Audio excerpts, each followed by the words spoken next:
Я только стрим запустил. Если что. Привет. А там никто не... Там кусок видно только отсюда. Сразу никто не заходит. Что говорит? Пока ничего. Вначале никого нету сейчас. Не приходит уведомления, да? Не, я должен смотреть. Должен смотреть. Ты вот начинаешь просто говорить. Сейчас зайду и гляну. Зайти, допустим, расшарить трансляцию. Не. Нет? Hi everyone, thank you for joining. Thank you for joining. So today we're going to be putting tile on this wall. Let me know in chat if you have any questions. Okay.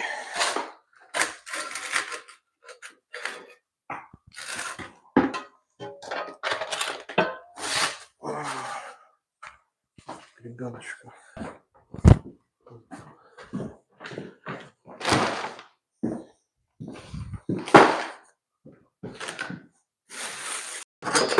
Okay, here they are.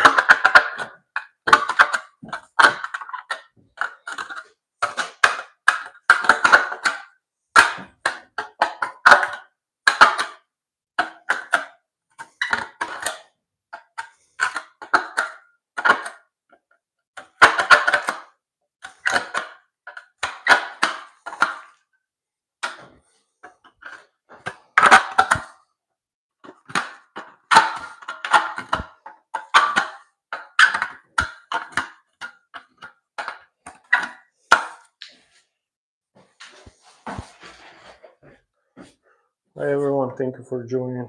I remember when I was just learning this tile installation and all this stuff, and it was like one of my first installations, and the guy came to me, another tile setter, and he grabbed my trowel, and then he grabbed his another putic knife or whatever it was, and he did it like that.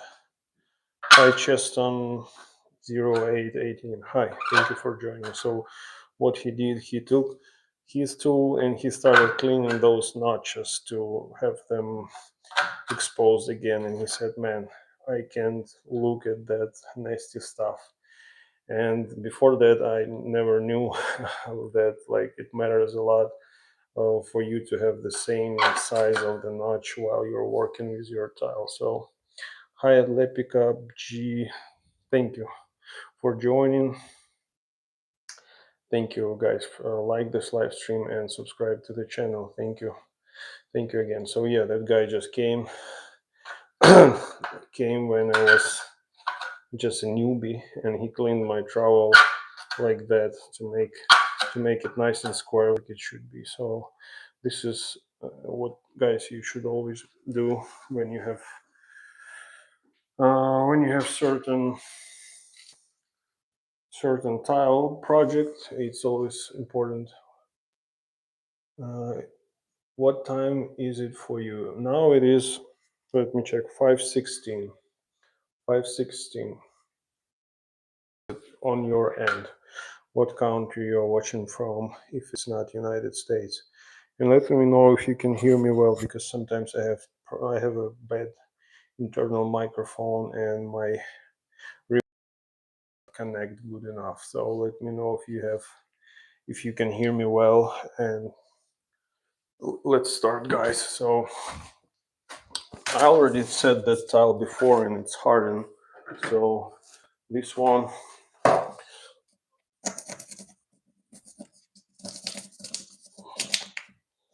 and I burned on the Thinset to the substrate here, and I cut that tile because of the bench. Like to have a nice joint over here, I had to cut it 45 degree on this edge, and also because I have slopage on my bench, I had to cut it sloped. So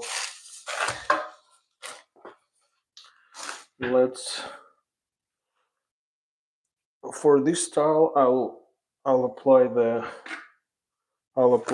tile on the Thinset on a tile.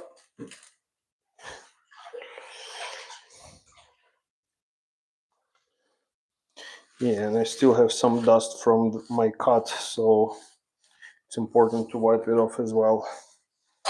So yeah, for this tile, I will be applying on the tile, but then when I will pass this line, I will start putting it on the wall and just back buttering my tile. So that's it.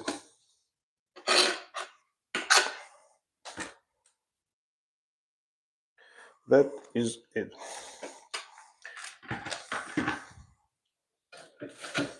And I'm using 1/2 inch notch trowel. It's already been quite worn, but it's a nice stainless steel trowel.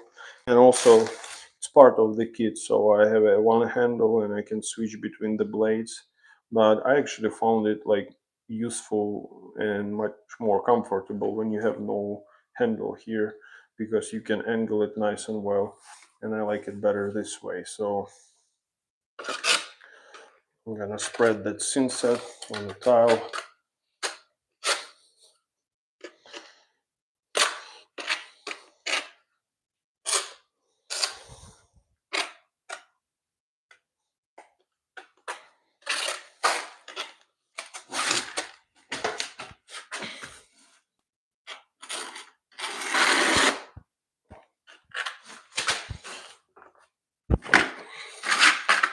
It's really important to keep your Thinset nice and creamy when it comes to installation, and I will suggest, like, the best Thinset that I like to use is made by Schluter. They have all set, the one that I'm using. They also have like a fast set if you need to do some like quick installation that should be grouted the same day or something. They also have the Thinset for that. And they sell the gray one and they sell the white one. So in this case, I have white one, as you can see, and white matters because when you have any leftovers on your tile edges, if you will put your grout, it will be too close to the edge, you will see that Thinset and it will be way too different compared to your grout. But with this, if you're using the Thinset that matches the grout, you will have less possibility of like having some inconsistency on your joints. So I always wipe the edges so they are nice and clean, because we don't want to have any extra thickness where it shouldn't be. Just like that. Always keep the sponge handy, and just like that.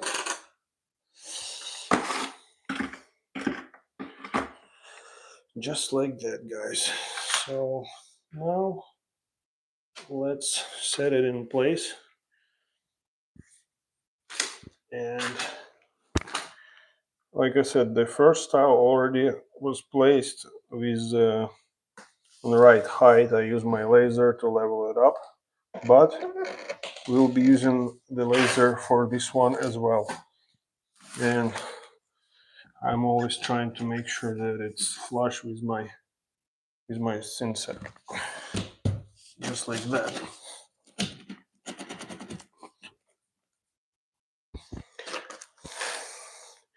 And as you can see, this clamps, it's part of the leveling system. So what I'm doing, I'm using it for each tile, so then I can clamp it and it will be nice and flush. I'm using shims like that and crimping tool.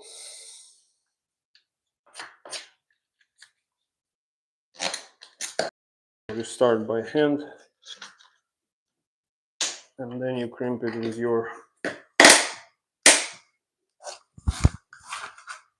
crimping tool, or like clamping tool. And you can see how it's squeezing the behind that tile, and then you have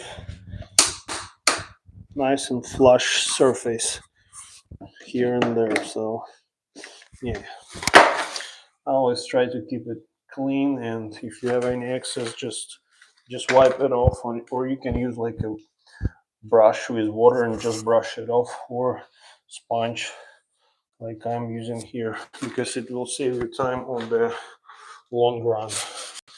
So what I will do, I know that it's already nice and leveled,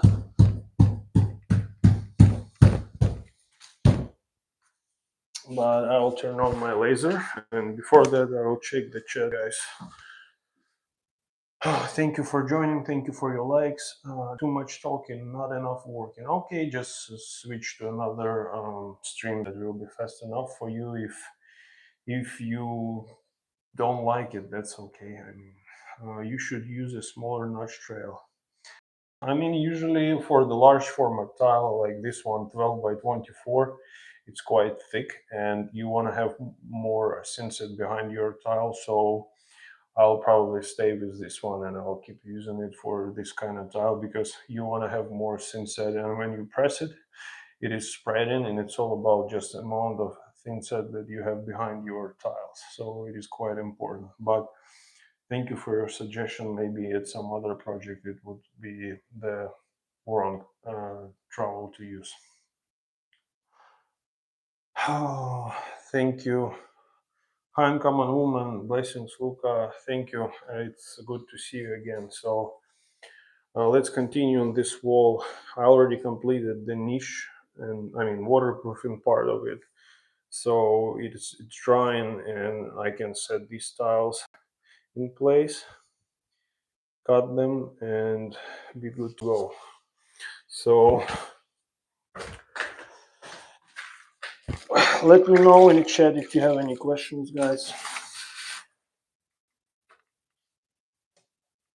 Maybe you do some kind of work and you need to have your question answered, or maybe you are planning to work on your project and it's the right time for you to ask someone. And I've been doing this kind of stuff for the last 16 years, so I'm capable enough to give you an answer if you have a question. Okay, so I forgot to turn on my laser.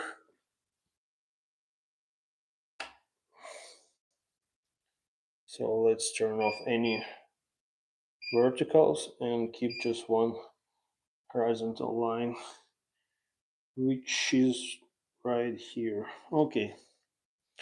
So I always keep, like, I always see guys coming and asking me, you are working in more than one room at a time? Yeah, kinda. Yeah.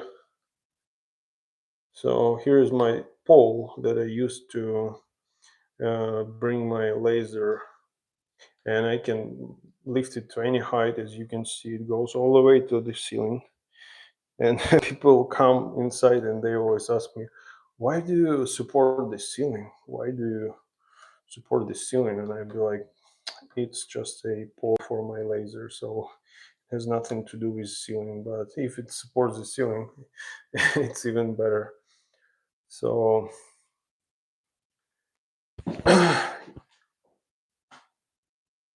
okay, so let's continue with this one.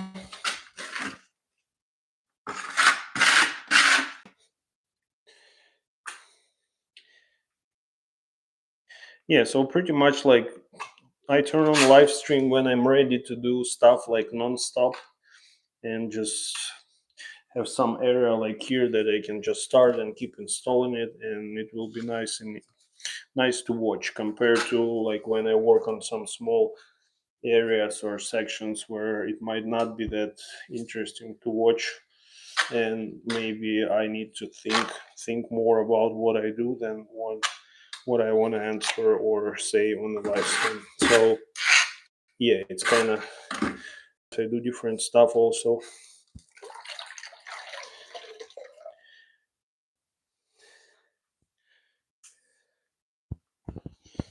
So that's it.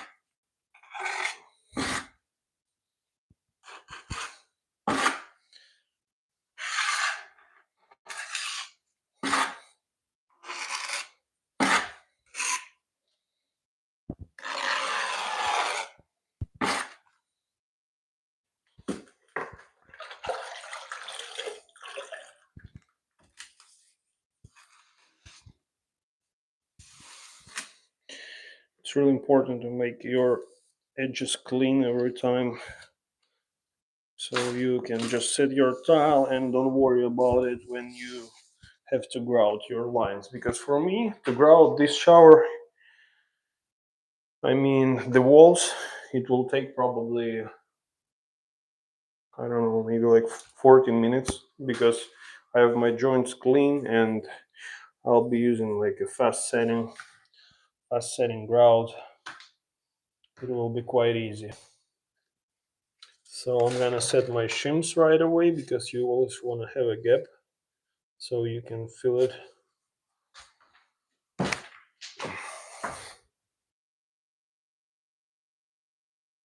Let me see the chat. Thank you for joining, everyone. Guys, press like to give this live stream a like, and consider subscribing to the channel. And you can feel free to ask any questions if you have questions relating tile, or maybe you have a project that you need to be done and you live in the Tennessee area. So feel free to ask me any questions, because this is where I work and where I do projects like that on a daily basis. So okay.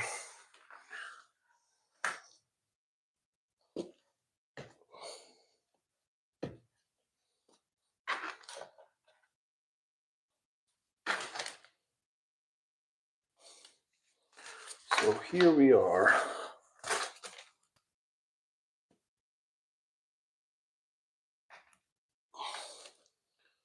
Always, if you need to do any adjustments, it's better to do them on your first and second row, because when it comes higher and higher, then it's harder to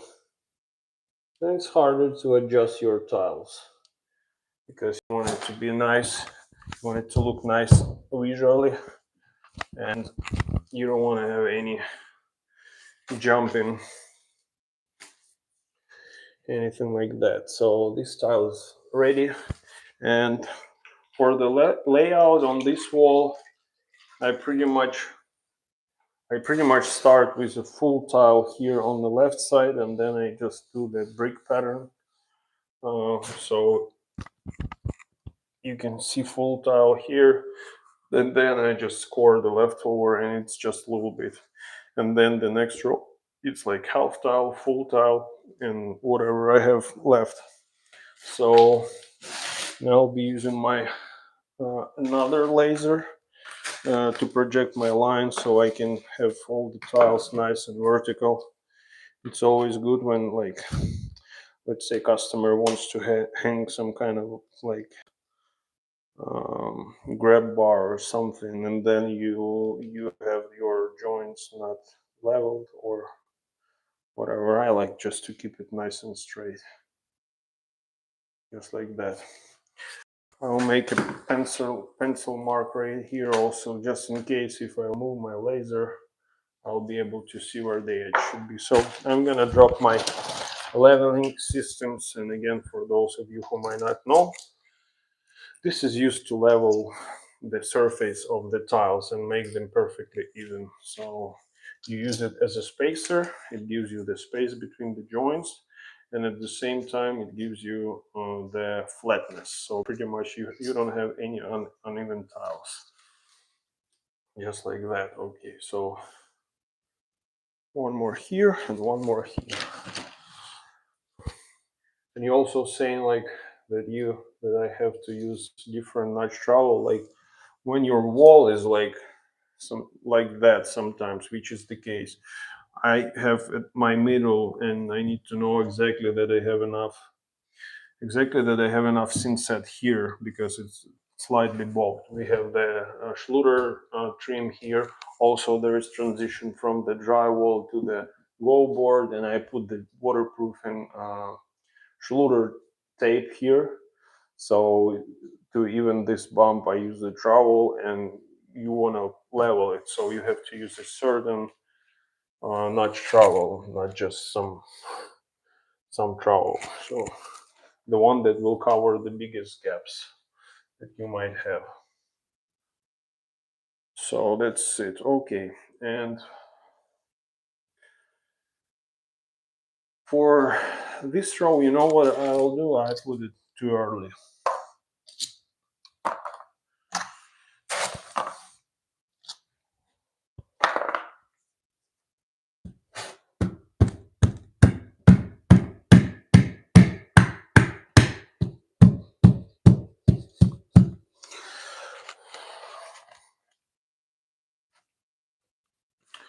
Let me get my level. I want to make sure the tile goes exactly level up.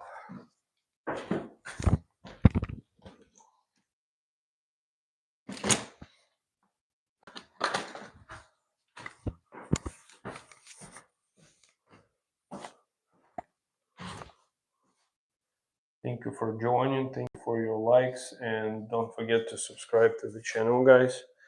Thank you, everyone. So now I wanted to check this tile, make sure it's level and then plumb. Okay, yeah, it's exactly where it should be, just like that. Now I'm gonna use my shims, wedges, and I'm gonna wedge the tile so then it will be nice and flush.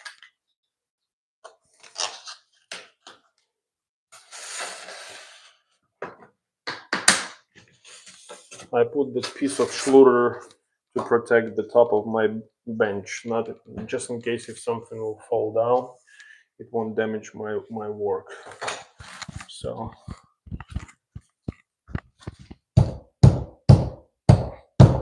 yeah, there is a bump here. Whoever was doing drywall, they just like cracked it here, so it's kind of slightly bumpy here. Okay, so now I'm gonna tape. Probably I'll do two rows up, and it will be enough for me to have my Thinset not dry, but be able to spread it. So as you can see, I'm using the tape. If you are wondering why, it is because it will prevent any Thinset from spreading on my tile edges, and then I'll just peel it off, and I'll have my joints clean. So what you want to do, you always want to burn in your substrate by using the trowel or pudding knife, wherever you have, and just do like that. That helps you to bring the Thinset into the structure of the wall.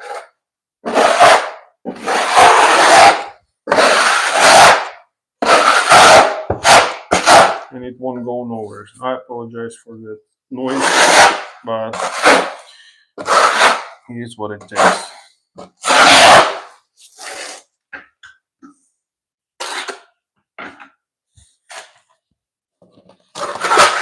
Just like that.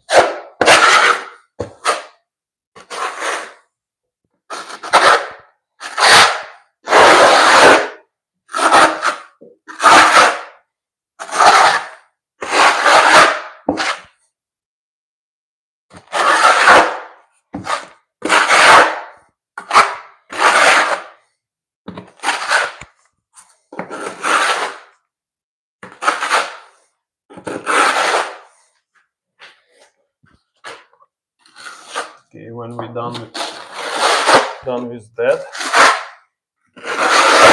and we have our wall cover of this Thinset.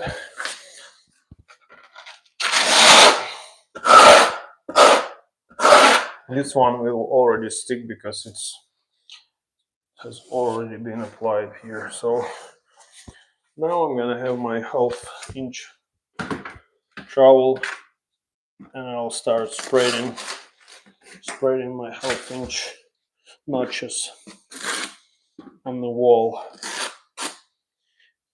and it's faster than if you put it on the tile, because anyways you have to back butter. And I'll start from here because I don't want the moisture to be absorbed too fast from this area, so I'll start from this side. I have some debris here, something fell. Okay, just like that. As you can see, I already have some stuff on the tape, even a little bit on the tile. But it's like the most budget 10 tape you can get. It's like $3, I think, for a piece, and it's worth using it.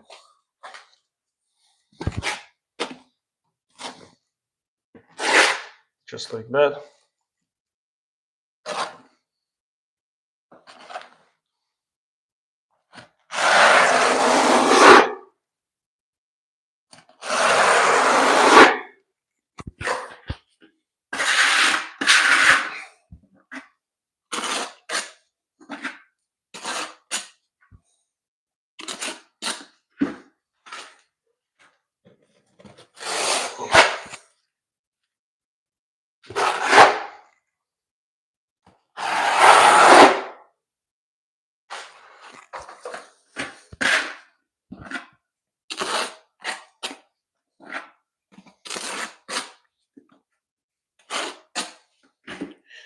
Yeah, those buckets, they are like when you do tile work, especially if you use a Thinset like this one, like Schlutter's, they are getting wasted so fast.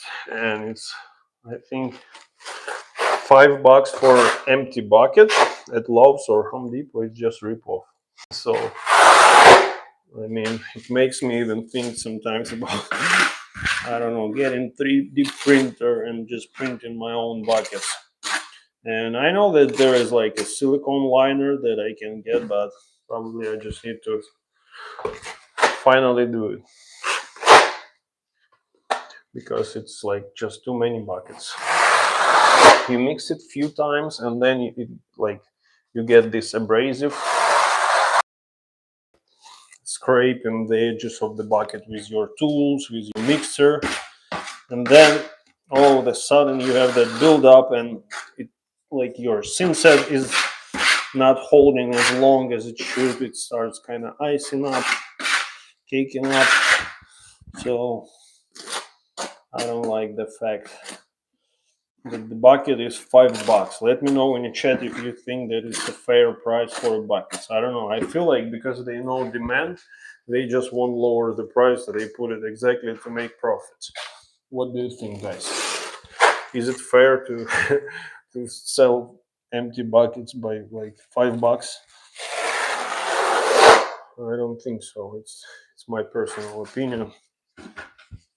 And like you can get the same bucket from Harbor Freight for like $4, but I just can't believe that they really like that it's like the minimal price of the bucket that could be available.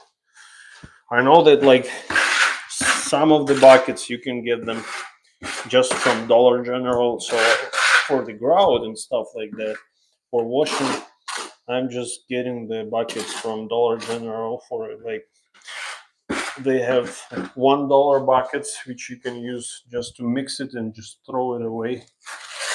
It has that like notch at the bottom for your hand, kind of like to tilt it and spill it out. But okay, it feels like I don't need a knee pads for now. I'll just take them off. By the way, for those of you who are doing the same stuff, guys, these knee pads, they are must have. So they don't bite into the back of your knee. They are lightweight, and the main thing, they don't slide down. So, and they're like $55 or something. I got it from Louisville Tile, and I can't be more happy than, I mean, I bought quite a few knee pads, and this is by far like the most useful knee pad that really like does what it says it should do. Like it doesn't fall down and it stays there.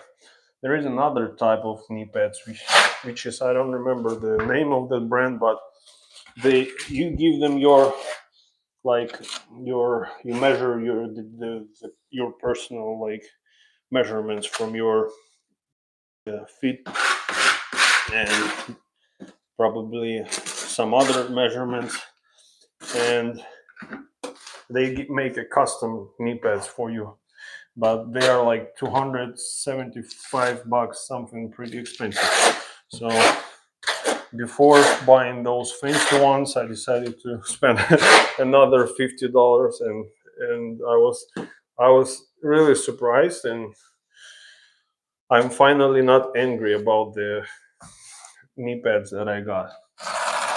And I had like DeWalt, I had Tough Built knee pads, all sorts of them. I still have a Milwaukee, like with stabilizers, without stabilizers, with like extra support. None of it, just all junk. I mean, I would say it's all junk, except these. So if you want to buy them, I suggest it will be a nice investment and you won't regret.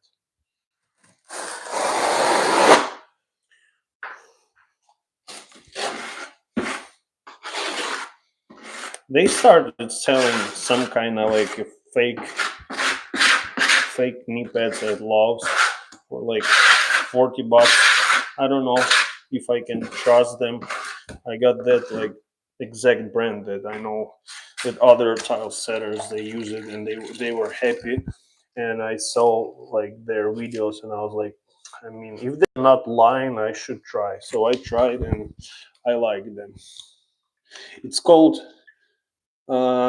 Select a Strap. I think it looks like the name of the brand is Select a Strap. Let me see, guys, if you have any questions. I need to check my chat. Thank you for joining. You are working in more. Okay. Polski doing tiling. No, I'm not Paul. If you mean, no, I'm not. So, Alp Knowns.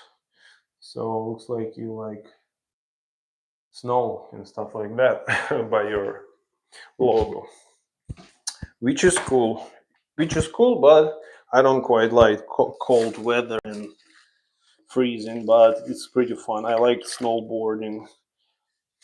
I've done it a few times, not many, but and it was quite fun. So I can relate to that. So now, guys, I'm gonna remove that uh, tape that I put, and I put it exactly to protect my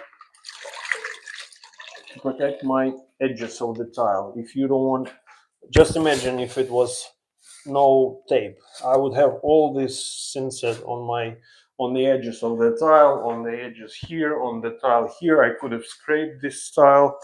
So, but with that, now I just peel and just take a look. I'm peeling this tile. It gives me the necessary gap.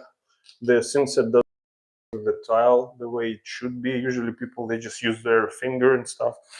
And I could have used my finger, but I mean, I like it much better. So then I remove it like that, and you can see all this Thinset. Boom.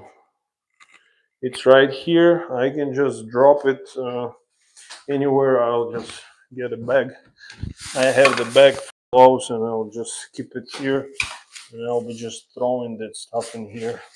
So it's quite useful when you have it like that. Then sometimes you have some of these like teeny tiny things like sticking out, so then you can use your finger. But guys, my edge is already clean and it's ready to receive the grout, and if I don't squeeze anything out, it's already nice and clean, nice and ready.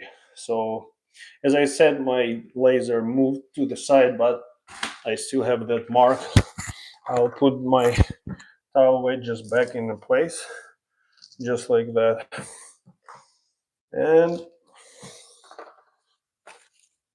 guys, after that I can set my tile in place. So since we have a brick pattern here, it will be one center tile and two pieces on the sides. So that's it. The main issue is the tiles like these ones. You always have to keep an eye. I'm gonna grab one more box of the tiles and bring them inside, but I want to explain something while I'm doing that. So when you have white tiles, especially like white, it's always easy to damage right out of your box, and usually the manufacturer, they can put like a different kind of protection on the tiles or between the tiles. So in this case it's just a sheet of paper. So here it is, just paper, and when you put it on the tile, it is smaller than the tile, so you still have some areas of the tile exposed. And with the shape of the tile, usually it's not exactly like flat, it's easy to scratch the tiles, especially like they put it all on the same side. If it was like face to face, then like back to back, face to face, back to back, it would have been protected. But in that case, you grab it, and let me show you what you can have.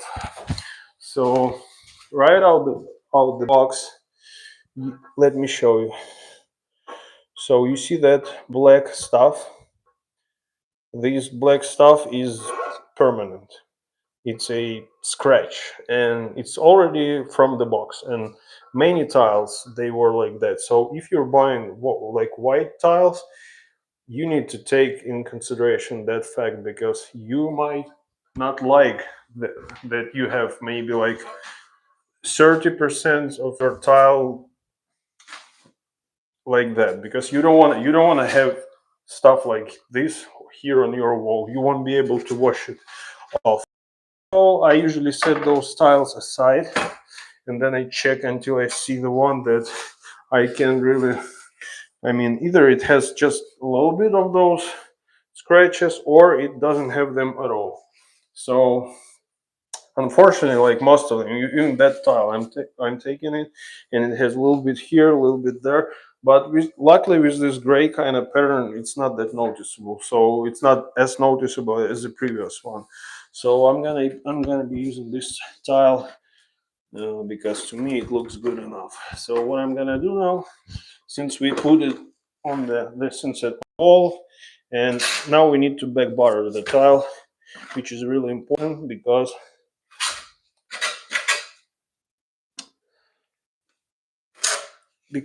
you want it to bond nice and well, and the only way to achieve it is by back buttering. So while I'm doing that, I also want to mention that this style is directional. So what I mean, like when you open your box and you flip the tile and you look at the back side, you might see the arrows. So there is an arrow that is set by manufacturer. Let me show it to you also so you can see.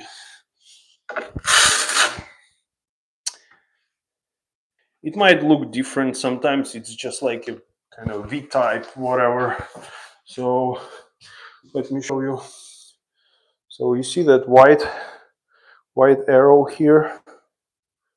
Here it is. So it is designed for you to have all the tiles facing the same side. So these arrows, they should all look and point towards the same kind of side. And all over the bathroom it should go like that. Then you can have less imperfections on your joints, and the geometry of your tile will be better, because you have the design. So sometimes it's referred to the design on the tile, and you don't want to miss it up. You don't want to be looking like where direction those kind of lines, marble kind of cracks, they are facing. So you want to make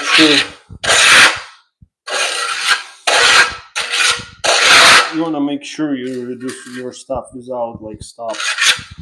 So that's why they have directions, and you have to follow them. It will make your installation much more professional and easier. So if you guys have any questions, you can ask them in the chat. If you happen to live like in Tennessee and you have projects that you need to be done, and it's happened to be also like Tri-Cities area where I'm located, feel free to ask me any question. Don't hesitate. So then you just drop it in place, and I have my mark. It's also always good to do like side to side motion, like left to right, left, right. You can like, if you want, use your fist and hammer it. You can use like, there is like a suction cups with like vibration. You can get one of these, but I mean, left to right movement is plenty. So it's like crushes that Thinset behind the tile when you go left to right, and you have better spread. So what I will do, I will switch my laser. I will bring it to the top of the tile. Thank you for joining, everyone, guys. Like this live stream by double tapping the screen, and consider subscribing to the channel. Thank you, everyone, for joining, for your support. And if you have any questions, let me know in the chat. If you want to let me know where you're watching from, also feel free to let me know which state, which country. There is quite few people from different countries, and it's really cool to have everyone united. And it's really cool. So now I'm setting the laser. You can see that laser line is jumping because I'm trying to adjust it and catch it exactly where my tile joint is. So here it is. Yeah, it's quite important because even though you might think, okay, I have the same tiles, my first row is good, but sometimes you might have one tile that's just a little bit off, and it's better to catch it earlier than later when you have your line here that might just go off because of one tile, guys. So that's it. So it's pretty good. I will not use the clamps now because I want to be still able to move my tile left and right, because sometimes you might cut it and it might be a tiny bit more or less than you need. So you can just move it, and it won't be a big difference. If you move it slightly, it will change nothing, but you'll have nice visual and tight lines. So what I'm gonna do now, guys, I'm gonna grab another tile from the pack, and since we are moving up, I and it's a bench, so the customer most likely, like, every time when he's gonna be using this bench, he will be looking at this tile here, and we want him to enjoy the look of the bathroom, not to see those like black scratches that I found on the tile. So I'll be using nice tiles from here to here, and then whatever goes on the top.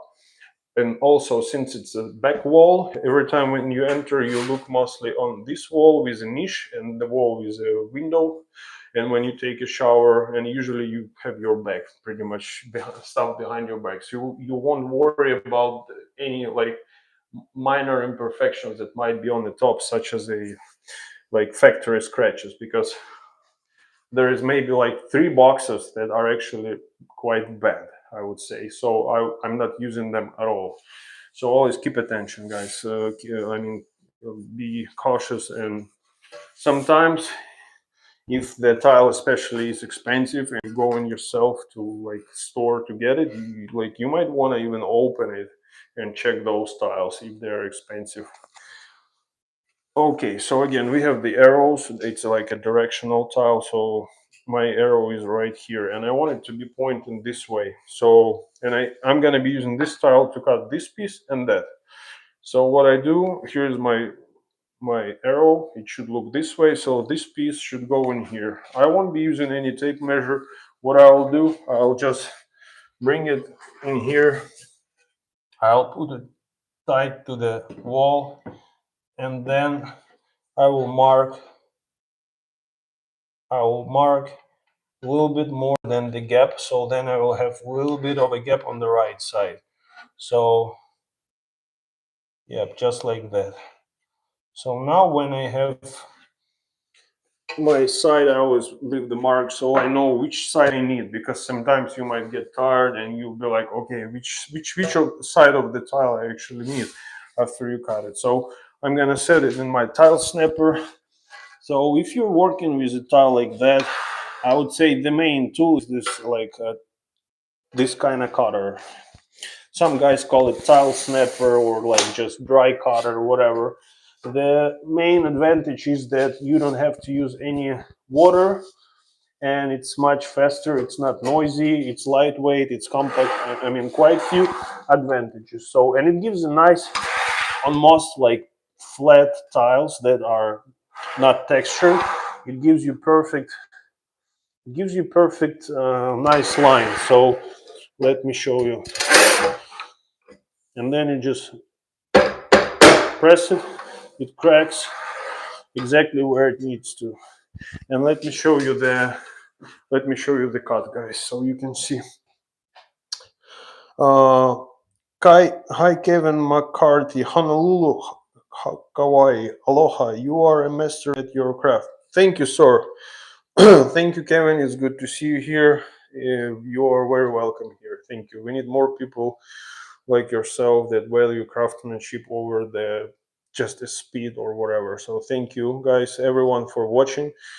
Please like this live stream and consider subscribing to the. Thank you, uncommon woman. So let me show you. Look at that. And I have quite enough light in this room. And this is done just by scoring and snapping the tile. So it's pretty, and this is the factory edge. So you can't even tell which one is factory. Sometimes I look and I be like, which one I cut? So this is the quality that you can achieve by using a tile cutter like this one that I use. So that's it, guys. Whew.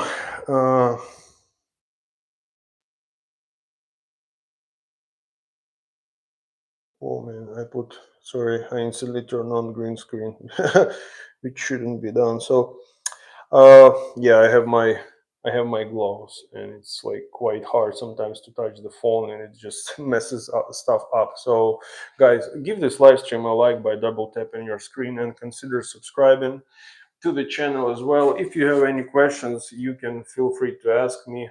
Also, I'm recording like a time lapse on another device at the same time. So at some point when I will complete this bathroom, I will make the long video on how to install tile. It will have the voiceover, so it will be a nice guide for those of you who might want to install your tile in the bathroom, or maybe like you're a beginner and you just need some clarity and some direction, and you might need to use common like 12 by 24 tile, so that would be great for you as well. So I'm placing my leveling systems, and I mean I already know that it will fit, but you also want to double check every time by inserting it, like looking at it, so it's perfect. And again, make sure that your arrow is facing the right way. So I cut my arrow pointing this way. It means that this piece is exactly what I need. So let's switch to installation, guys, from the top. And now I'm gonna put my Thinset and back butter it and push it into the tile just like that.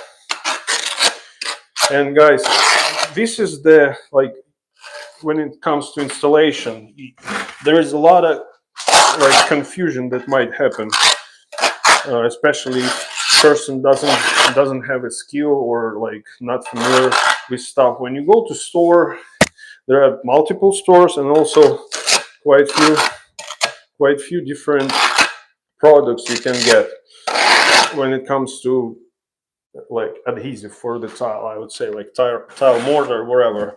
So you can get Thinset, which is pretty much something that I'm using, and it comes from the pack. It has like a pack, and you need to mix it with water, with your mixer, and then it hardens over the time, and it's like cement based stuff, which is exactly what you want, especially over the waterproofing. But there's also mastic stuff, the like tile adhesive that you can get from the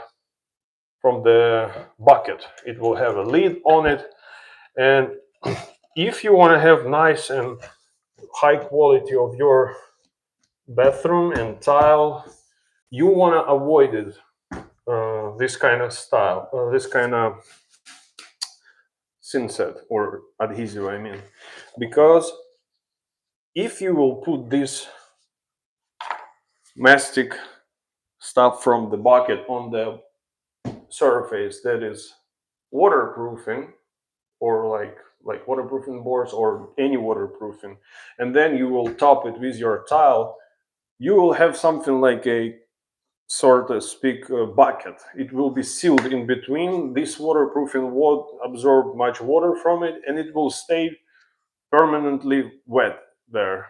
It won't it won't cure. It's good to use it for like a backsplash or any projects that are having maybe like drywall or like cement board, baker board, whatever, something that can absorb moisture from the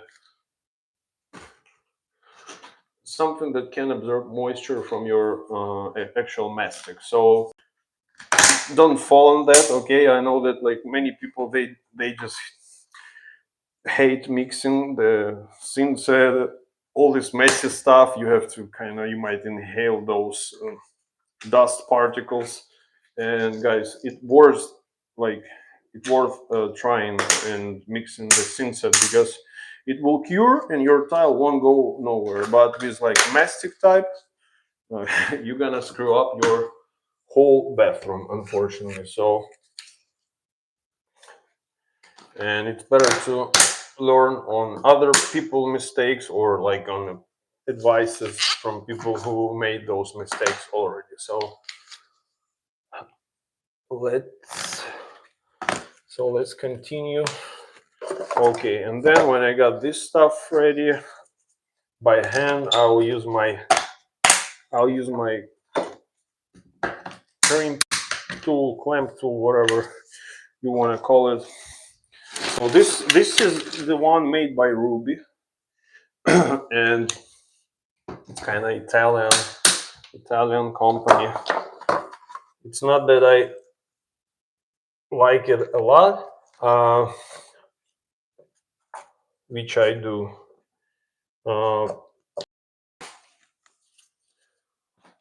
I got it because it's much more easier to grab it. Like most of the clamps, they open their jaw too much, and your hand, you have to almost hold it with your, like, I don't know, like middle finger or whatever, and it's not good. But this one, you hold it and you have most of your fingers still within the nice range.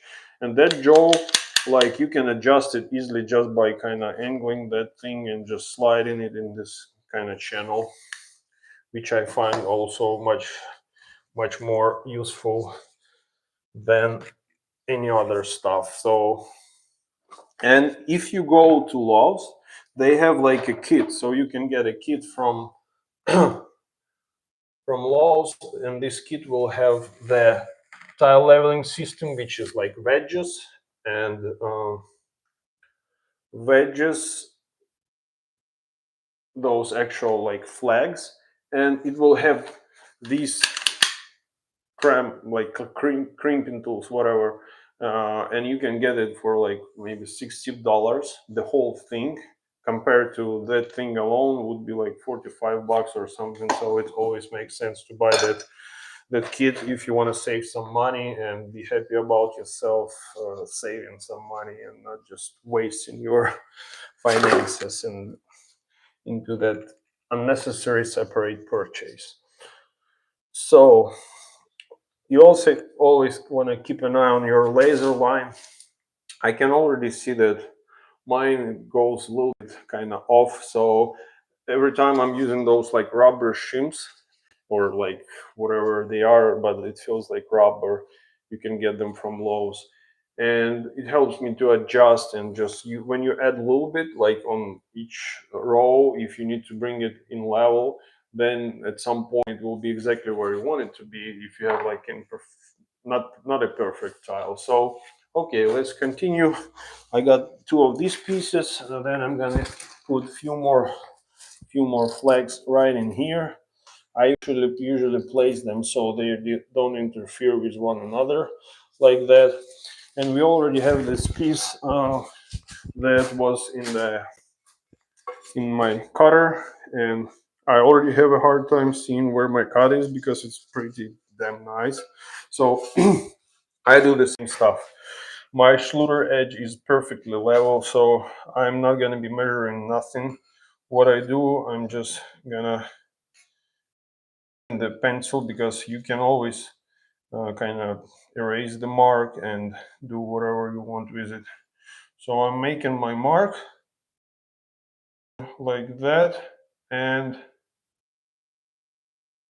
I know exactly that. Usually when I mark it, this scoring blade on this cutter is really thin, so I usually cut off my mark. I don't use it as a center. I usually set it to the side when I place my tile, so then when I cut it, let's say here is my mark, and then when I cut it, I just cut it off, so it's not on my finished piece. It's especially could be actual when you using the marker. So that's pretty cool thing. So thank you guys for staying tuned. BRB getting my dogs out. Okay, that's fine. Aloha.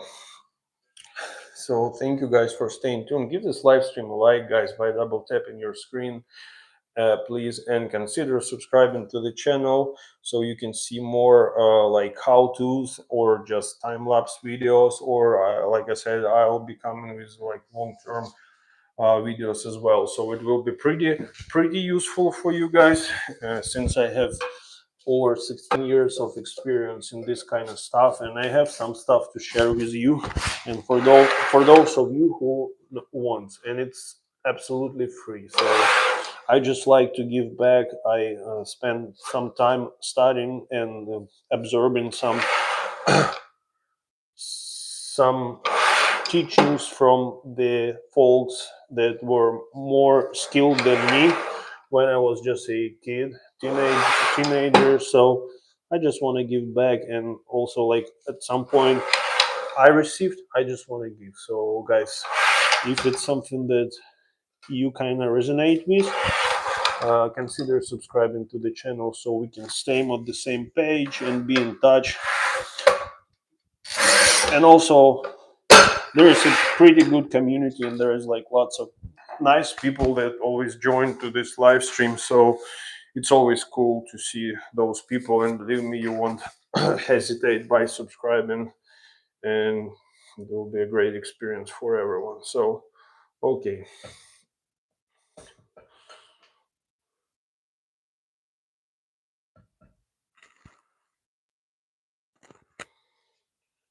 Okay, so it is perfect. It fits right nice and good. I'm gonna back butter this style as well.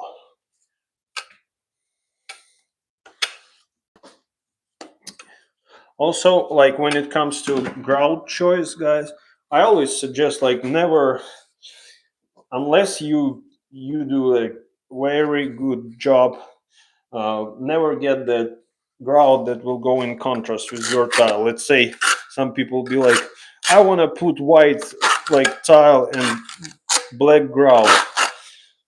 You want to put white tile and white grout. Just get the proper grout, because if you don't do a good job, or the tile setter is not quite professional or passionate, because person might be professional but not passionate enough and just do a quick work and just mess up the lines. You see, almost fell.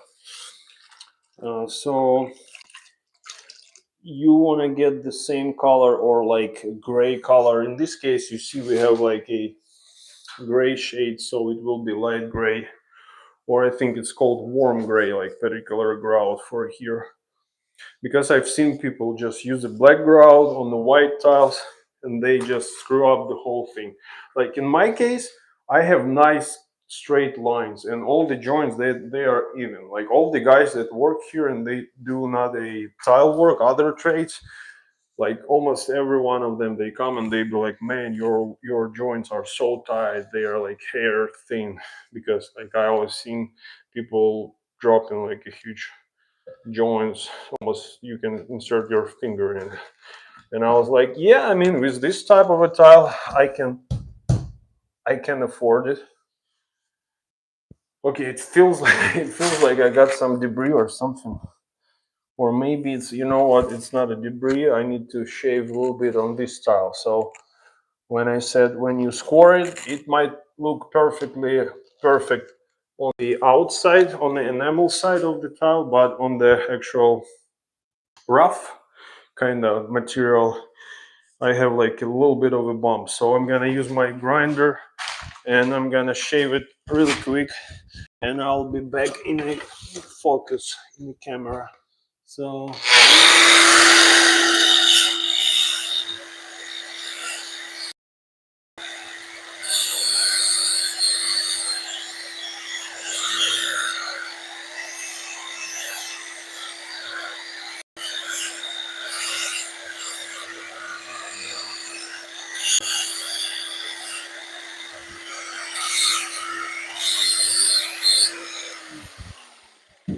okay, so I apologize about noises, but sometimes this is what you want to do before you set your tile in place, like completely. You want to make sure it doesn't like getting blocked by nothing. So now it's gonna sit there nice the way it should be.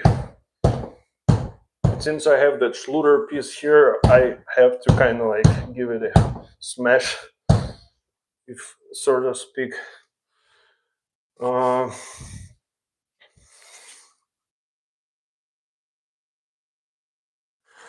I can see this side is a little bit higher, so I need to bring it down just like that. That stuff, yeah. Sometimes, like if you have a little bit of a sand from your Thinset in between your like leveling system and the tile, you have thicker joints, so you might want to kind of readjust some of the stuff. Some of the tile might need to go a little bit higher.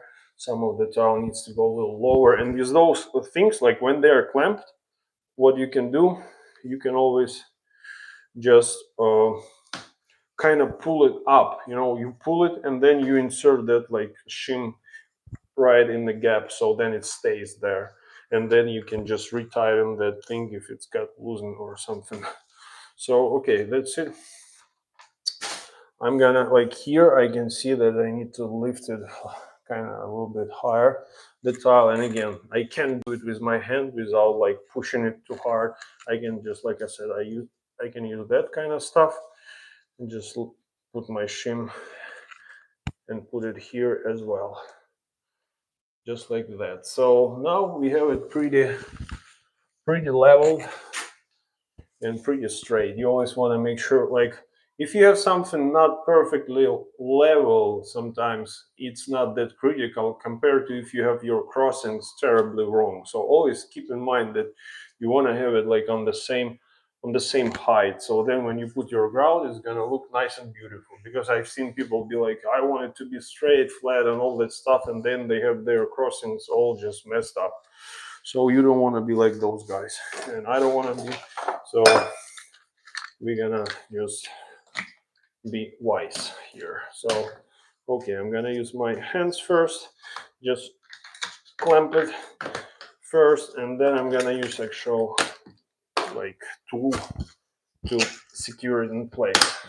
And always keep in mind, like when you press, and you also can shift your tile. That's why sometimes I like to use like one wedge from one side, another wedge from this side, and also you might want to like hold your tile when it pushes up, or down, so then it doesn't go anywhere where it shouldn't go. So that's it, and I can tell you how happy I am when I see that it's like becomes perfectly level and flush with one another, just like that. You can see how loud it's like crimping, and I can't achieve that result just with my hand. Like it would be too painful for my fingers, and believe me, I've done quite few bathrooms without that tool, and like a few days after your fingers hurt, like you have that pain that you can avoid just by investing extra like $45 into that kind of tool. Always make sure you get like the clamps or crimping tool, whatever that is matching your wedges, and because you're gonna be reusing like these wedges, it's probably like 300 of them I have in here, and you reuse them on the most projects. So even though they are sometimes getting dirty, you can throw some of them, but most of them you will keep it. So it's a nice thing to have. Okay, so we have a full-size tile here. I'm gonna check the chat, guys. Make sure that we are good. Okay, so unknown Google user. Do you have to seal polished porcelain wall tiles? Do you have to seal polished porcelain wall tiles? No, because it's polished. It won't absorb much. If it's not polished, and each tile it says what is the porosity and what is the percentage for water absorption. So let's say this tile that I'm installing, it's I believe that it's not polished. It's not polished porcelain, but it is flat, plain porcelain. It's a little bit like I would say, matte. It's like a flat kind of surface, not shiny, and it has 0.5 of a percent water absorption, which is almost nothing, and you don't have to seal that kind of stuff. The thing that you might want to seal is your grout, but you can get nowadays the grout that will already have that sealer in it, and just I mean, you'll usually see the price and you will figure it out. The cheapest grout usually is the one that has less additives, and then the grout that says that it has like that is polymer modified, whatever, like enhanced. So usually it's the one that you want to get for your shower. So in this case, I'm going to be using Mape, and it will be like ultra color FA plus FA, I think it's called. So it's like sanded grout and it's reinforced and it's not nice and good for this particular shower. So this is the answer. No, you don't have to seal polished porcelain, especially if by checking your package it says that it has around like 1% or less water absorption. So that's okay. Let me see. You have hi-hat P3D, Sarah Dowling. That's interesting, as I have found that when I do tiling and I kept reducing the amount. That's interesting, as I have found that when I do tiling and I kept reducing the amount of adhesive on the wall. I don't quite get what you mean by that. So usually for certain tiles, you should have certain amount of Thinset behind your walls, and usually the lack of Thinset, it's unfortunately it's not like a achievement when it comes to tile installation. It would be more like a disadvantage because you want to make sure you have plenty Thinset, and like better coverage you have, better it is. So we always have to be wise about that, and by choosing the right trowel. So my walls comes out like crap. That's, I mean, it's a common practice, unfortunately. Do you screw your tile ending to the wall, or do you just use the mud? Of course, just the mud. The black strip. Oh, you mean the black strip, not the tile? No, I don't screw nothing. I don't screw nothing. Like when you do it, this thing is called edge profile. So it's pretty much designed to cover, for those of you who don't know, it's designed to cover the exposed factory edge of your tile. So let me show you, I'll show you on the piece. So you have finished side and you have unfinished side, and when it comes to the edge here, you don't want to see that exposed end of your tile. So this is why they came with that piece that is made by Schluter in my case. I'm gonna show you, I have few pieces here. So they came with that thing, and here it is. So in my case it's kind of black and it looks like that on the edge, on the cut, and it's designed to cover that edge, of the tile. So you butt it right next to it, you make sure it's flush after you put your Thinset, just like that, and you fill that gap in between, and you have the nice perfect edge, not just exposed, not exposed like that, but finished like that. No, I don't screw them, and you don't want to penetrate your walls and then have the water going through your hole, possibly going and affecting your framing and stuff. What you want to do, you can use a let's say in this case I have Go board sealant, and I use it to seal my waterproofing boards. You can use that kind of stuff, or you can get a Schluter sealant and use it, or you can simply, like I do in this case, I haven't used any of those adhesives. I just used the Thinset. So what I did, I put a little bit of a Thinset and I pushed it all the way to the wall, and I made it nice and level. But also it's better to have it like pretty much the same day, so you can adjust and move it if it needs to be moved to the side or something.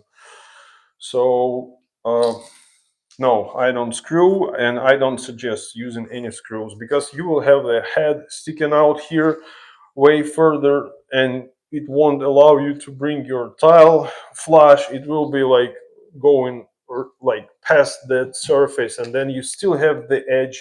And why do you install the trim the first thing if you have your edge exposed anyway? So no, I don't suggest doing that. Maybe there are some installers that would kind of say that it's not right, but it's the way I do it. It is, and it is my answer on that question. So that's the way I like it. And like usually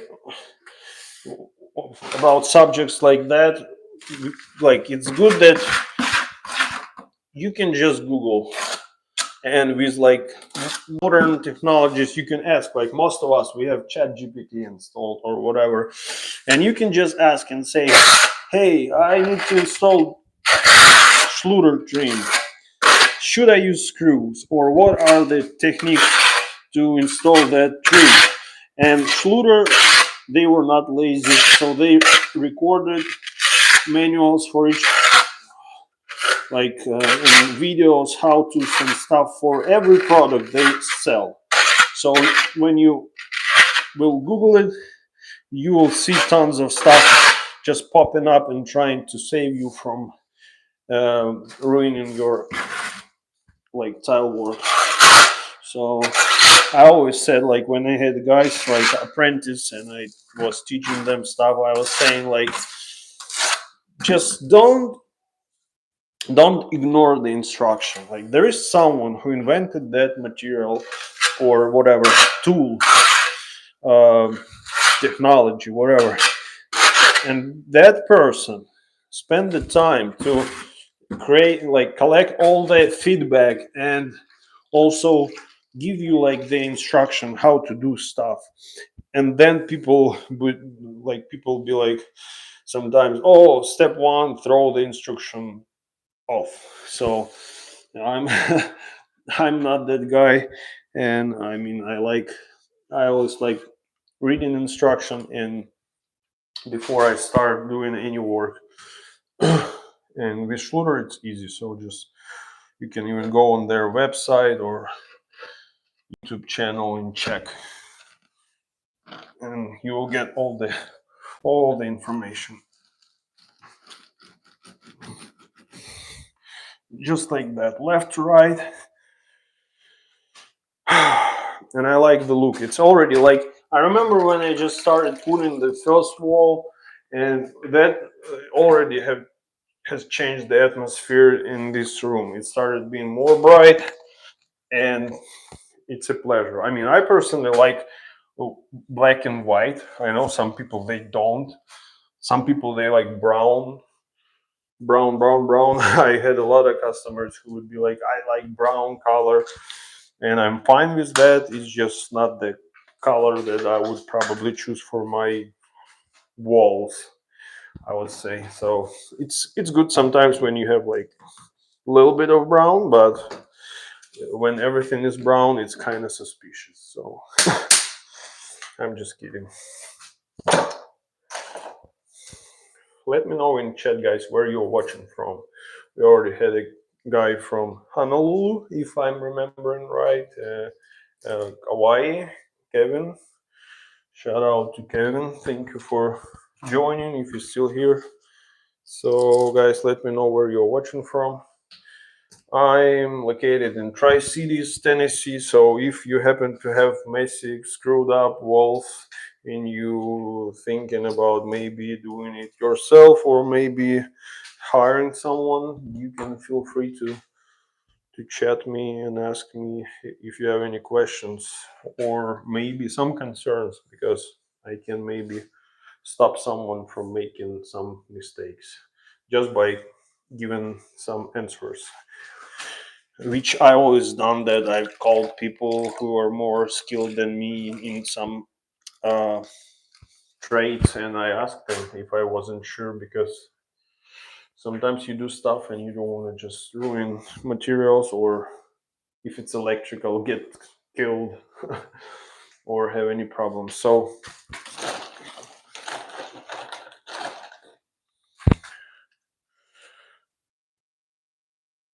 I was trying to see what the time is, but my okay, 6:30. Okay, so I'm gonna place my leveling system here in place, just like that, and I'll remove a little bit of the Thinset on the edge, because it's gonna give an extra thickness to our joints, and we don't want that to happen. And I already used like 200 pieces of these for the bathroom, and I got another 200, and I'm about, maybe I use about a quarter. So it would take quite few pieces, because if you won't use that, you will have your tiles just like that everywhere, because it's like they are bold, they are not perfect, so you pretty much are just pulling them by doing what I do now. So okay, before it's too late, I'm gonna cut another tile and see if sometimes the imperfection is where I can cut it. I can use that to my advantage. So again, this tile looks perfect. No damage, no nothing. It has teeny tiny chip on the corner here, but it's like pointing down and it's teeny tiny, like I said. So I'll set it.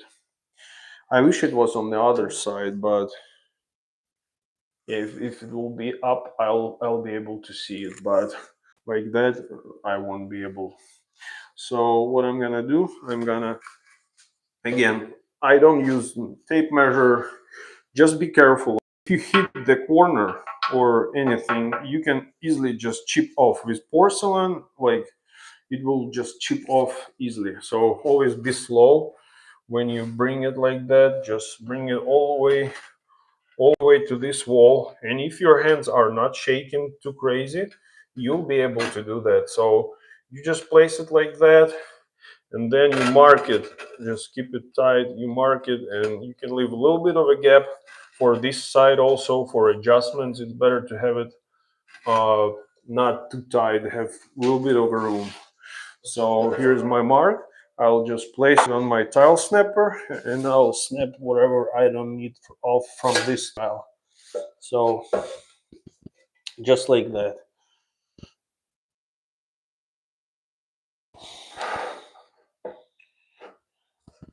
Yeah, and that tool, if you are like thinking about maybe like doing tile work, or maybe just you want to get something to be able to do your bathroom. So I would suggest getting yourself a tile snapper, which is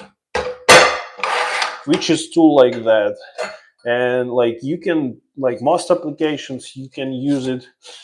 Of course you're gonna need a skill to be able to make it exact, and you're gonna also need at least a grinder with a blade, so you can do L-shaped cuts, and also like different cuts that are not quite standard. So thank you for joining the black strip. Nice, thank you so much. You are very welcome.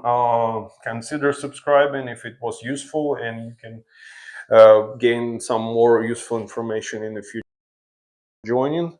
Uh, like this live stream, guys, by double tapping your screen just like that, like boom boom, and subscribe to the channel to not miss the videos in future that might be helpful for you, or just to hang out in a live chat. So Adele, did you, if I'm saying it right? Hi Adele, uh, thank you for joining and for shouting out. Thank you. Unfortunately I don't quite know the flag, because I have quite weak brightness here, and I can't see it clearly. If you can say which country it is, it would be great, so we can all shout out to you and say hi. But thank you for joining, everyone. Guys, like this live stream, please, by double tapping your screen. If you haven't liked, it will help this live stream to be noticed by more people, and we'll have less crappy tile work in our lives then. So thank you. Just wanted to show like this is how this tile snapper is cutting. So it's, you can get it from Lowe's or Home Depot. I mean, it's also there, like UEP, like Quap, whatever brand. And this is about maybe an inch strip that I cut off, and you see like uh, probably, if not that teeny tiny thing, you won't be even able to say which one is a factory cut, which is not. So but it is on this tile. If it was like a textured tile, you might have more of a rough cut, but it's just perfect, I think. So guys, let's now back butter this tile. And also, like, if your Thinset got slightly iced on the wall, because like I put it on the bottom and then it's a top tile and it's quite hot. This is where like back buttering comes in place. Also, uh, like you put the fresh Thinset on your tile, and then you just crush it nice and good. And believe me, it won't go nowhere. Like you won't be able to move it from its place. Okay, so I'm gonna put that Thinset. I always like to make sure that I spread enough to make my whole knee and my pockets dirty. So make sure you follow that rule. Also, if you have like a blue pants and you want to have the same result, guys. Just joking. Just the way how it works. Usually you have your stuff dirty, and with that like Schluter Thinset, I mean, you won't be able to wash it off. It was designed to bond like waterproofing tape, waterproofing membrane, styrofoam, like this kind of stuff, which is waterproofing shower pan. So that thing has like a chemical formula to bond almost to like everything, compared to any other project or any other brands. Like I also use Mape Thinset here, which was it was I checked at Lowe's. You have Schluter for $36, 37 I think, something like 36.45 for one bag. Quite expensive, I know, but if you get like a Mape, you will get the bag for like it was 33 bucks or 32. So you have few bucks of difference, but just gigantic difference between the like bonding power between this and the Mape. So I would suggest getting this Thinset. And also, even like by cleaning the tools at the end of the day or like next day, sometimes if I forget, it's just a pain to clean my tools after that flutter stuff. But when it comes to Mape, it's like almost like sand, like you feel like you can just scrape it off, and it does scrape off. And as you can see, like I have just pretty much white Thinset on my pants, which means flutter stands for blue pants. So yeah, make sure you press it nice and good so it's getting crushed behind there, like and like if you do like each tile one after another, every time when you clamp your wedges, it will bring your tile where it should be. Then you set these tiles, you clamp here, and it will sew it nice and flat, so you will have the whole wall nice and flat. But if you do it and you need to stop at the middle of the wall, at some point you have to get yourself like a plank type uh, level, and if your wall is level, of course, and you check, and the tile that you need to kind of stop at, you just place it, make sure it's nice and level. Then you clean the Thinset leftovers, and you want to place your leveling systems for the next day. So then when you come to work next day, you can just either, like I said, just tape it and put it here, or maybe put it on a tile and just stick it to the wall. But you will already have your wedges and systems in place, because after it's hardened behind the Thinset, next day you won't be able to just put your system. So there will be no way for you to kind of slide it in other than using multi-tool and just wiggling back and forth, and then you can damage your waterproofing, which is not what you want to do for your shower. Okay, so yeah, I'll need to lift a little bit one side. You see, like even with it being quite nice and level, it still needs some adjustment. So just like that, this stuff goes a little higher. Sometimes like what I look at this style and I see that it's like slightly like not as tall as this style, and you have to play on your wedges, and that's why you have to have a laser and you need to see it. Like you can always use your plank kind of stuff, but again, it's not that great overall.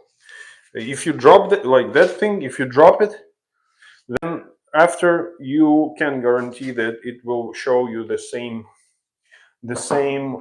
result. By the way, I have one like secret, like trade secret for those of you who stayed.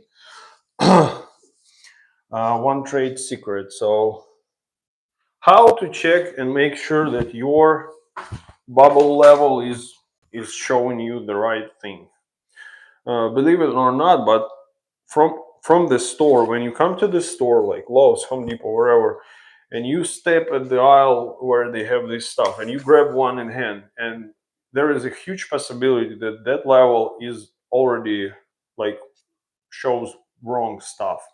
And this is the way how you test it. So you take that level, you put it on the wall, and you look at your bubble. Then you switch the side by doing that, and you place it at the same place, and you look, and if it shows you like different kind of result and bubble change the place and it's not at the same place, it means that this level is bad and you have to check another one and consider buying another one. The same stuff for this bubble. Let me show you. Like this bubble, you see. So if you come to the store and you see you want to buy the level, you set it like that, and you memorize where the bubble stops. Then you flip it like that again. You look where the bubble stops, and if it stops at the same spot, it means this level is good. But if it's like on the other side on or different, it means it's bad. So this is it, and you want to check it for like vertical and horizontal, wherever matters for your installation. This one actually I got it from Amazon at some point, and it has like a button. You see, it has a laser. It has like a just like a just like a dot, as you can see, this red dot, and it can shine. So if you need to, let's say, put your laser and set it on a certain angle, or you want to make the, it has also the line. You see, if I press it once again, I have the line here. So this one can be good also when you set it kind of level, just like that. Yeah. And then it projects the line to the left side, and it will be pretty much nice and level. So I don't use it that often, only just to check small areas and stuff like that. So most of the time I use a laser level, and I have another one, the red line. You can see it's just a Bosch. It's Bosch for like 40 bucks from, I think I got it from Home Depot. At some point it was 40 bucks, and I use two of them. So sometimes you want to carry just a small one to see some small stuff, but the big one is like the just the best one that I like a lot. So guys, if it was useful, please give this like and subscribe to the channel as well, so you can have more and more and more life hacks in the future. So okay, now when this is ready, what I'm gonna do, I'm gonna remove this, because I don't know why I set them now. It's too early, so I'm gonna grab my I'm gonna grab I forgot the name of the tool. Probably also like trowel, but I don't know the exact name. So I just use it mostly to scoop my Thinset. So okay, you just remove it like that, because it's already caked up on the top. It's like usually the like this part of the Thinset stayed on the wall the most. So I'll use it, I'll crush it on the tile when I back butter it. So I'll use it anyways, even though it's kind of looks like it's white, not that creamy anymore. So guys, let me know if you have any questions, or if you want to let me know where you're watching from, which state, which country, or if you want to have your question answered by the person who spent last 16 years doing like working in trades and doing this kind of stuff, so you can feel free. Or maybe you want to let me know what you do this Friday, and like how your Friday looks like, and why you decided to watch this live stream. That's also okay. And thank you everyone for spending your Friday with me while I'm installing this stuff, and keeping me not bored, because like most of the time when you're just here by yourself, like if I don't have live stream and I don't have anyone, I would be forced to talk to myself, which sometimes it might not sound that healthy, you know what I'm saying? So thank you for joining me. And now I can apply more Thinset, and I already have this line wet enough for my tape not to stick well, which is awesome. So in my gloves, they are not gonna allow me to start using this tape. So I always have somebody using the tape, and I can see that it's less than it was every time when I about to start using it. So someone is definitely enjoying the tape, the free tape, I would say. So, and I even had like a blue tape that 3M wide roll, and someone got that roll and switched it. So they put like a small tape like that instead, some kind of like a cheap one that's all like you pull it and it's peeling. It looks like it's been in somebody's garage. And they were like, oh, I think I've seen another blue tape. What if I just switch that old tape and put my tape from the garage? Then nobody will know that and I will have better tape. Sounds like a good idea. So I think somebody did exactly that stuff to me. And now I have a little bit of this tape left and some crappy blue tape that probably I don't want to use even in my like nightmare dreams, you know, when you're running out of tape and you can breathe and somebody is chasing you and you'd be like, the only thing you have in your pocket is this blue tape. It will be not something you're gonna use. You will just throw it and be finally chased by that person. So believe me, it's not a great tape that I have. I but I think I don't have much choice. I have some 10 tape, but no buts, no buts, but joint. Thank you guys for joining, for staying tuned. Please like this live stream by double tapping. Like, just use one of your fingers. Like, it doesn't matter which one you will use. You can use like a thumb, you can use pinky, whatever, like index finger, and just do that, just like tam tam, and then you give this live stream a like by doing so. So it's not hard. It will give a little bit of a warm up for your hand, at least for one finger. If you can use it for every finger actually, and just double tap it, this finger, this and that, and it will give multiple likes to this live stream. So, and it will be even better for your hands, guys. So you can try that. So this is that tape. I don't know. Let me know if you know this brand. It's made in USA. It's proudly made in USA, but it's peeling off like it's from China. So I think Painter's blue tape is better than the white masking tape. I agree, but not the one that stayed in the garage for like decades. It's 100%. I like blue tape. Only thing I don't like about blue tape is that it's quite expensive. So I think it should cost like a it should cost like a white tape, you know. Of course it's better, but this one, I mean, hopefully it will peel off. Let me show you.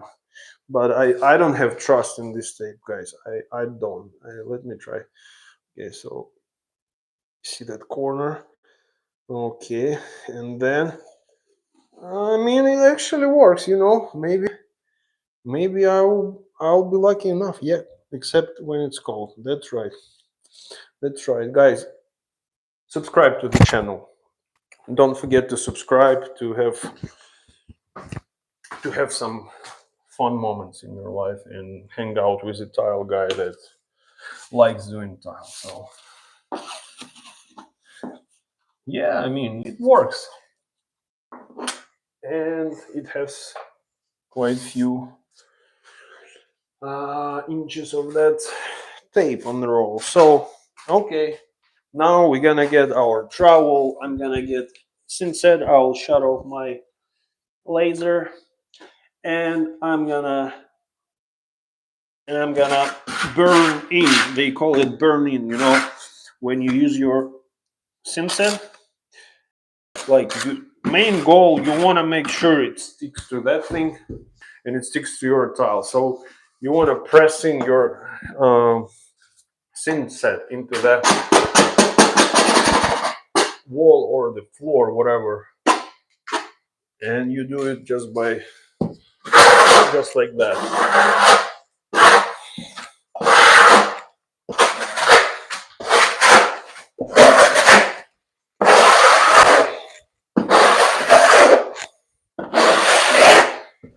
Just like so.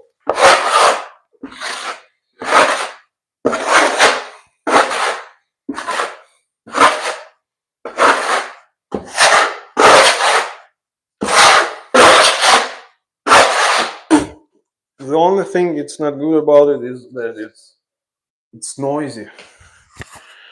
But who cares? Like, if you wanna have nice adhesion, then you want to press it in like crazy. Just use all your power to make sure you have a nice bathroom. Just like that. Just press it. Just press it like that. If you don't have the tile on the other side, always be accurate with your sharp corners, because you can sometimes damage your waterproofing. So be gentle around the corners. Okay, so I applied it, and now just drop it like it's hot. Drop it like it's hot. Okay, so we have that ready, and now I'm gonna get my half-inch trowel.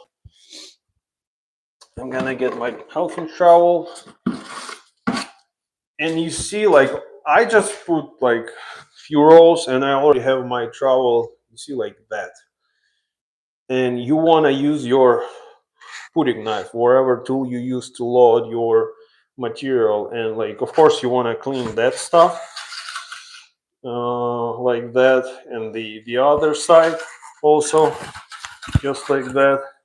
But then the main thing is that you want to do that, guys, like reset it, like reset button on your phone. So this is how you reset your notch trowel. You do like that. You just kind of scrape off all this unnecessary buildup. That will give you less. It will be just grabbing and pulling the Thinset, and you won't have the depth you desire for it. Just like that. Guys, like this live stream by double tapping the screen, and consider subscribing. Thank you everyone for spending your time and joining. Thank you, Uncommon Woman, for pushing for me and your support as well. It matters a lot for me. And let me know, guys, in the chat where you are watching from, which state, which country, if it's not United States. I'm doing the beautiful tile work in Tennessee, United States. It's Tri-Cities.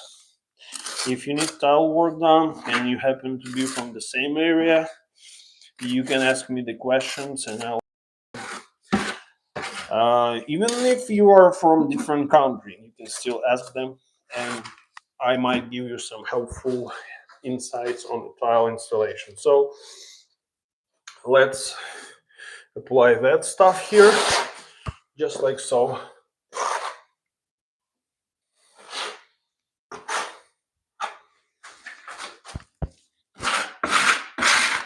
And usually when you mix your Thinset, you don't want to mix a lot. Like sometimes, even depending on the notch trowel that you use, you might want to mix maybe like a little bit less than a half bucket to be able to work it for a few hours, because if not, you will just have tons of the Thinset that will start hardening at some point, and you'll be like, man, it's like $40 for the bag, and it feels like I just wasted some. So you want to make sure you kind of mix just the necessary amount that you can handle within a few hours, because you can just mix it once and work all day long just on that one mix.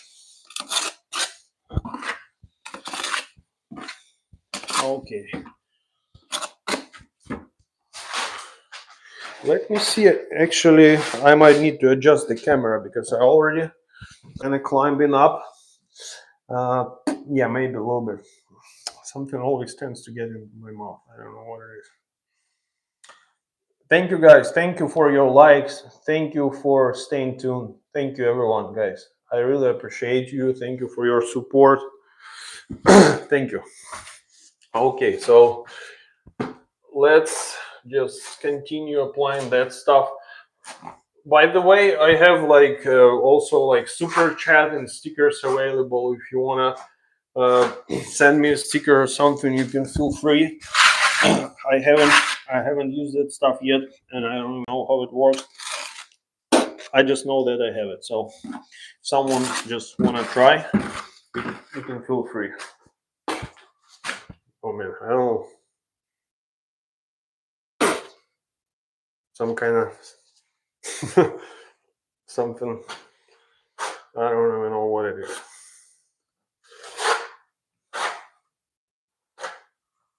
Ooh, man.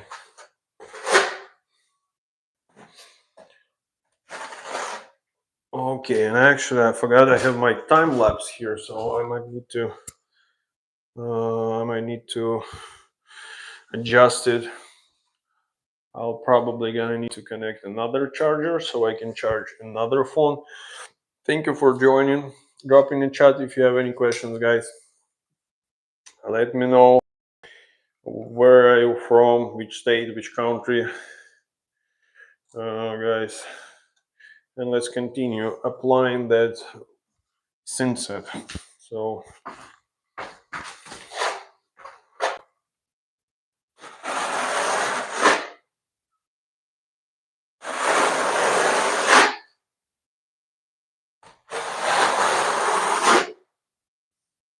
and I don't know, someone said it's like a lot of Thinset for that tile. So you, the way how you figure out how much tile you need, how much Thinset you need, first it's like unevenness on of your wall. So you place your like whatever 2x4 level, and you just check how flat it is, how level it is, and sometimes you need to use different notches, uh,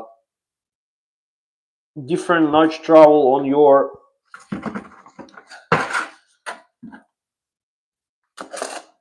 wall just to level it.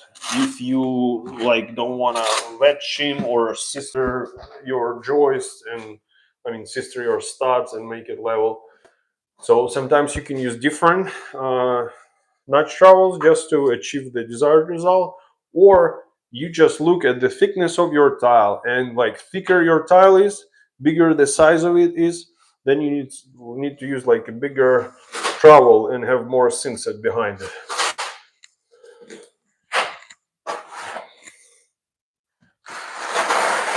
So for me, this tile is like half-inch thick, and it's like 12 by 24. You want to make sure you have plenty Thinset behind it.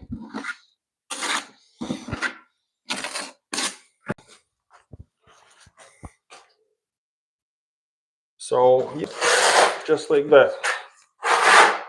Usually is the best area like on the wall, because you don't have to kind of be on your knees, or you don't need a step ladder to reach somewhere. It's like a perfect middle. It doesn't dry as it dries on the top, and yeah, it's just sweet spot.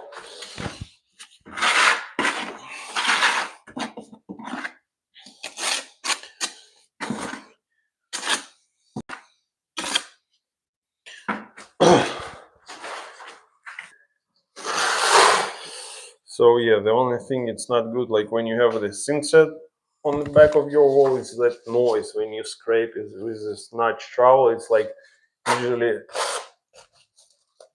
it makes goosebumps on my hands, because I like that music. I better listen to another music, not this like scrapey noises. But oh, by the way, you can let me know what music you like. If you like listening to music while you work, I like, but not always.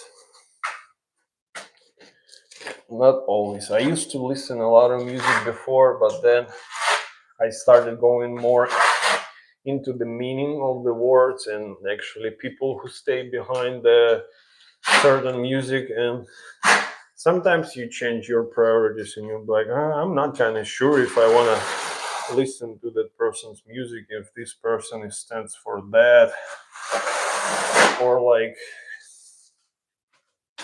things like that, or like if lyrics is just full of dirt. It might sound bouncy and like nice, and but the lyrics might be just the pure disgust, and I'd be like, I don't know if I feel fine by allowing myself to be exposed to that kind of dirt, even if it even if it sounds like bouncy, whatever. So my favorite band used to be Linkin Park. And it's like a rock for those of you who might not know, but it's pretty popular. Even now they have like a new vocalist, the girl. But after the vocalist died, I'm not that big of a fan anymore. It's like it feels more like a karaoke, like the another person pretty much took place and just I mean just I don't know how to explain. It just feels different. And also they used to have this kind of depressive kind of lyrics as well, but I mean quite few nice songs, and I was a big fan of them back when I was in the school. So shout out if you like Linkin Park, if you heard of that band, or but if you want to let me know what is what is your favorite band and what music you like to listen. I like to listen sometimes like a trance music when I work. That would be just like kind of like boom, boom, boom, and it's just dynamic. You listen and you just do work, and it kind of matches the tempo of the stuff that you do. And sometimes it can speed you up and give you extra kind of force to just push forward. Okay, so as you can see, I peeled the tape again and I have my tiles perfectly clean, nice and clean. So this is exactly what you want to have. And yeah, there is not much stuff. And that Schluter Thinset, it is really, really sticky. It is tacky. So like when it sticks to the tile, if you will, like you have to clean it the same day, whatever you can clean, and next day like the rest of the stuff, because if it will stay, I mean that stuff is designed to bond like tile over the tile, fabric like waterproofing fabric and all that stuff, so that thing will make sure that it sticks to your tile. And especially in the joints, like it might take few seconds just for you to get your sponge and clean it, or maybe take a brush with like just water, can of water, and just brush it off. You can do that.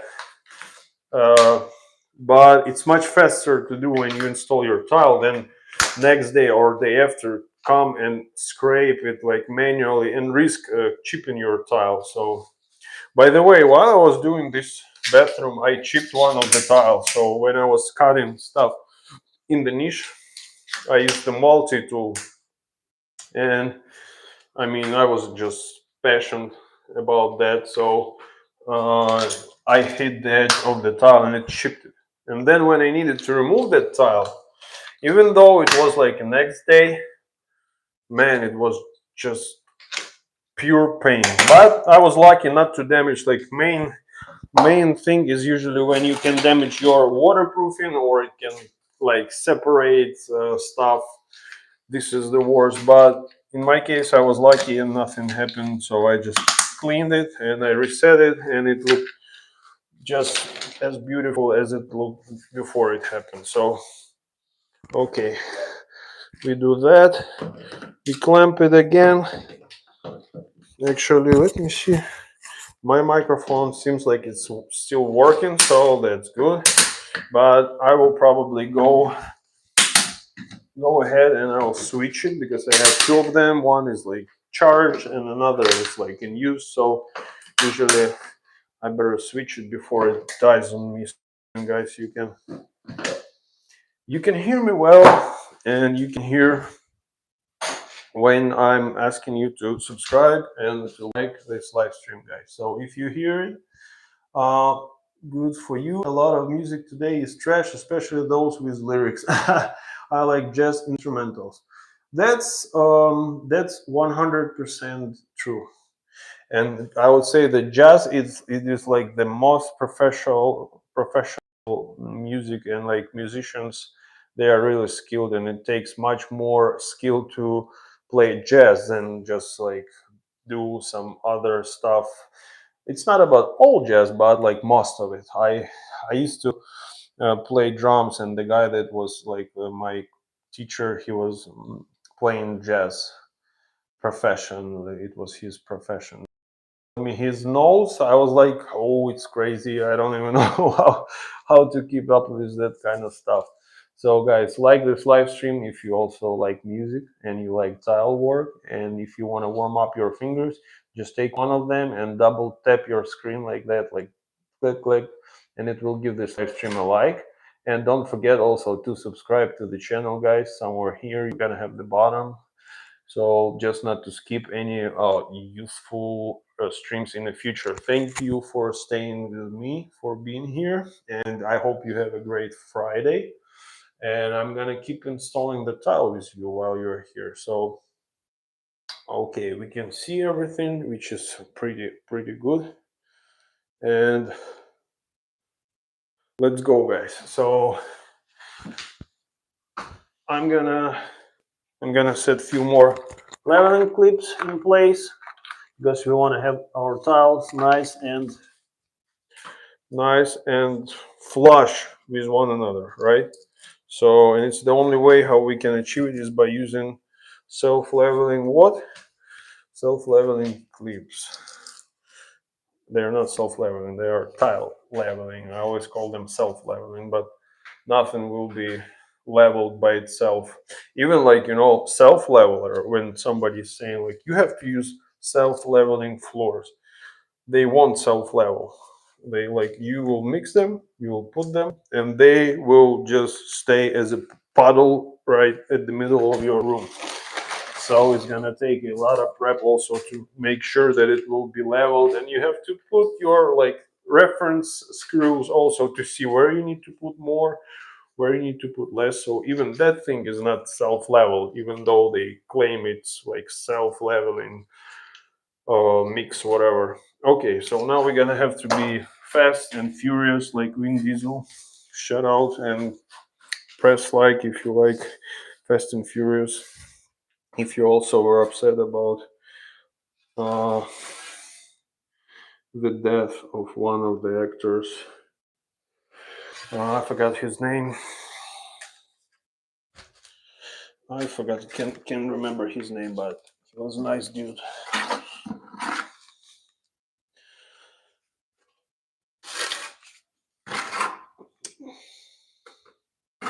Okay, so now it's the time to back bottom files that we have, and I'm gonna do it because I can. I will do it because I can do it. Just like that. And again, it's a directional tile. They have arrows. I know that this arrow is pointing down, so then when I install it, I need it to look towards this wall. So this is exactly where it's gonna look. And you want to make sure you kind of press it into the texture. I always like to move my trowel like to the side a little bit, so it kind of like removes all the bubbles. Not all, but like most of them.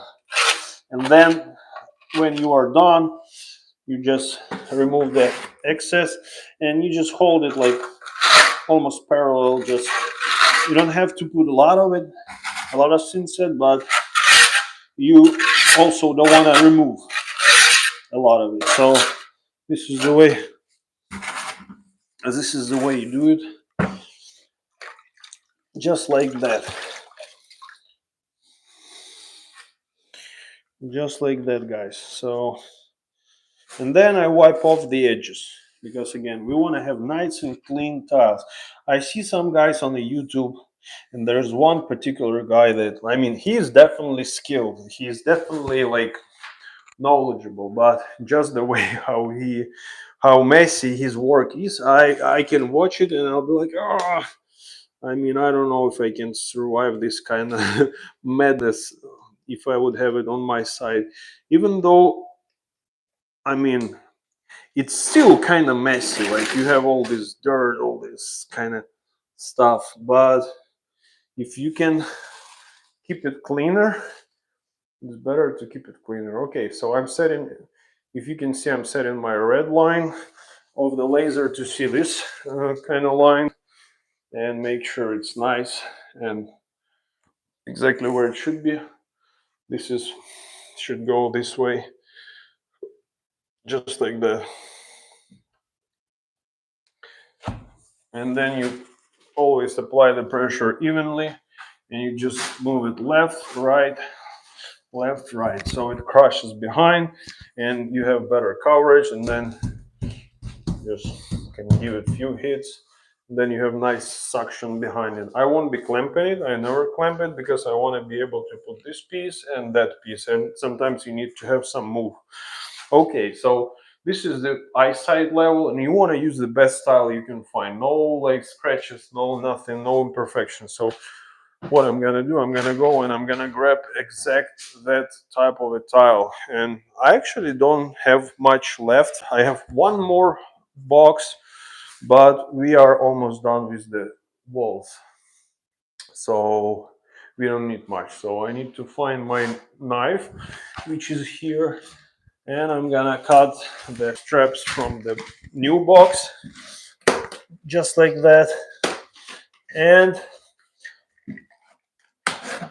I also like that I want to show you some life hack, guys. So stay tuned and like this live stream by double tapping your screen again and again and again, as many times as you can. You see, I can rhyme.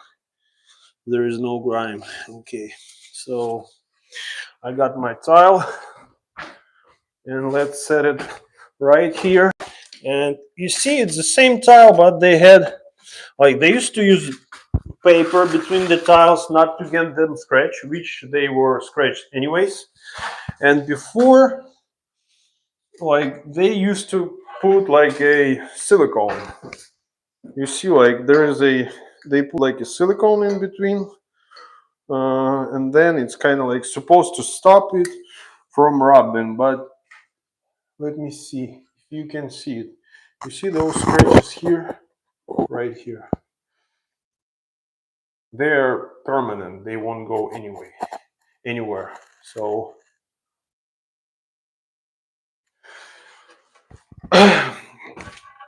so I'll look for another tile because it's on an eyesight level, and it looks like I found that beautiful tile here. No damage, no nothing. So yeah, it's right here. And I want to show you one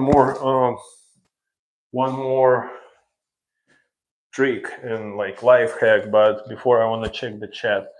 Okay, so regarding the music, my two favorite jazz artists are Andreas Wallenweider and Jean-Luc Ponty. They both are Australian and Moon Harp. That's good to know. That's really cool. Okay, so better wedge the tile. It could fall and chip. No, it it won't fall at all. Like, I already pressed it in. I kind of moved it left, right, and it's extremely hard to pull the tile with your hands, or even if you put any like a pudding knife in between or something, and you will start pulling it. There is such a suction, it won't fall, never. If it was no Thinset, of course it will fall if I will just set it on the wedges, but it won't.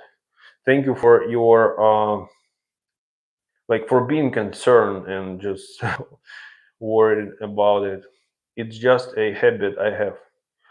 That's okay. Yeah, I mean, I agree that it's a good habit. It's not a bad habit, but uh, I mean, just just to show you, just and others also. So here's my tool. It's, I mean, it's not falling anywhere. If I put it here and I press it, like, it won't it won't come off. So it won't fall by itself. Now I have some Thinset here to prove my point. Just kidding. But thank you for, yeah, I mean, it's a good habit, as well as a keep your board clean. So let me show you something, guys. I just, that's the reason for the grooves in the Thinset, to create suction. Uh, it's partially right, but also to be able to press it in and kind of adjust your tile also as well. So let me show you something. You see that? And you don't see it again. Have you seen it? You see it and you don't see it again. Just joking. So this is the piece that was part of the box. And if you can hear it well and see it, you're very welcome on Common Woman. So you see what it says: caliber, lot, tonality. WD or WO 263050125. And this is something you want to look at when you buy your tile. So it should be all the same on every box. So you have the kind of serial number for your tile on each box, which should be the same. But even though if you get the same serial number, you still might have different caliber, lot, and tonality. So it's like three other things that might be different on your tile. So always keep in mind, and when you buy the tile, and I can actually find another. So there were uh, two different pretty much deliveries. There was a main delivery and was like the another delivery. So now let's show it to you. I'm just cutting the same piece. So just so you know, and it's like the guys who brought this style, they work in construction. This is their work. So let me show you. This is all the same tile type. It's like Satori, Porcelano. You can see it says the same like Porcelano here, Porcelanato, Laminate or whatever. So one box. You see this one caliber lot tonality is WO263050125, and this one is 279, which is already different, 070225. So it has different lot, different caliber, and different tonality. So that thing alone can affect your whole bathroom. So what can happen if you use one tile from one tonality, another from another? So guess what will happen? Nobody will leave the like to your live stream, and nobody will subscribe to the channel, right? Or you can do that still by pressing the screen and double tapping your screen. You will give a like to this live stream for this kind of life hack, and consider subscribing as well. So you can have different tiles on your wall if you use tiles from different batches, whatever. And so you always want to have the that check done before you install your tiles. So this is a little life hack, and you can just give this live stream a like if it was useful. So, and let's continue, guys, because I like to speak, but we need to move as well, because there are quite few people who like to say always, man, you have to be fast and quick, and I just can't disagree with that. So let's continue. I'll probably switch my microphone because I already intended to do that. So here it is. I have that piece right here, and it's fully charged, so that way I know that you guys can hear me well, because my old phone, it has bad uh, microphone. So now I have this one ready. Let me know in the chat, please, if you can hear me still. Thank you for your likes and for your subscriptions, guys. Let me know if you can hear me. Somebody, please drop plus in the chat if you can hear me, guys. Okay, so I'm gonna cut the tile so you can still see the tile right here. We still hear you. Thank you. That's great. So you can still see the tile, but you can also see now my cutter and some of my mess. So now I'm gonna mark the tile again, like for those of you who not know, this tile has a direction, the arrows on the back, so I'm checking for those arrows and it's pointing this way, and all the tiles they are pointing the same way, so then I have less of a difficulties while I install the tile and keep my design kind of the same. Okay, so now I know that this side goes here, which means this is the piece for here. I just flip it like that. I just put it next to this tile and I press it to my flutter edge profile, which is right here. And I just mark my mark with a pencil, okay? Just like that. And this tile, so I make my mark. And now I'm gonna just use my tile snapper. I'm gonna use my tile snapper and I'm gonna snap it. I'm about to snap it, guys.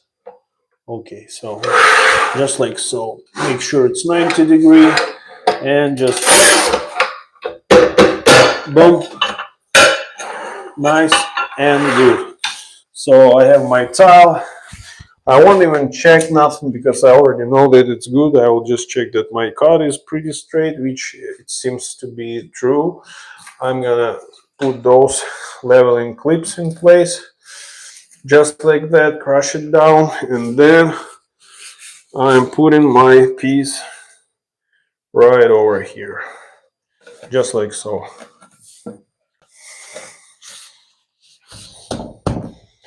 Because I have the edge trim here, I will press it like firmly here because it needs to be crushed nice and well. It's like thinner here, but it's more of a depth over here. So I'm pressing it also, like if it's a little bit bigger, that's okay. Like you want to make sure your line here is nice and clean. So you might want to move it to the side if you need to. In my case, it's just nice and perfect.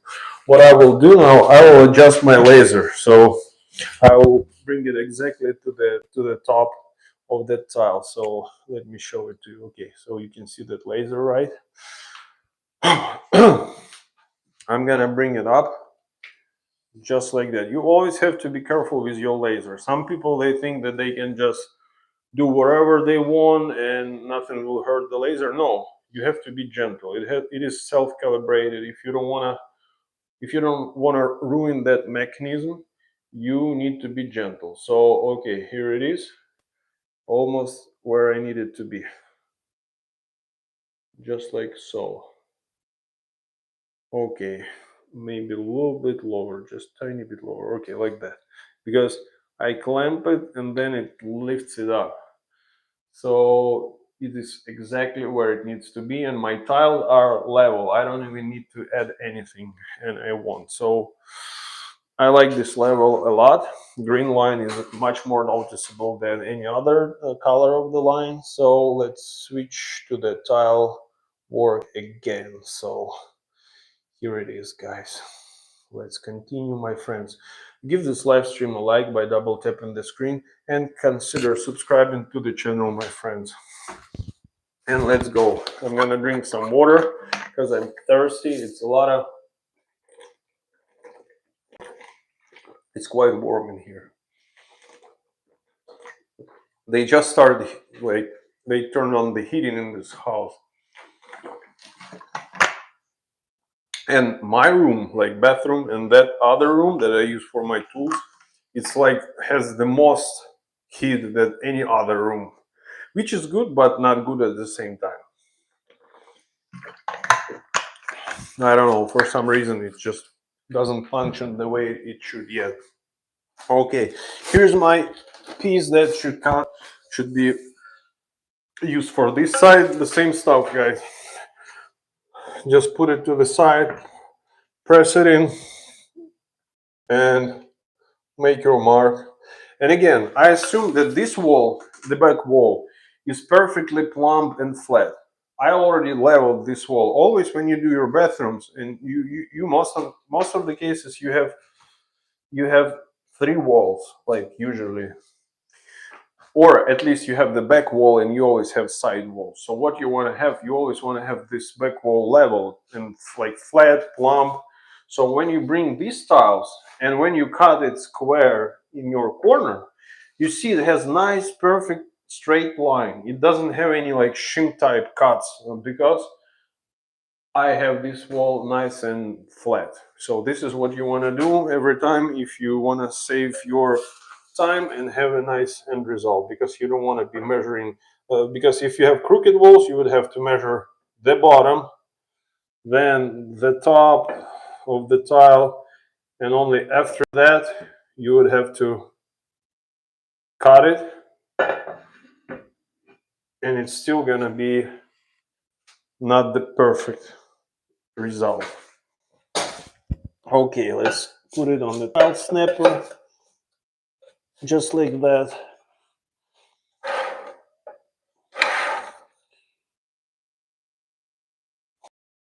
Just like that, guys. Okay.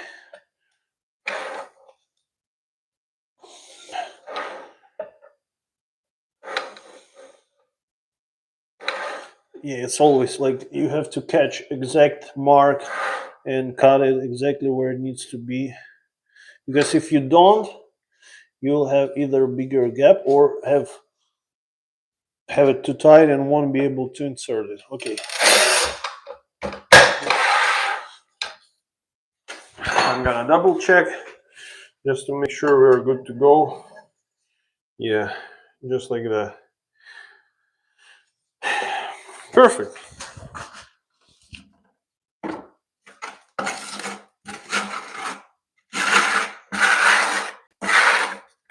And I'm almost out of Thinset, which is good and bad at the same time because I'll need to have more, need to mix more. But I'm gonna have a fresh Thinset after I mix it, and I don't have to use the caked iced Thinset, which is what we want to have. Nice and fresh Thinset.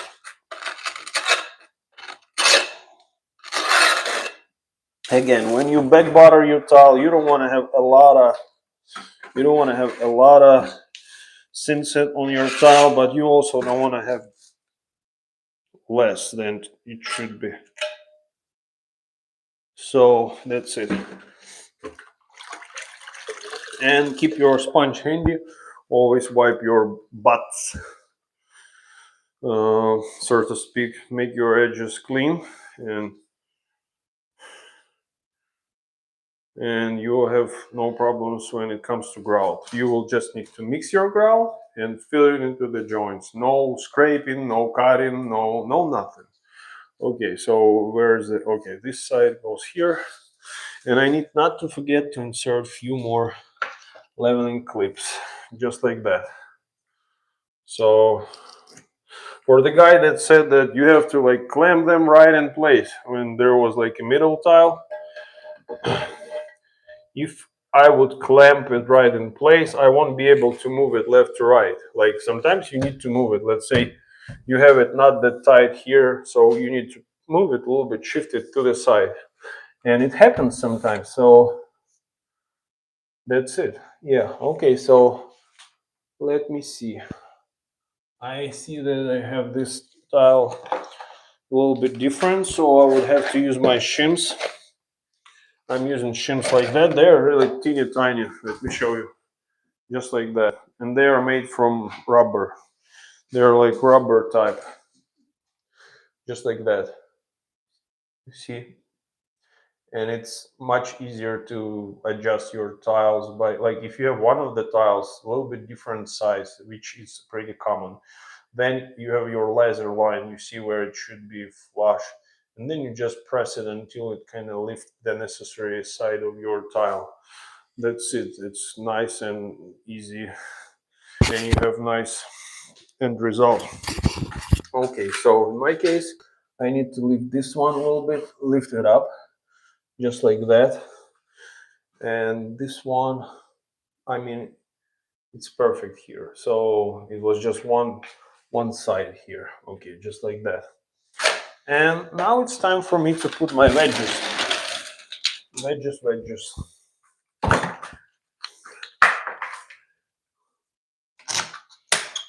I can press it to the left and be have no worries. This tile won't move to the side because it's already next to the Schluter trim, just like that.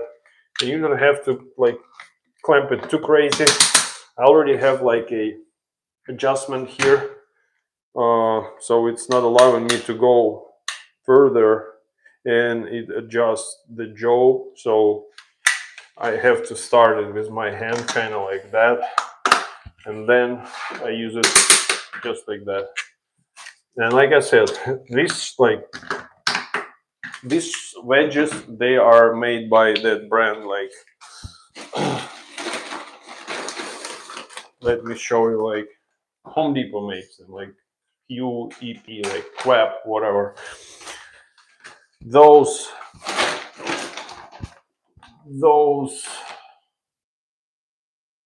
leveling clips, they are made by Bar Walt, Marshalltown brand. So it's like it's Lowe's. It's different. And the clamps are made by Ruby. So you can use different systems if they are like the same, like kind of big type. You can use all of them. Should be able to. But if you get the same brand, it will be better. And I like actually this like yellow wedges and the same leveling clips, because these, they are kind of uh, too rigid. These ones, it's good that they don't snap when you pull it, but when you want to break it, it's much harder with these like QEP, UEP, whatever brand it is. Like, you can easily hit it, like they say you can hit it like that and it will break, but with this type you only need to hit the from the side to be able to break it. Okay, this one is ready. This one is ready too.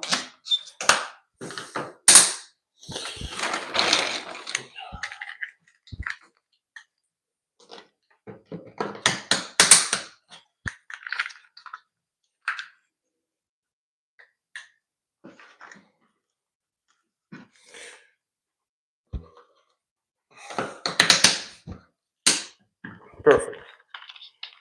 I can tell you how happy I am when I see how it kind of levels all these tiles, and it looks perfectly flush. Like, I have the light here and there is no shade, like in this, like no tile that is cast in shade, which shows me that I have nice and flat surface. And if it was my shower, it would be a pleasure for me to, every time I would go in, like me personally as a tile setter, every time when I see showers, I'd be like, I'll start looking for stuff and seeing some issues, something like but here, I mean, I like the way it goes. I usually not allow myself to leave. Like, if I made a mistake, I would redo some stuff. I would not leave it the way that I won't be satisfied with if it was my house.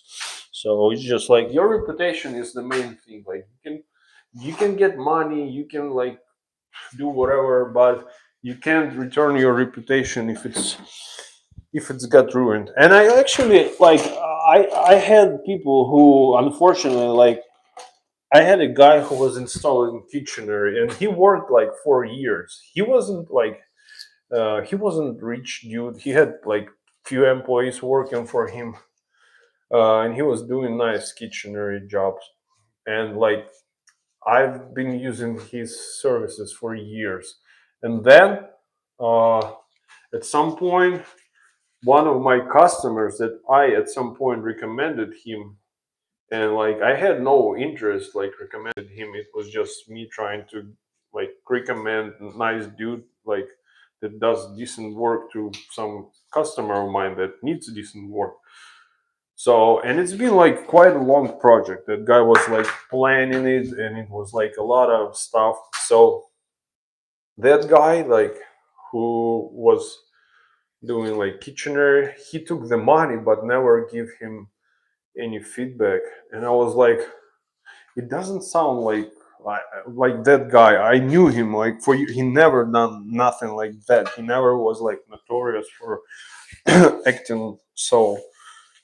And then another person is telling me like, hey, this dude took money and he never showed up. And then he closed his like warehouse. He had a warehouse so people they can come see like the. And I don't know what happened. Maybe something happened in his life, so he was like really like crushed down or whatever. I don't know what made him, or maybe he like you maybe he started having gambling addiction or something, because like usually normally person would not commit nothing like that, like especially like in remodeling. So yeah, reputation was ruined and I don't even know how he straightened it up. So guys, thank you for your likes, for your subscription. Please subscribe to the channel, guys, and like this live stream by double tapping your screen. Just double tap it with your fingers. It doesn't take much for you and it's great for me, and it will show other people this live stream and they can gain something or just hang out and have a nice time, guys. So like and subscribe, please, and let's continue. Let me know in the chat where you are watching from, which state or which country, or if you have any questions, just feel free. If you happen to live in Tennessee or maybe Tri-Cities area, like I myself live in this area and I work here, so you can ask me if you need bed and stuff like that. So okay, here's another piece that's gonna go there. I'm gonna check the arrow and I'm gonna start back buttering. And we have exactly enough Thinset for one more tile to be back buttered and set in place. And then I'll mix a tiny bit of the Thinset, and we'll have to do just 3 rows, and that's it. And I'm lucky to have exact height. Pretty much, I measured and I checked everything, and it was exactly where like my tile ends at the very top, and it just has a gap for the ground. And some of the areas on this ceiling is like whoop, but it can be filled with grout and then caulked, and there will be no issues whatsoever.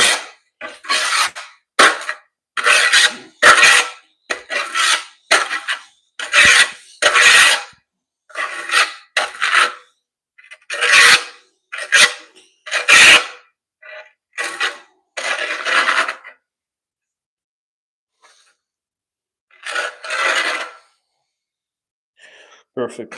Yeah, make sure you put enough on the corners always, just like that. And let's set this one in place, guys. Guys, if you have any questions, you can feel free to ask me. And it will be a pleasure for me to answer it, since I love what I do. And I mean, I like to help other people as well when it comes to my profession. So let's crush it left and right, just like that. And like I said, to make sure it's nice and flush here, I'll press it nice and firmly here. That's it. Okay. So now when we have this ready,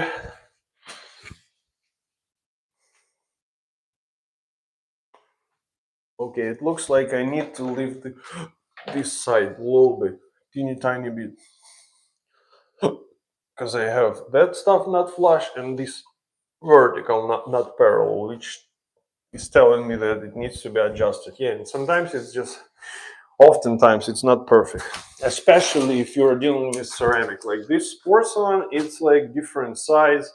You have to, like, the way how they produce this style, they make the huge piece, they print it, and they kind of bake it on their factory, and then they take that piece and they cut it into a smaller pieces, okay? And because they do so, they can make nice and perfect lines and perfect size, like it's almost uh, perfect. But that's what helps you to achieve teeny tiny grout lines. But sometimes people be like, hey, I want to have 1/16 grout line, and they have cheapest ceramic that you can imagine that has different, like you put 5 tiles together and you see that all of them, they have different size. And if you take the smallest and the biggest, the difference would be like quarter-inch sometimes, and it's crazy. And you can't have like 1/16 gap on the tile like that. You can have it here, but not there, because they cut this tile out of the big piece and they cut it exactly where it should be. But those tiles, they bake them, and it's like this process is really particular. Like they have to maintain the certain moisture between, again, like caliber, lot, and tonality, whatever, all that stuff. It all should match.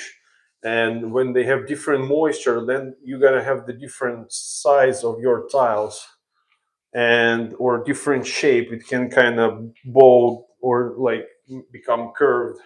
That's why you won't have with ceramic, you won't have never the same tiles. It's just almost not possible. And it's like they won't be, it's a cheap tile. It tends to be a budget tile. Nobody's gonna be going crazy about like maintaining the same humidity in the room and all that stuff. So okay, so we have that tile. I check for imperfections. Looks like we have none. Sometimes they have just scratch, you know? It looks just perfect. You see no nothing. And then you see some kind of weird like scratch. So pretty much when it's gonna get dirty, you're gonna have the just black line on the tile. So also keep an eye on that. And that's pretty much it. Okay, here's our arrow. So that's it.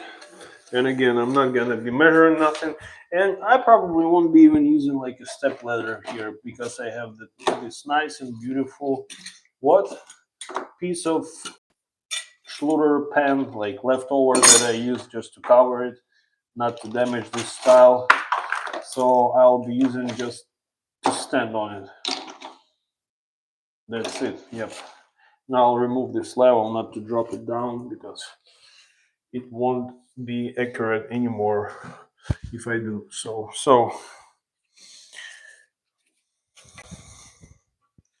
So now you can see me already do some stunts, guys. This is what it takes to have a nice quality. So let me see, I want to double check. So I'm not measuring nothing, because like in order to be quick and precise, you have to just use it in place and mark your joints in place, just like that. And then when you cut it, you have it exactly where it should be. But with measurements, like different tape measures, they have different offset and all that stuff. So you can never trust if you use a tape measure. Like I know even some tile setters, they cut their tape measures, that piece that on the end that kind of flexes side to side. They cut it off, and maybe like at the 10-inch or something. So then when they measure it, they always have the same kind of distance from the end of their tape to the actual edge of the tile. So there is no like less room for mistake, I would say. Perfect. So let's check it, guys. Just dry fit it. Okay, just like that. Like perfect every time. So no tape measure, no nothing. And also, like another interesting thing, that is like most of the tile that is not made in United States, it's made the place that uses not a standard system to measure, but metric. And when it comes to division, like when you need to measure stuff, it's hard. It's quite hard to use the standard system. You of course you can get used to it when you do the tile and you have a lot of stuff that you need to calculate, but the thing is that the tile usually have the dimension that is equal to certain like metric standard. So if you'll be using metric tape, it will be much easier to divide because they have like tenths in their tape measure. So like in 1 inch you have like 16ths, you have 30 seconds and so on. But in metric system, everything is like equals 10 pretty much. So imagine if you would have like just 10 sections in your inch instead of 16, you have just 10. So half of an inch would be like 5 whatever, like if in metric it's millimeters. So imagine you have just 5 sections. So if you have 1 foot, like 1 feet, you have 12 inches, right? Imagine you have 10 inches. So it's much easier to divide. So this is how they have we have 1 feet, it's like one, in metric it's 1 meter. So imagine you have 10 inches in 1 feet. So this is the main logic and main difference between metric and standard. But why I'm explaining it, because this style was made in Turkey. Okay, and guess what they use in Turkey? They use metric system. So if you measure it in metric, it will be 60 centimeters, which is 60, which when you divide it in half, it's 30, and this is 30. But if you use metric, it will be less than 1 foot and less than 2. And when you need to divide, then you have all sorts of different things that you need to deal with. So that's one of the reasons why I prefer not to use tape when I can avoid it. And it's also one of the reasons why I'm using both. I'm using like standard system and I'm using metric system, just to make my life easier when I can make it easier. Okay, so but my upbringing allows me to use metric system easily, even more easier than standard probably. But like I said, I have metric tape measure and I have standard tape measure. It's always good because like sometimes you can like there's stuff that's built using standard system, and it's logically to use the standard system to work with that product, right? But like when it was produced using metric, the same stuff like with the cars, you know, when you have engine, it's always like metric, and you can't use standard. That's why if you come to the store and you like want to get the wrenches, you will have standard and metric. You won't just have standard or just metric, because they know that, let's say that company is based, it's like in Europe and they make engines, or in order to calibrate stuff they use metric system, or they use parts that are related to metric, like, you know, tools and stuff like that, or any like supplies, whatever. So that's a little bit of a detail about the tile and stuff as well. Thank you for joining, guys. Thank you for your likes. Sergey Shevchenko, hi man, good job. It's late. It's time to go home. Yankee, go home. I know that it's late. It's time to go home, but I have quite a few people enjoying this conversation, and I have 3 more rows it needs to be placed. So I'll place it, and then after I'll be ready to head in. So I want to make sure I have some logical ending of this workday, not just because I'm tired or whatever. So that's it. Let me know in the chat, guys, if you're the same, or you think also it's better to wrap when you feel that it's late, or you also like to complete stuff just to make sure you're kind of like, I'm that kind of person that has satisfaction when I feel that I achieved something, that I like completed certain amount of work that makes me feel glad about me kind of completing this kind of work. I prefer standard. Okay. Oh, that's absolutely fine. And I like good thing about standard.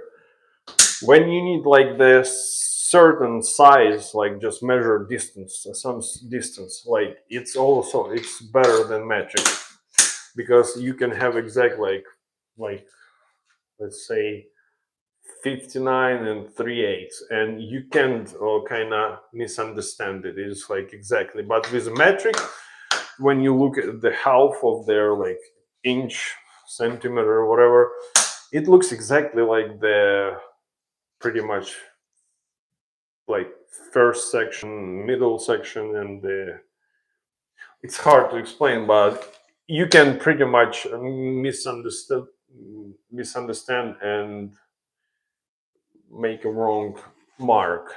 It's easier on metric, the way how the measure tape measure looks. So that's fine. Okay, now I'm gonna clamp that stuff in place, just like so. Yeah, that sound makes me feel happy, because I know when it clicks, it is tight, and it's not gonna be bumpy, or like it's not gonna look like steps or anything like that.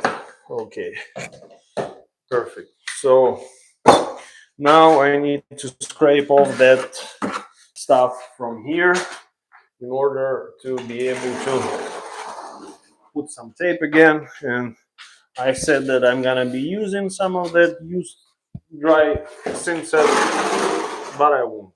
I decided not to. So here's what it is: like three tiles. We have three more tiles on the top. Okay, three more rows, and it's already, yeah, it's like almost 8 o'clock, guys. Yeah, it's true. It's already quite late. Time is running really fast. Okay, so I won't be using the sponge. I'll just use my finger, just like that, nice and clean. Okay, now I'm gonna put the tape again. So we have 3 rows. I'll use probably, you know what, I'll probably put my step ladder. I think it will be safer and faster and all that stuff. Guys, subscribe to the channel, please. Metric is confusing. Yeah, I mean 100%. Could you please like this live stream by double clicking your screen and double tap it, and subscribe to the channel as well, guys. Thank you for staying tuned. Hopefully when I will be in the focus, yeah, it's getting focused right there. So just perfect. Okay. Whew. Let's go. So we have 1, 2, 3 rows, which should be really easy. So what I will do, probably I'll just tape one. I'm just trying to think. It's like 3. Yeah, I'll just do 1 row, and then I'll apply the other 2 rows after, because it's quite, you know what, I'll put the whole thing. Yeah, I'll probably take the whole thing, and I should be quick enough to, I should be fast enough to do it quick. Okay.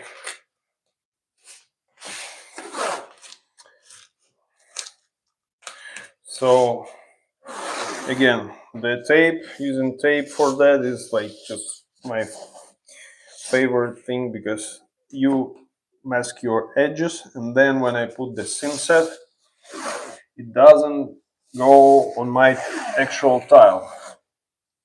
It doesn't go there.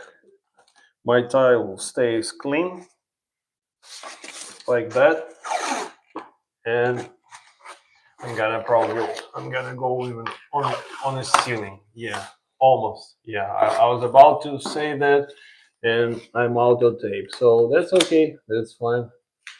It will be enough. I'll be just accurate around the ceiling.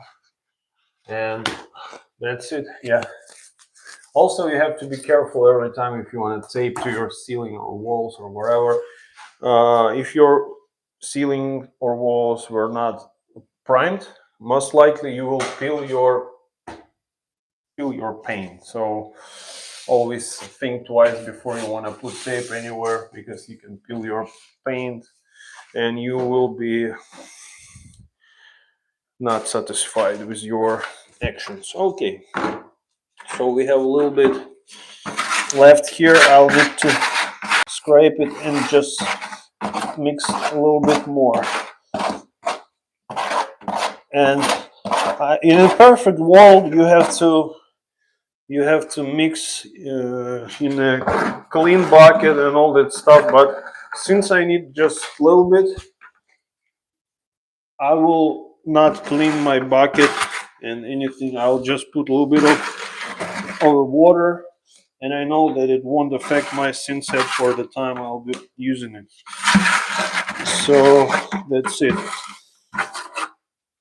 guys. Let me know in the chat if you like the design of that like tile overall. Like if you would like to have tile like that in your bathroom, if you like black and white or gray and white, whatever style, or if you make more of a fan of like a subway tile or whatever.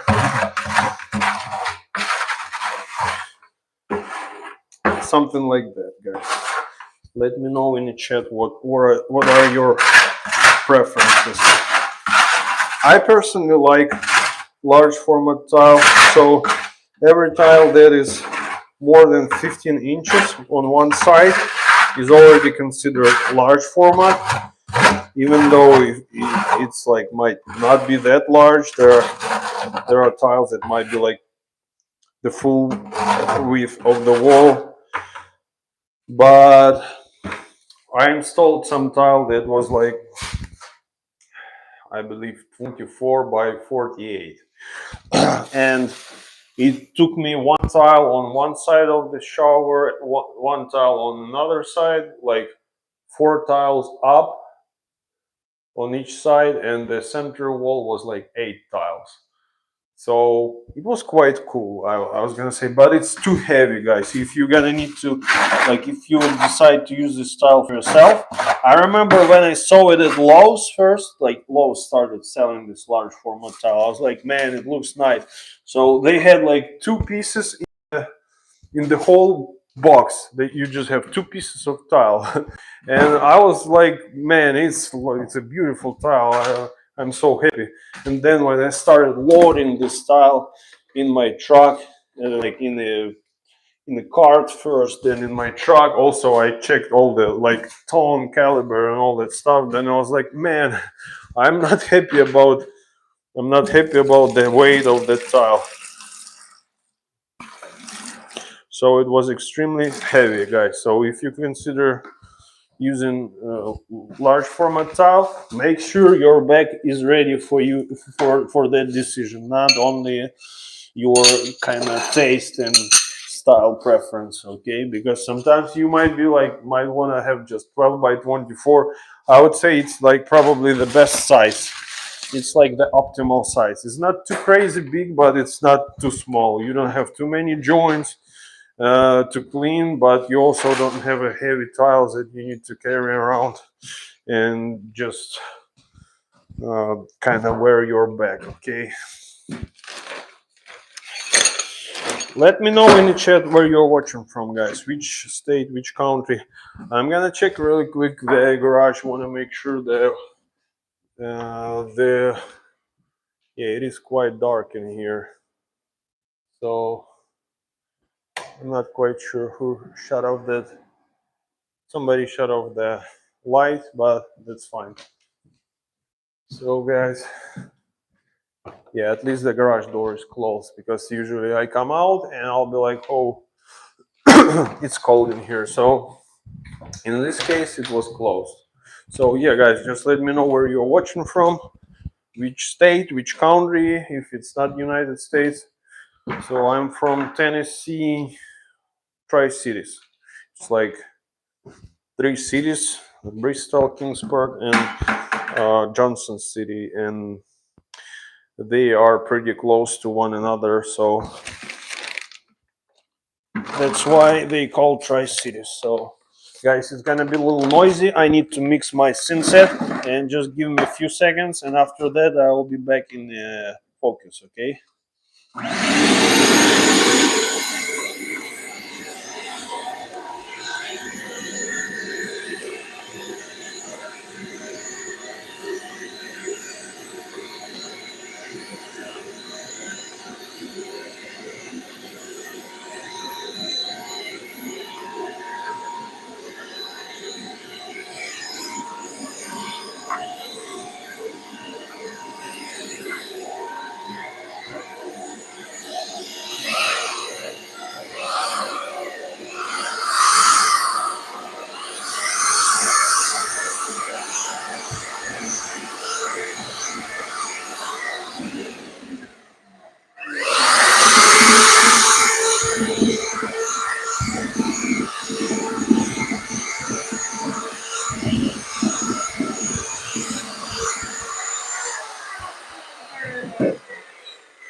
As you were able to hear, guys, I used my vacuum while I was mixing, and it is because like you always have to protect your health, guys, while you work. And inhaling the Thinset and mortars, like sometimes I remember I even had like a blood coming out from my nose, because I mean it can cause some serious damage, okay? So make sure make sure that you protect yourself. So you can do that either by placing the hose and turning on your vacuum, or while you're mixing or in it, so it's nice and kind of it's not going up. And also you can just wear the mask wherever works for you.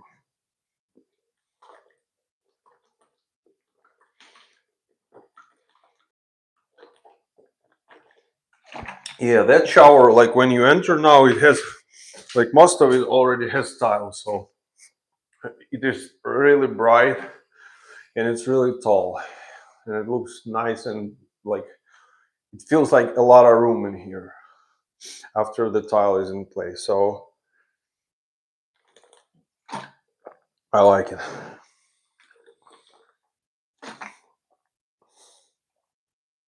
After you mix your Thinset, you have to let it sit every time around like 5 minutes, or like at least 3 minutes, something. I'm not partial as long as it's pretty. It people to handle that large tile. Yeah, that's true. Yes, protect your health while you're working. That is true, guys. Like this live stream, guys, please, by double tapping your screen. Just double tap it, it will give it a like, so more people will see it. YouTube will know that it's like useful, not just some kind of talk.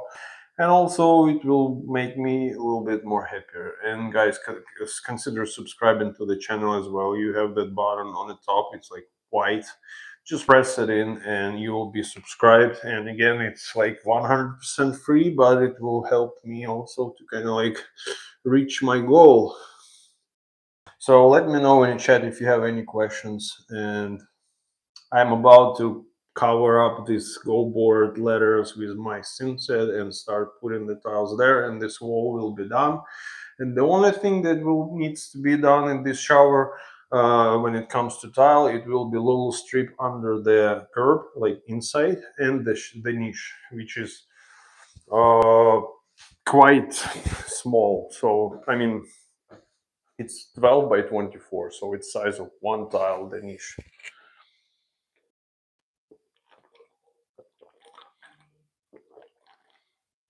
Yeah, I'm extremely thirsty.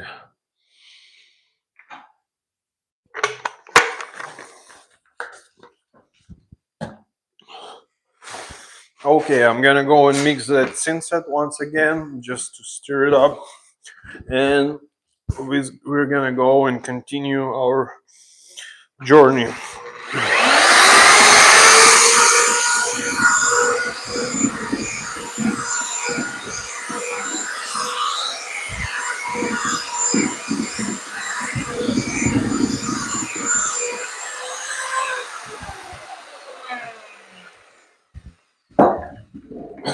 Perfect, guys. So let's go.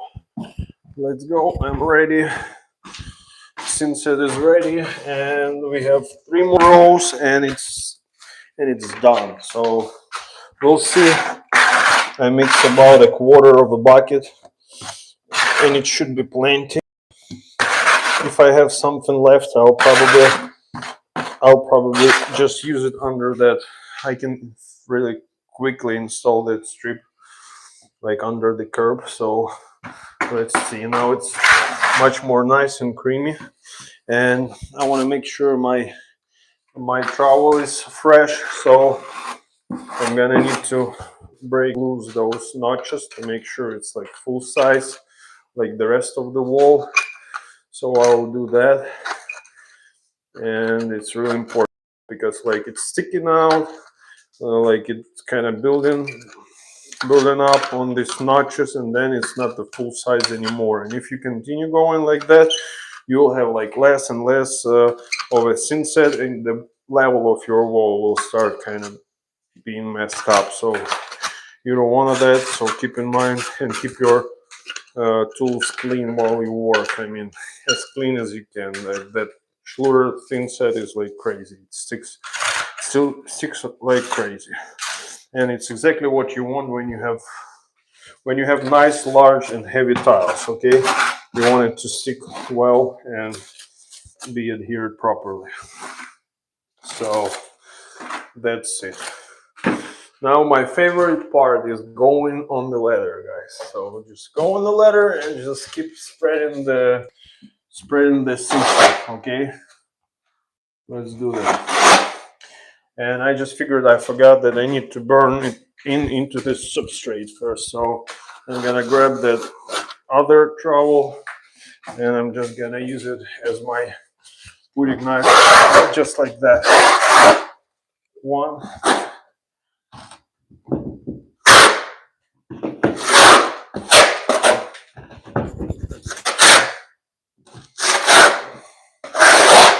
Just like that.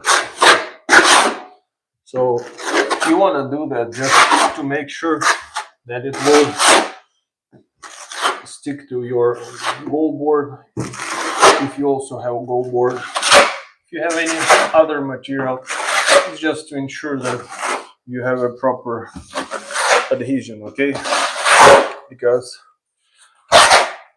when you just use your trowel and you apply notches right away, it won't kind of stick to that thing. So you want to make sure it sticks nice and well.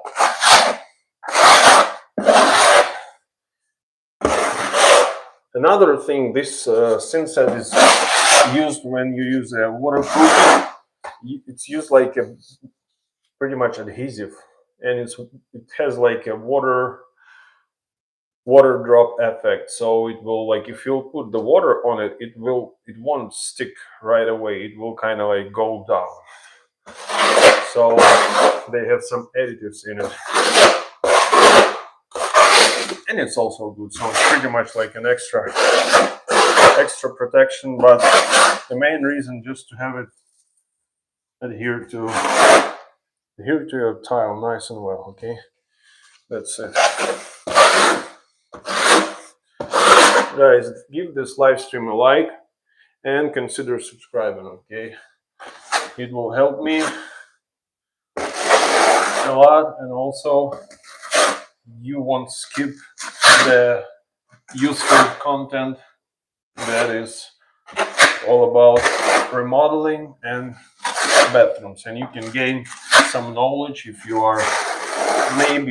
do your own projects like DIY, or maybe if you just are a beginner, or if you are another specialist that also maybe would like to hang out at some point and share opinions and just talk to other people while chatting.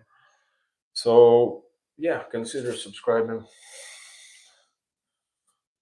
So when you're done with that, I already have Thinset here, so it's not necessary to do this kind of stuff for this side. But what I'll do, I'll probably make my sponge a little bit wet Now I'll give it a light wipe because it will try to kind of like absorb a lot of moisture here. It's like really hot on the top, okay? So I'll be doing that just to kind of like keep it nice, and it will absorb right away. It will already start drying when I come to this section, and it will just has less things that will stick to the tile, to the wall. I mean, so it won't be bumpy. This is exactly what we need. We don't want it to be uneven. We want to be nice and even and have nice even wall.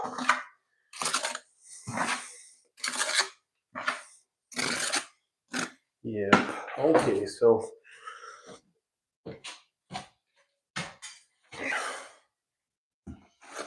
just like that.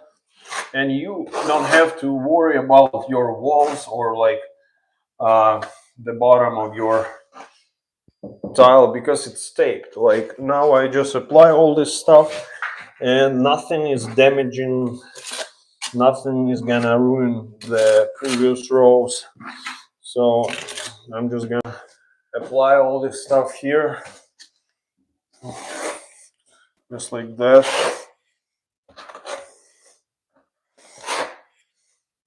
And then I will remove my tape and I have a perfect clean joint.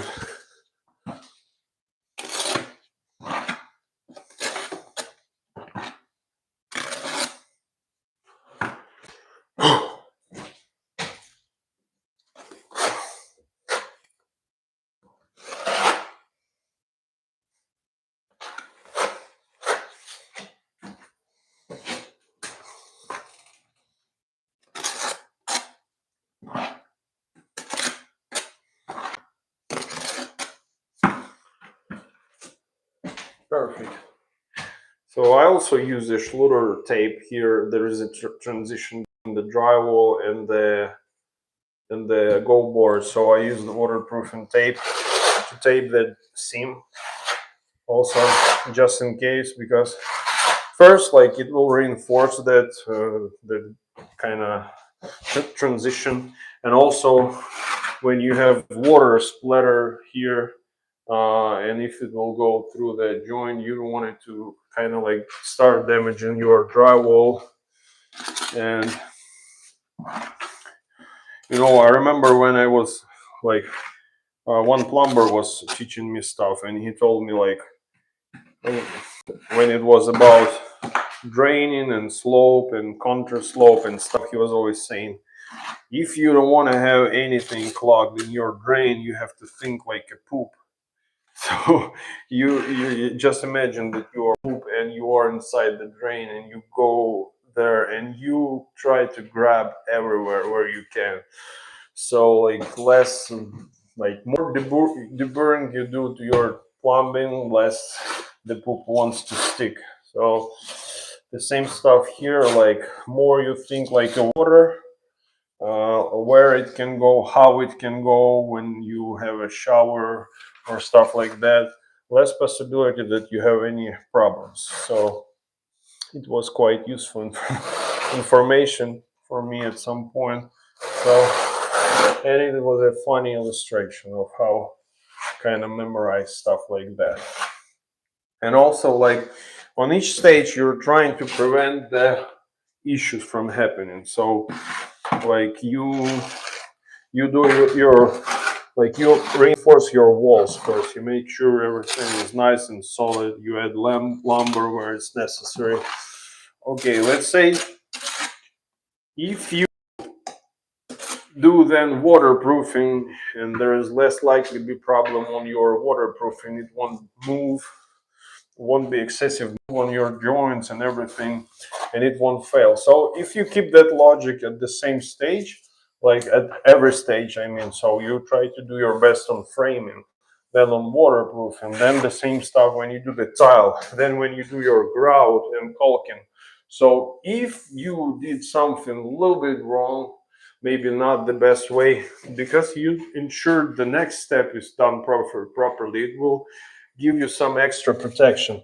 But if you're failing like everywhere intentionally doing just kind of like sloppy work, then you just won't be able to get a nice result at the end. Something will fail for sure, and like you could have avoided by, like, one guy told me that like you always do your best, and like, you know, crap will always happen. Like something will definitely try to make your work not as perfect. So if you try to do your best, then you will have nice result, even though if you have any small mistake. But if you do everything and just in this like irresponsible manner, then you will have just a bad end result. So that's it. And I can't agree more. I just can't agree more with that. It's like just try to do your best, guys, and it's like the best way how it can be done.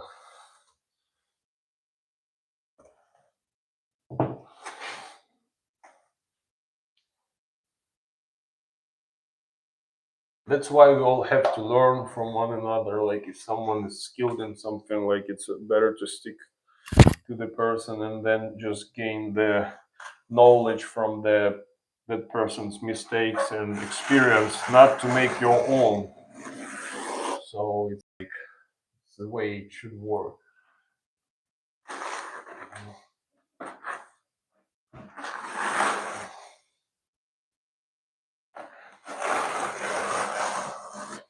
Also, like if you need to do like, see, I can't just drag it all the way up. I need to stop somewhere, make a transition. Every time when you make a transition like that, make it somewhere at the center of the tile. So then when you push it in, it can be pressed there and it will be leveled. But if it's somewhere where your joint is, you will have the Thinset is just gonna try to spread all over the place and squeeze out, and it will give you unnecessary unnecessary things to deal with. So you don't want to have anything like that.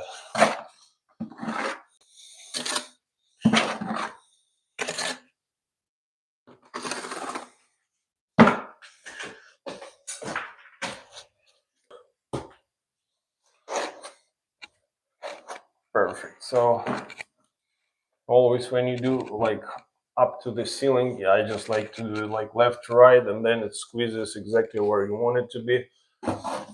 And then you just go like from the top like that.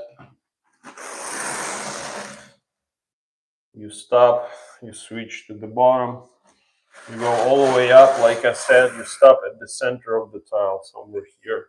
That's it. It's like plain and simple. And I always try to press it in, like if you have any gaps on the top, I always press it in also, just in case, to kind of like fill the cavities and stuff like that. Okay, perfect. And I'm almost out of Thinset, and I know that I have the old leftovers there, and I'll be using them for back buttering. They are still okay. They were just not like, I just needed to get rid of them to be able to mix a little bit more. And pretty much I won't have any Thinset left, so this will be the last wall I'll be dealing with for today. And then guys, we will continue on Monday with a niche and the bottom section. And while that stuff will be drying, I'll be putting some grout as well. So that's it. But now we're still here and finishing this wall, guys. So let me know in the chat if you have any questions, guys. Just like that.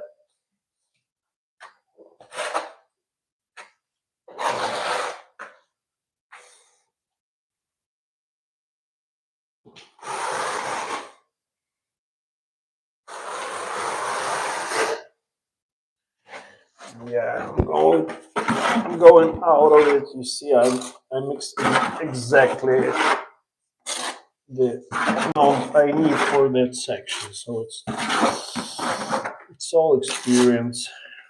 You just already know visually like how much to add.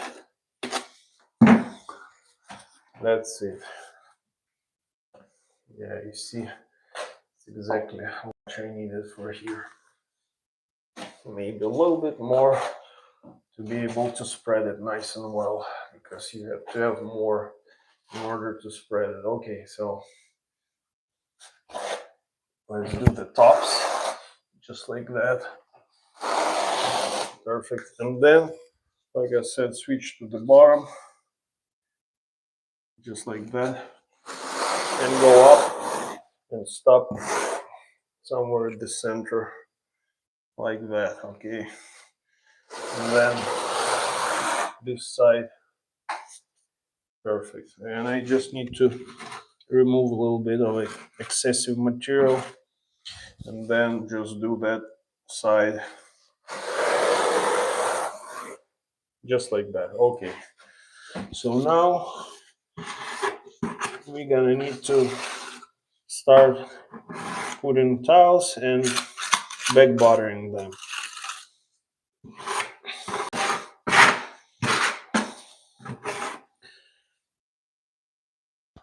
Also, like for this kind of stuff that's sticking out, you can just make it like that, just by using like your tool and just kind of touching the tops, just making it flat like that. Anyway, like when it touches the tile, it's gonna try to make it flat there. So this is the way how you kind of level it up and avoid any unnecessary stuff. That's it. Okay. So now let's remove our tape. And you see, I don't have much of a waste on the ceiling because I try to work accurate. And then we remove this stuff, and we have nice clean edge of the tile. No mess, no nothing. Like, I like to work clean. I know that some people, they can just be like just slappy and messy. I mean, I don't like that. Anyways, like, you have this stuff on your hands everywhere, and it's not cool in general. So I mean, especially on the tile, when you have clean like end result, people like I always try to make sure that the way I finish certain like work makes it clear for even like a baby why it is stopped that way and how it like that it looks finished.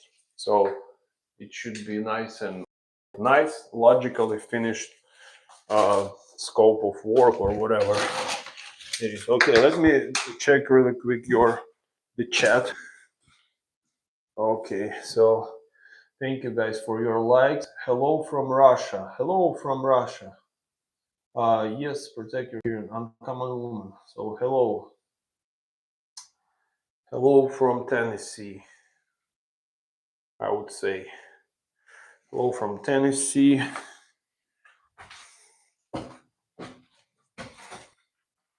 Okay, so now we're gonna set our leveling clamps just like that. Just like that. Right here.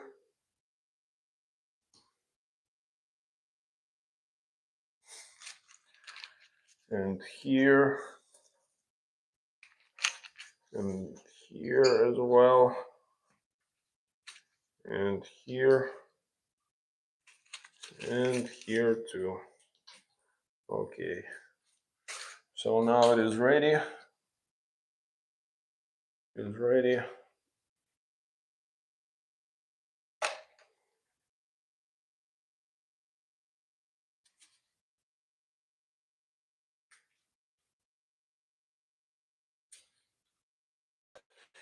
It is ready, and we can start setting those tiles. I'm gonna put my laser inside my beautiful niche that I built, and I'm gonna make sure it's shining exactly where my lines are.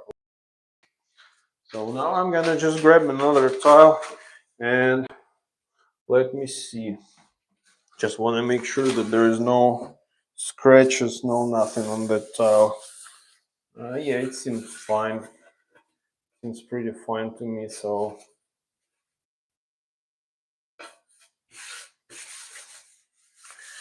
seems pretty fine.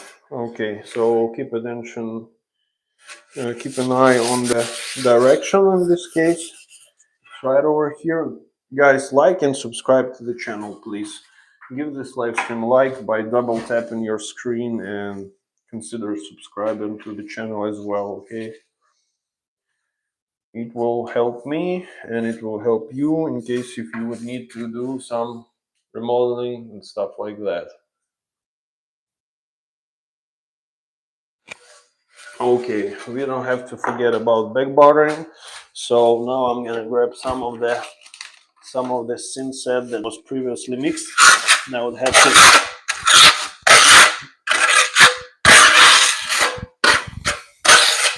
press it in.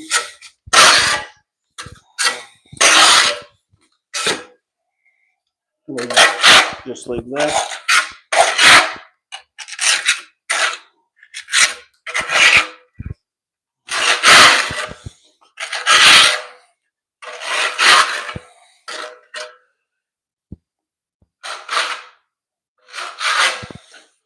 Just like that. So this one is ready. Keep your edges clean and let's set it in place just like that. Has some orange something on it. Oh, perfect. So I'm gonna move it left and right and crush that Thinset behind it just like that. And I won't be locking it in place yet since I need to shift it to be able to shift it left to right and okay, let's see. Here's another tile.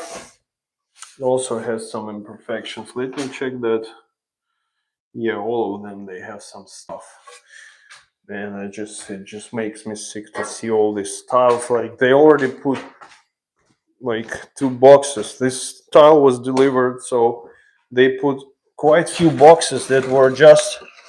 I think it was just waste, they just put it so they can get rid of some junk, like just about 12 broken tiles that their manager probably told them, okay, let's just get rid of that by bringing it to the contractor here. So they just dumped it there, and it's like 1 box and you have to pay for that stuff, and you don't want to get like just junk materials. Okay, so I'm gonna just bring it next to that thing, just like so, mark it and cut it. I won't be measuring nothing. I'll be using just like my mark, and that's it. Okay.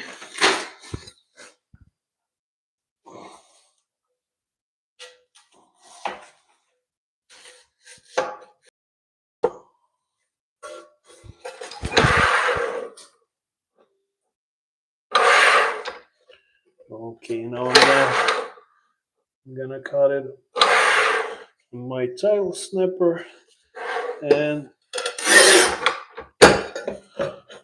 we're good to go. I'm gonna double check size. So there is no arrow here. Yeah, so it is here, right? Just like that. Perfect as usual. And let's use some Thinset just to back butter it. Just like that.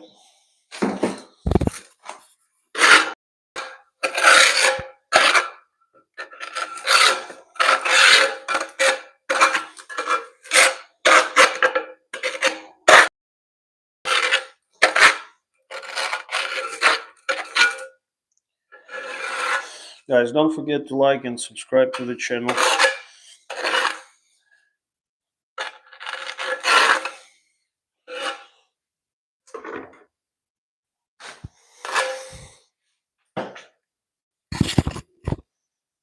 it's good. My microphone still works. Everything works.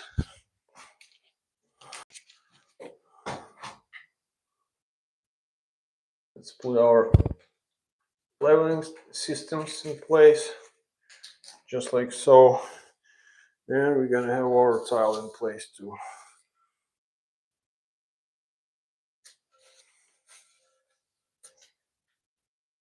Like that.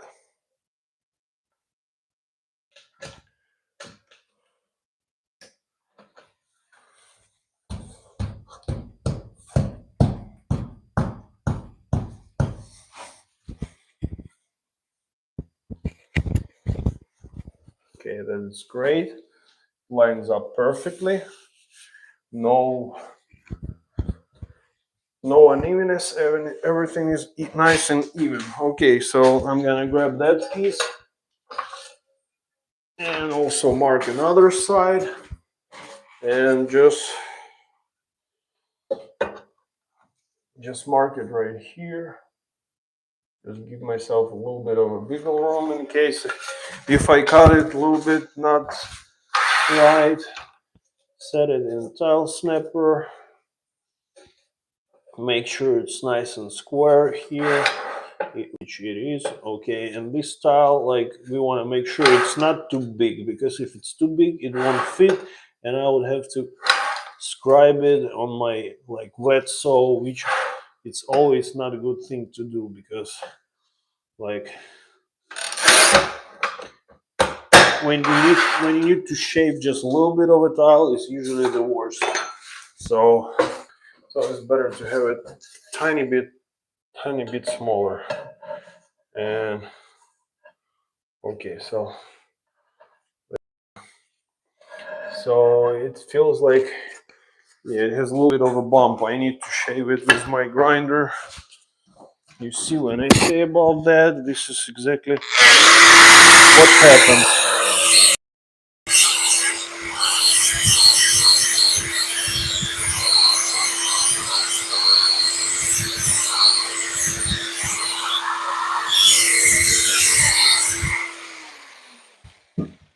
Yeah, sometimes you cut it and it cuts the outside perfectly well, but the inside, like the rough part of the tile, is just not great shape. Okay, so let me see. Yeah, it's still kind of not the best. So what I'll do here, I'll probably use just I'll just use 3 leveling systems, one on the top, because it seems like it's not as narrow at the bottom as it is on the top.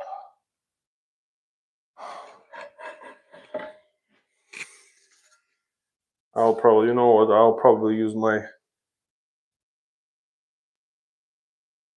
I'll use my wet saw, because it's a little bit too bumpy. It's gonna be loud again. No, it's not gonna be. I unplugged my saw.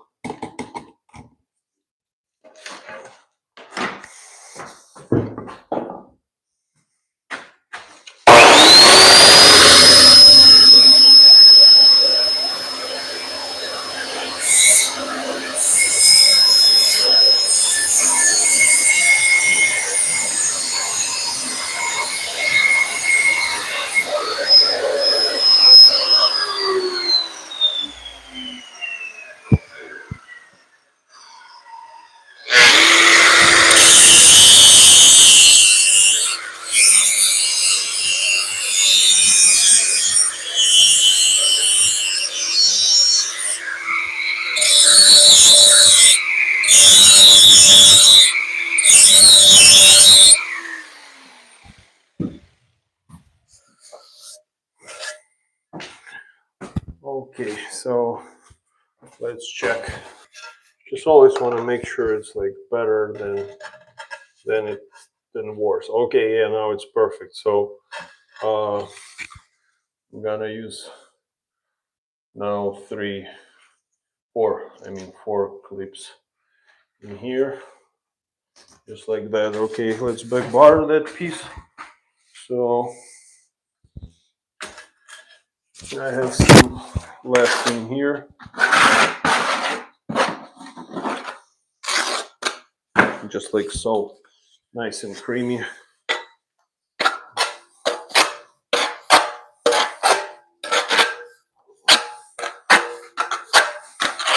When you do pieces this side, you always go from the center to the corners to the sides.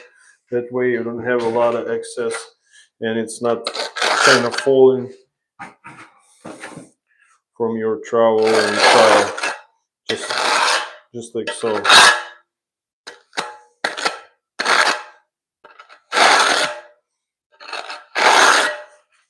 Perfect. Okay. Let's clean the edges and set it right in place. Just make sure there is no sand every time, because the teeny tiny piece of sand, if you have nice tight lines, it makes a huge difference, and sometimes you won't be able to put it in place. So I better wipe it, because I see that some of it is just has this adhesive kind of sticking out.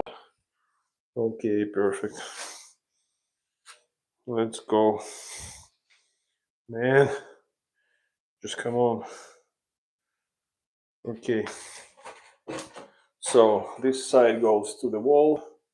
This side goes to here. I always start from that, and then I kind of make my way inside, and then I drop it down just like so. Just hammer it, and now when we have the whole row in place, we can finally use our crimping tool, and we can crimp it and make it nice and flush. Okay, so we have that stuff, we have this stuff. It's all nice and ready. Let's put two more. So, and we have two more rows, guys. The top one is a sweet one, because you just have a nice and like just two pieces. One piece solid piece, another piece is just the one that needs to be slightly trimmed.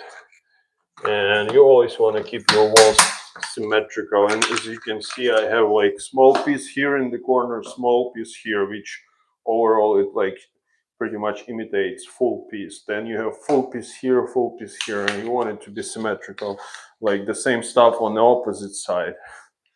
And I usually try to have, like where I have my niche, I'm trying to have the full size of a tile, and this is how I determine which row you start from at the bottom, because you can start from half piece, you can start from full piece, but how do you know?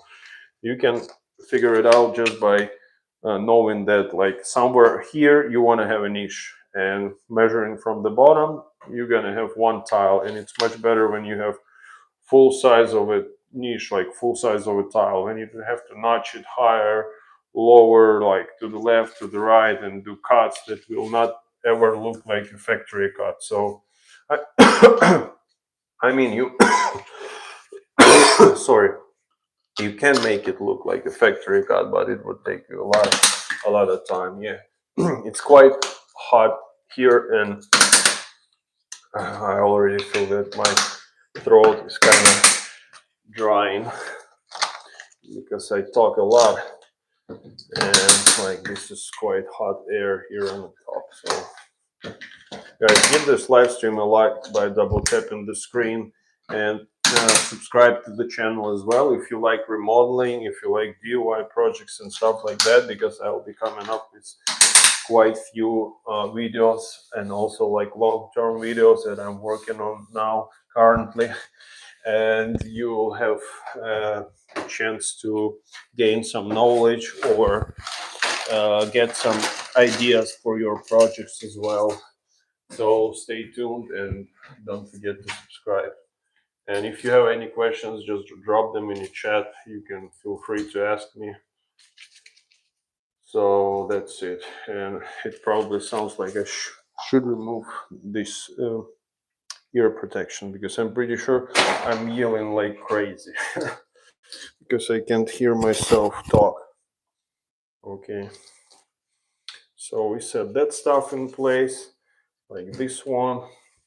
And those leveling clamps, guys, they really like worth putting money into them, because like it will make your end result look way more better, and it serves like a spacer and like a leveling clamp at the same time. So now on the top we can care less about if you have any sort of like small scars, I would say, like that. So we can keep it on the top, and no one will ever see even that there is something, because we don't have a lot of tile actually left, and we want to make sure that we have enough tile. So we have to be wise at the same time, not to use junk stuff, but also give a nice end result. And so I will keep that, like I have some fresh Thinset here, and I'll keep it for smaller pieces, but I have some like the one that I previously mixed. It's still in nice condition, but it'll take some force for me to kind of like scream it out. Just like that. And then it's creamy again after you spread it. And it's much better on the big tiles. So much easier. You can put so much force to press it on the small tile. So that's why I'm using that. Before I mixed the new mix, I put that leftover aside so I can use it in case if I need it. As you can see, it comes right in place. So okay, so we have stuff clean. I don't even have to wipe nothing. I know that my arrow is always at the bottom because I made myself a habit to place it at the bottom. And in order for it to kind of look to the right, it's exactly where my right hand is. So now when it's like getting quite hot on the top, I need to be even more quicker,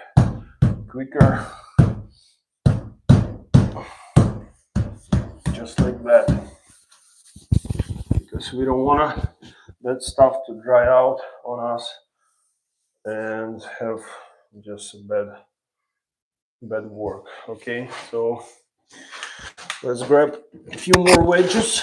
So, and we are almost done. For now, I'll just set it right here, and I'll put my things in place without securing them, because I want to be able to move the tile in case if I need to, but hopefully I don't have to move anything. So I'm gonna grab another piece. Now I'll need to cut it. So let me see which piece will be good. Okay, this one is pretty decent. It has some stuff, but it's like teeny tiny stuff I kept for the top, guys. So it's always easy to remove that silicone. Sometimes they have it on the back, so you can double check and also remove it from the back side of the tile. Okay, so I know that this stuff should go, and this is the way. Again, I won't be measuring nothing. I just set it in place.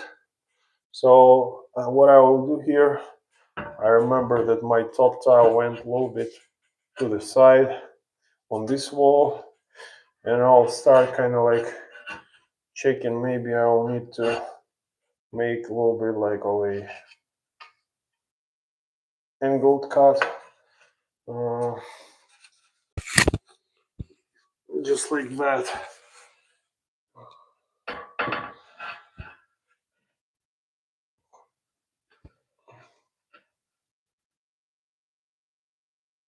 Perfect. And now align those two marks on the cutter, and I'll just cut it right where it should be, just like that. This one is right here, and this one is right here. And you always want to make sure you cut it a little bit less, like, because if, like I said, if your tile is bigger, then you won't be able to fit it. And it feels like, again, it cracked and it's a little bit bigger at the center. Man, what's going on?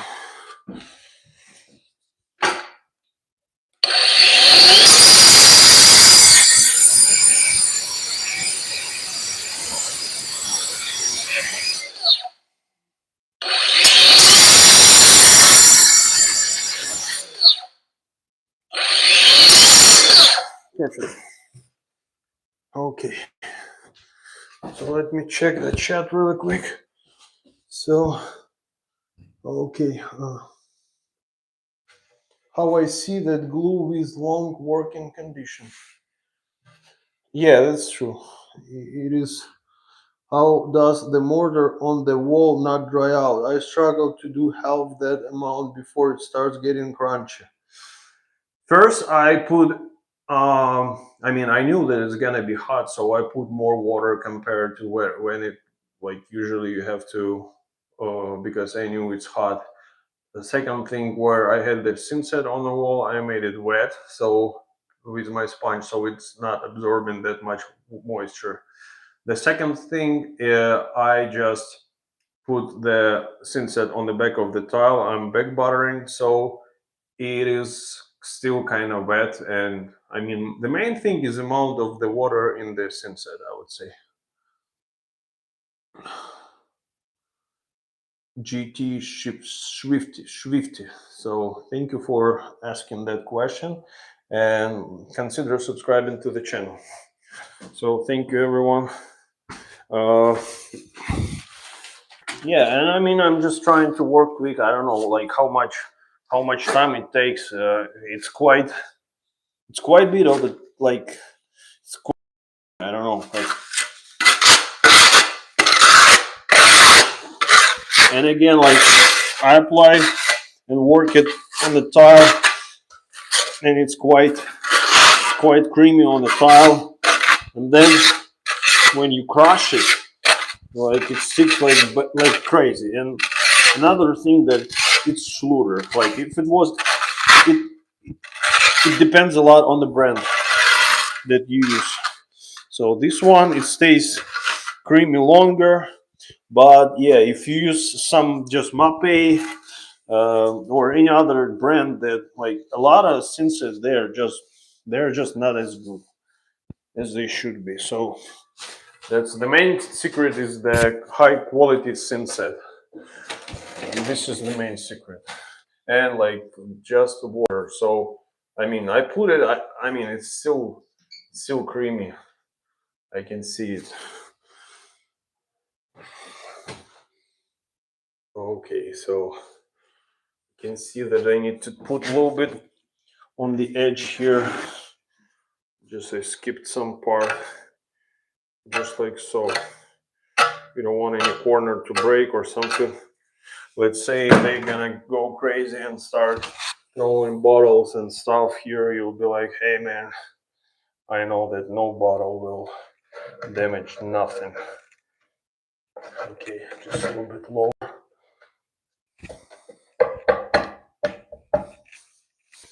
Should, man, now it won't fit yet. Come on. Yeah. Yeah, I started cutting my pieces too long, guys. Sometimes it's okay. So I see some stuff sticking out here, and I thought that I shaved it, but I didn't. It's not all the way, so I need to shave it again.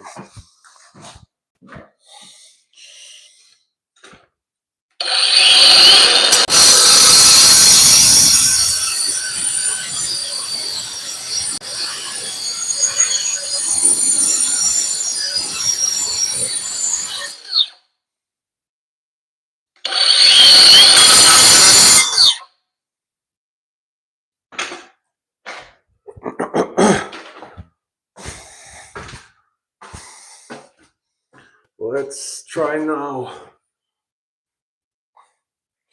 And again, hoping that I don't have any. I have Thinset here, which will give me more thickness. So let's try.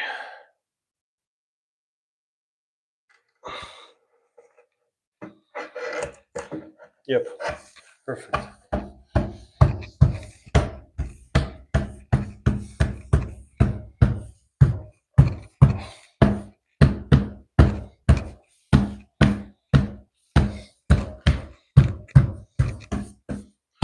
is perfect, guys. Okay, so now I'm gonna crimp it down. And another thing also, that this is a Go board. This is waterproofing board that it doesn't absorb moisture as much as, like, I've seen some people use cement board. Some people use baker board, like Hardy Baker. That stuff is just, I mean, I don't like it. I don't like it. It's just not a good product, to be honest with you. It's not, it's cheap stuff. It's intended to be that way, and it absorbs moisture like crazy. You have to waterproof it again, and it just dries faster. That's right. So that's it.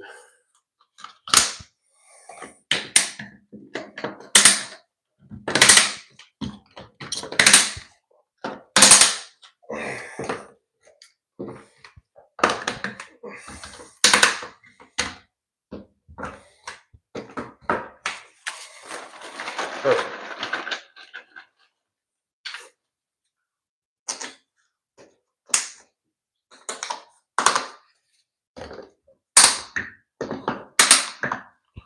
Okay, that's just great. It's awesome. So now, guys, I'm hoping that this side of the ceiling is not too low, because it might be, but we'll never know until we'll start putting it. I mean, it was nice here, nice there, and I'm hoping that it's quite okay here. So yeah, I think it should be that way. And it's like 2 less tiles, guys. I'm sorry, 3. It's 3 less tiles. So I'm pretty certain that the middle one will go right in place with no problems. But I might have some problems here because I don't know the height. Here is just like just touching the ceiling. So okay, 1, 2. Buckle the shoe. 3, 4. Some more. 5, 6. Okay, yeah, it's still creamy. You see, it's sticking to my finger, so it's exactly what I need to have here. Okay, so let's back butter another tile. So which one do we have here? This one. Yeah, just perfect. Okay, let's remove the adhesive, and I'm gonna back butter it again and again and again. Yeah, this is some Thinset that's already started like caking up, because it was my previous mix, but we're gonna make it work, because when you mix it, it becomes nice again. Not for a long time, but long enough for us to apply it and just have it on our tile.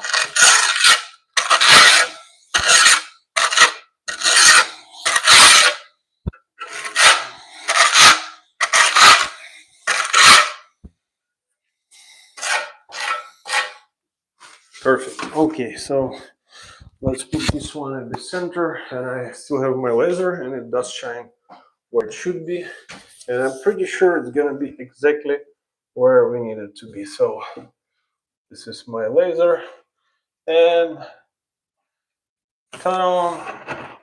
Perfect. As I said, just perfect.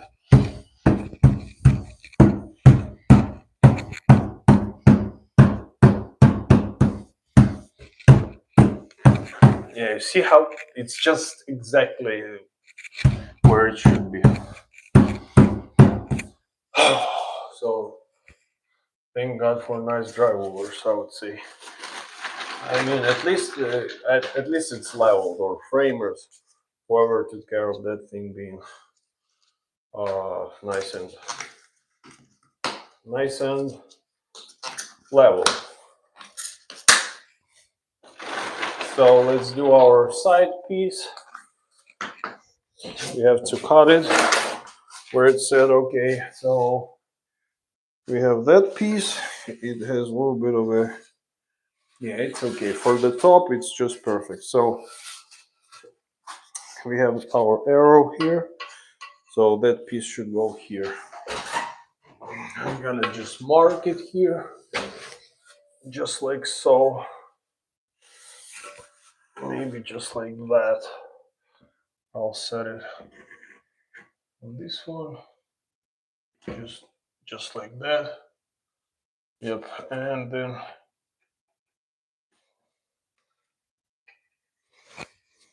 just like this one. So last two tiles, guys, last two pieces.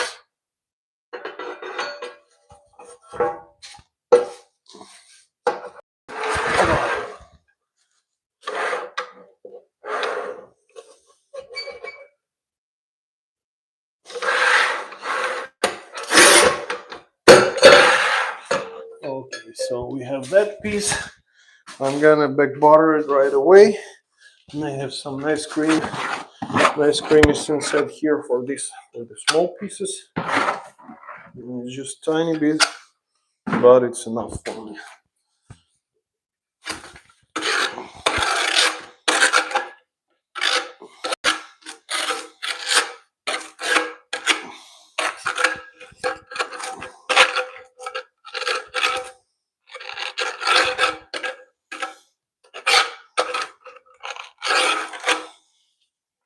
Okay, guys.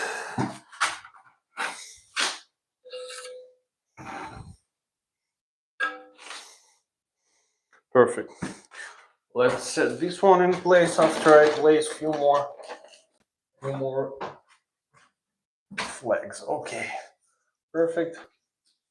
Perfect. We have that, and now let's set this one. I'm hoping that it will fit just the same way that previous tile went in. Okay, so I might need to press this drywall a tiny bit.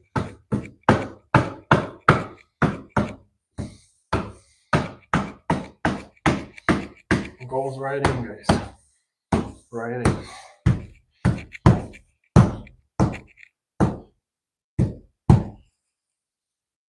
Okay, so I would need to shim the middle a little bit since it went a little bit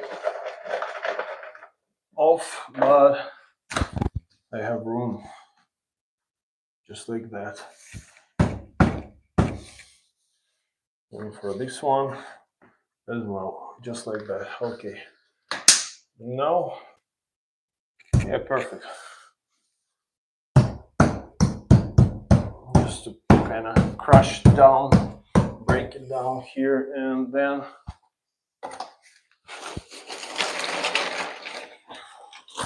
let's put our wedges just like that, and it will make it nice and flush, exactly as it should be, just like that. 1, 2, and 3. Okay, so and the last piece, guys. So here it is, that cut off. I'll just bring it to the corner, and I won't make that mistake like I did last time. I will make sure it's shorter than wider, okay, because I made it wider last time and it was like, man, it's just not gonna be okay. So this is the way it should be, just like that. And I'll just make another mark just in case, because sometimes you put your tile and it might be too, okay, just like that.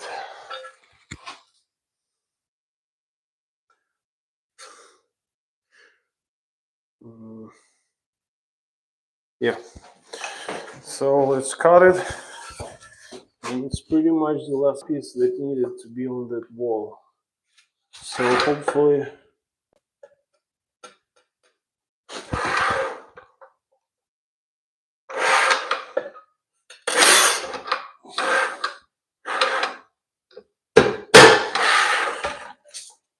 perfect. So I'm gonna double check to make sure it fits perfectly over there. So yeah, and it's gonna go exactly there. So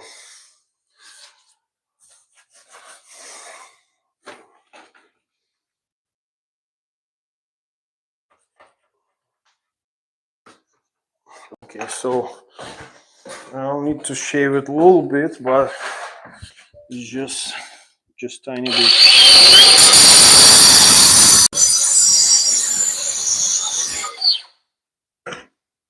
Just tiny bit.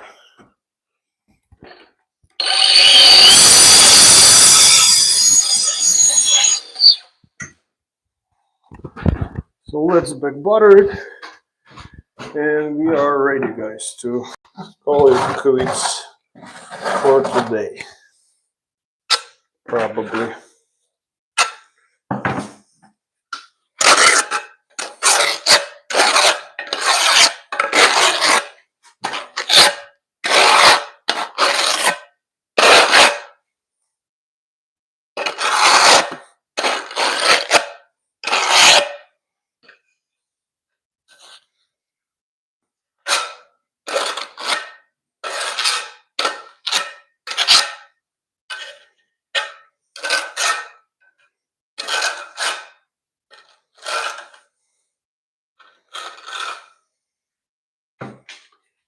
Okay, let's set two more pieces. So it was 400 of these for the whole bathroom. 400, and I still gonna need to do a few more pieces on the niche. So it's not, I mean, I'm gonna use probably most of them. So okay, so we're gonna just put it to the side, and I'm pretty sure it's gonna fit just like that. Yeah, the top kind of, that's weird. Like the top should, okay, it has like a bump, and I don't want it to be pressed. So yeah, I would have to cut the top, guys. Believe it or not, I have to cut the top. But it's really, like, it's really weird. It should be, it should have been.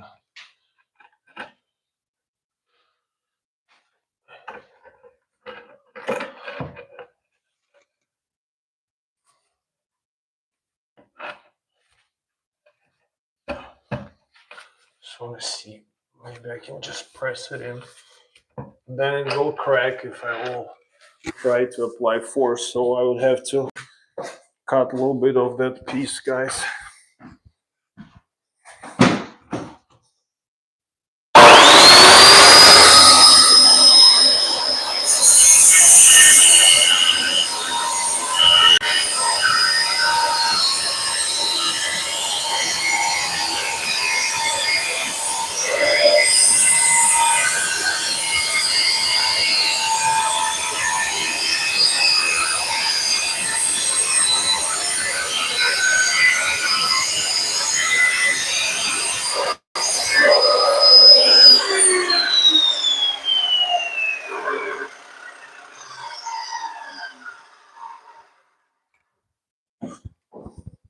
Okay, so that piece now on the top won't bother us.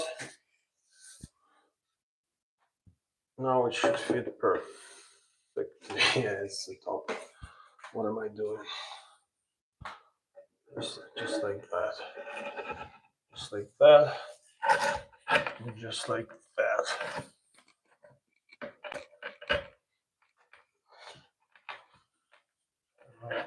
Okay.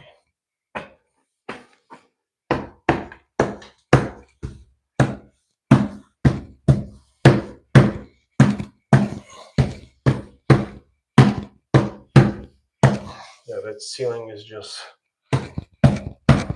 crooked. That's it. I'm gonna shim it up a little bit on this side. But I mean, it's already looking pretty cool, so. Okay, I'm gonna get my sponge, wipe it off, and put some ridges, and it will be pretty much ready, guys. So That's it. I'm pretty sure I think this shower came out pretty nice. I like it. I like the way it looks.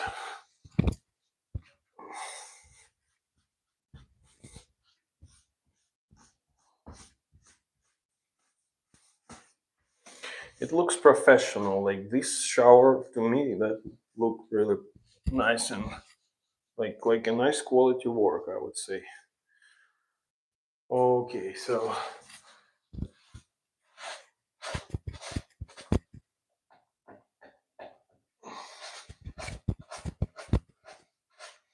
just not to have painter mad at me, leaving my mess, my master's degree.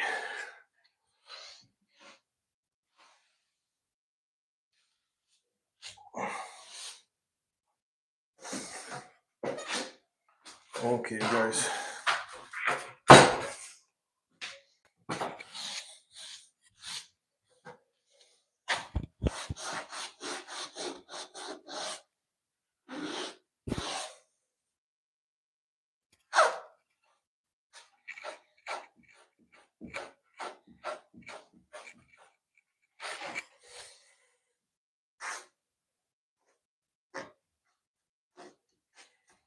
To make sure it's nice and clean here. Good thing that it wipes off really easy from the paint and stuff like that.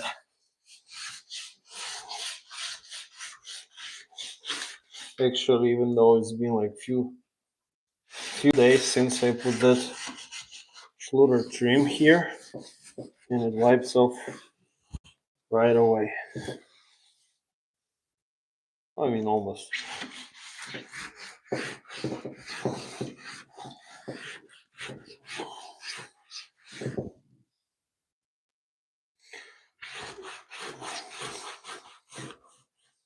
have one section that I waterproofed here, and I kind of passed over that. Yeah, this is the tape and stuff. So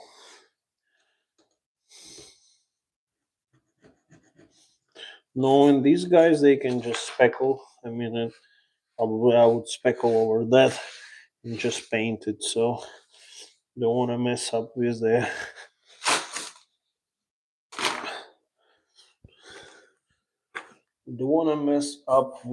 my waterproofing here.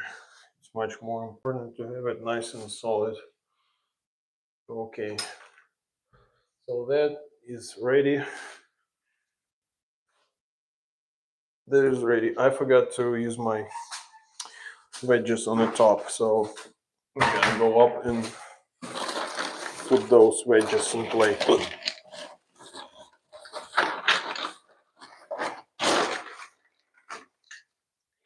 Be nice and ready.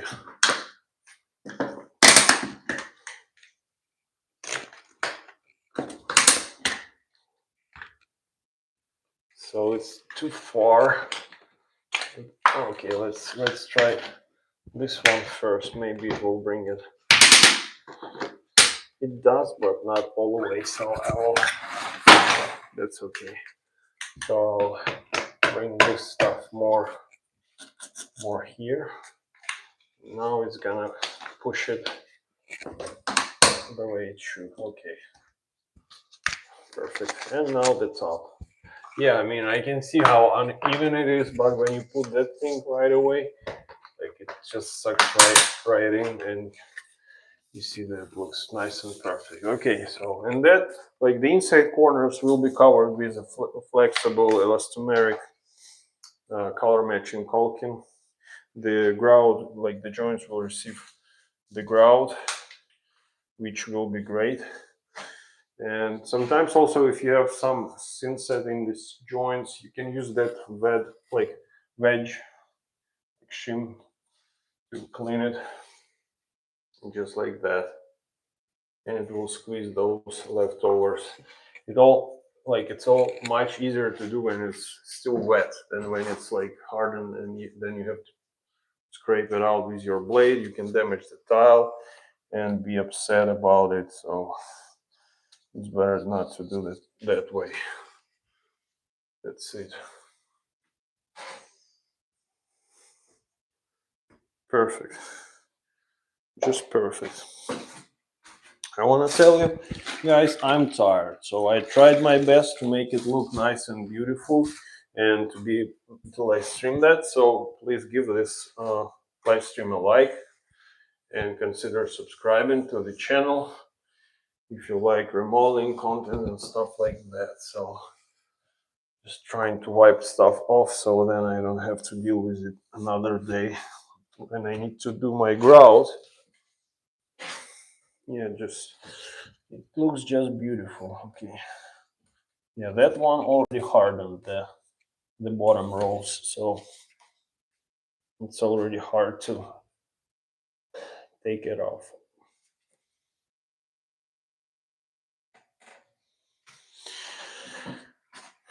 That's it, guys. Whew. Let me see how we're doing here. Luca, looking good. Chat cheer too. Thank you, sir. Charles Biles 2010. Hi, Charles. Thank you for saying hi and joining. Thank you, everyone, guys.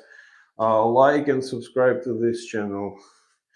So let me show you if I can, if I could. Yeah, so that window will receive nice PVC trim. It will be like inside and the outside as well. And I suggested to do that because of two reasons. So there is like on this window, it is not level, the window. So if I would use a Schluter trim and a tile, it will emphasize the fact that this window is out of level. But if I'll be using white PVC trim, it will blend with the window frame. And also I'll be using the face trim as well. So it will cover this strip and that strip. Okay.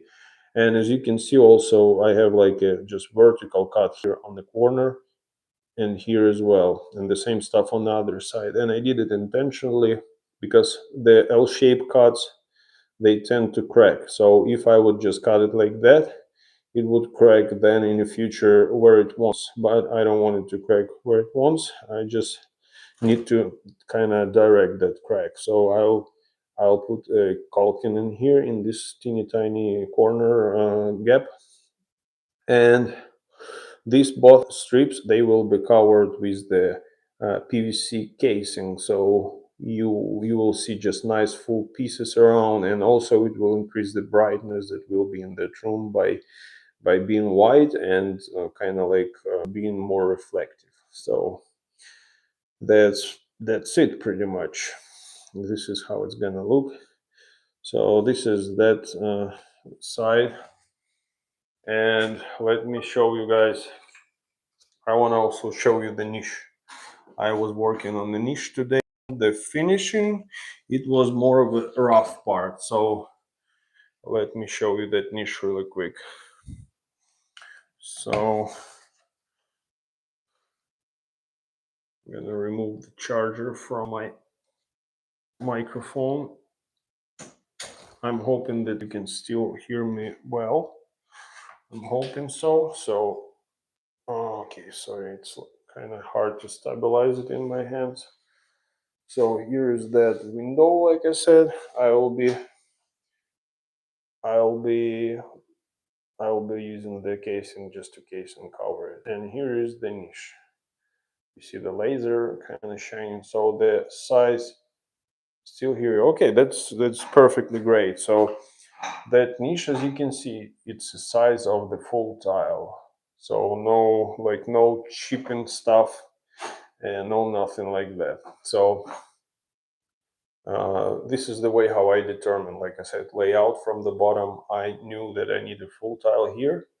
So I planned my layout and I did, like, you see, half piece in the corner here and the same piece here. So it should follow the same way on the other side here and have the same piece here. So the same logic, guys. I made the bench symmetrical. It's kind of under the styrofoam, but I just didn't want to hurt it. the same stuff, like small piece, and big piece I centered it. So, and that niche will receive this style. You see that stone? This is like river stone type. So this will be the accent for the back of the niche. And I already have that stone installed under that messy stuff. So I have like my template cardboard that I like paper that I used to mask it. So I have the same stuff right under it. So as you can see, that window has this type of a trim. They kind of messed up with the framing, so it's like gonna have the casing on the left side and will be even not that sexy. But I will try to imitate the same stuff here, and I will seal it nice and well, and it will be PVC, so nothing will hurt that window, and it will blend and be just exactly where it should be. So yeah, and I mean that's it. You see, I have full size tiles on the ceiling. The ceiling itself is kind of crooked, but I will probably just use white caulking, and I'll caulk it so it will blend with the ceiling, because if I'll use the grout, it will emphasize the unevenness. So I'll just use white caulking here and color matching caulking in the corners. And as you can see, like,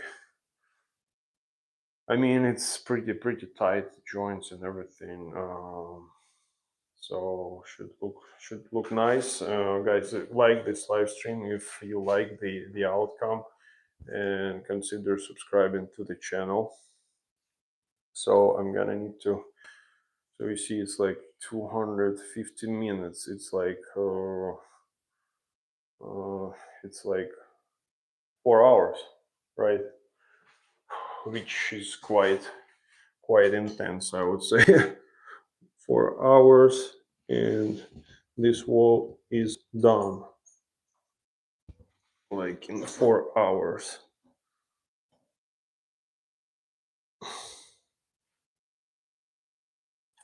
So guys, give this live stream a like if you think it was cool. Let me know if you have any questions, or or even if you don't, just let me know. I need to collect some of that stuff here.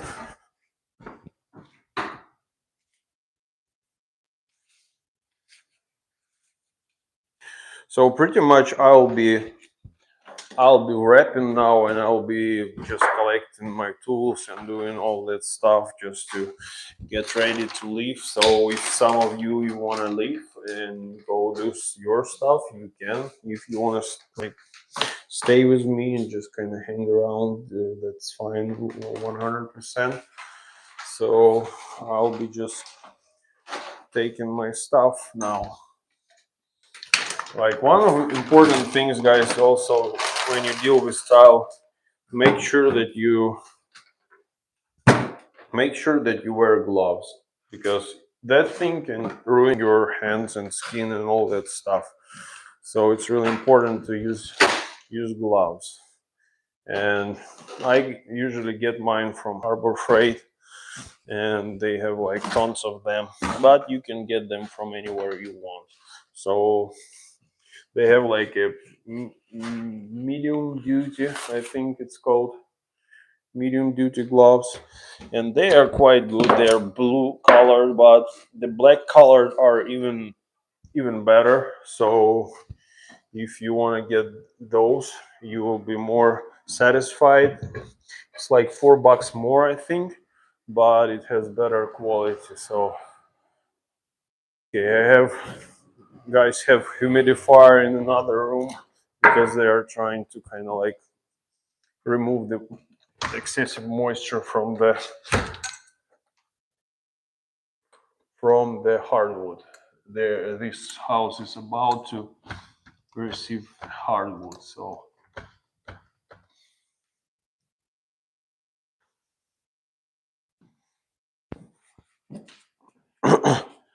I need to check. I need to check those doors because I'm the last one to leave. Usually there's quite few guys working here, and they left all their tools just here in place. They haven't taken anything. So I don't know. With the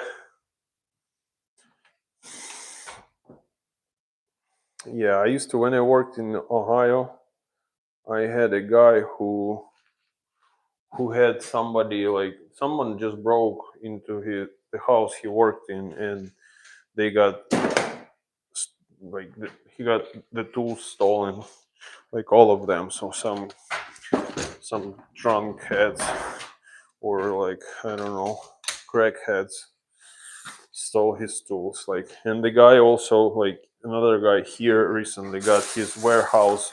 Somebody broke down into his warehouse and also stole the $5,000 of tools. Can you imagine? Like he said, about 5,000, but it like worth 5,000 because it's used. He said it's even more if it was new. So, and these guys, they already started sell. So can you imagine what they did? They came and it was too much stuff for them to steal. So they took the tools, and they put their own lock. Can you imagine? Be so brave and like just, so you put your own lock on somebody's like storage unit that has tools. So they put it so they can come and no one. I don't know what was their logic. Like, what if we don't put our lock and someone will come before us and will try to steal what we are trying to steal? It's just quite crazy. So they put their own lock, and can you imagine that guy came? He was like, I just came and I see like I can't open the lock and it looks like it's different. And I was like, what's going on? Is it like different storage unit? Like, it's mine, it's supposed to be mine. So he was like, he just called cops, and they actually waited for these guys uh, to come and try to steal it again. So this guy, I don't know how they were doing that, but they did it somehow. So they caught them, and they're in jail now for these stupid tools. And they kind of messed up the guy's workflow by stealing his stuff, and also they messed up their own lives by doing that, which is just completely dumb. And most of the tools, they already sold them on the marketplace as soon as possible. So when you see some nice decent tools listed for a cheap price, and then you come and you see some suspicious guy, you might be buying stuff from some contractor that doesn't even know that he has like a spare spare lock on his storage unit, and his tools are just cycling through the marketplace, so it might be quite crazy, but it's not the craziest story.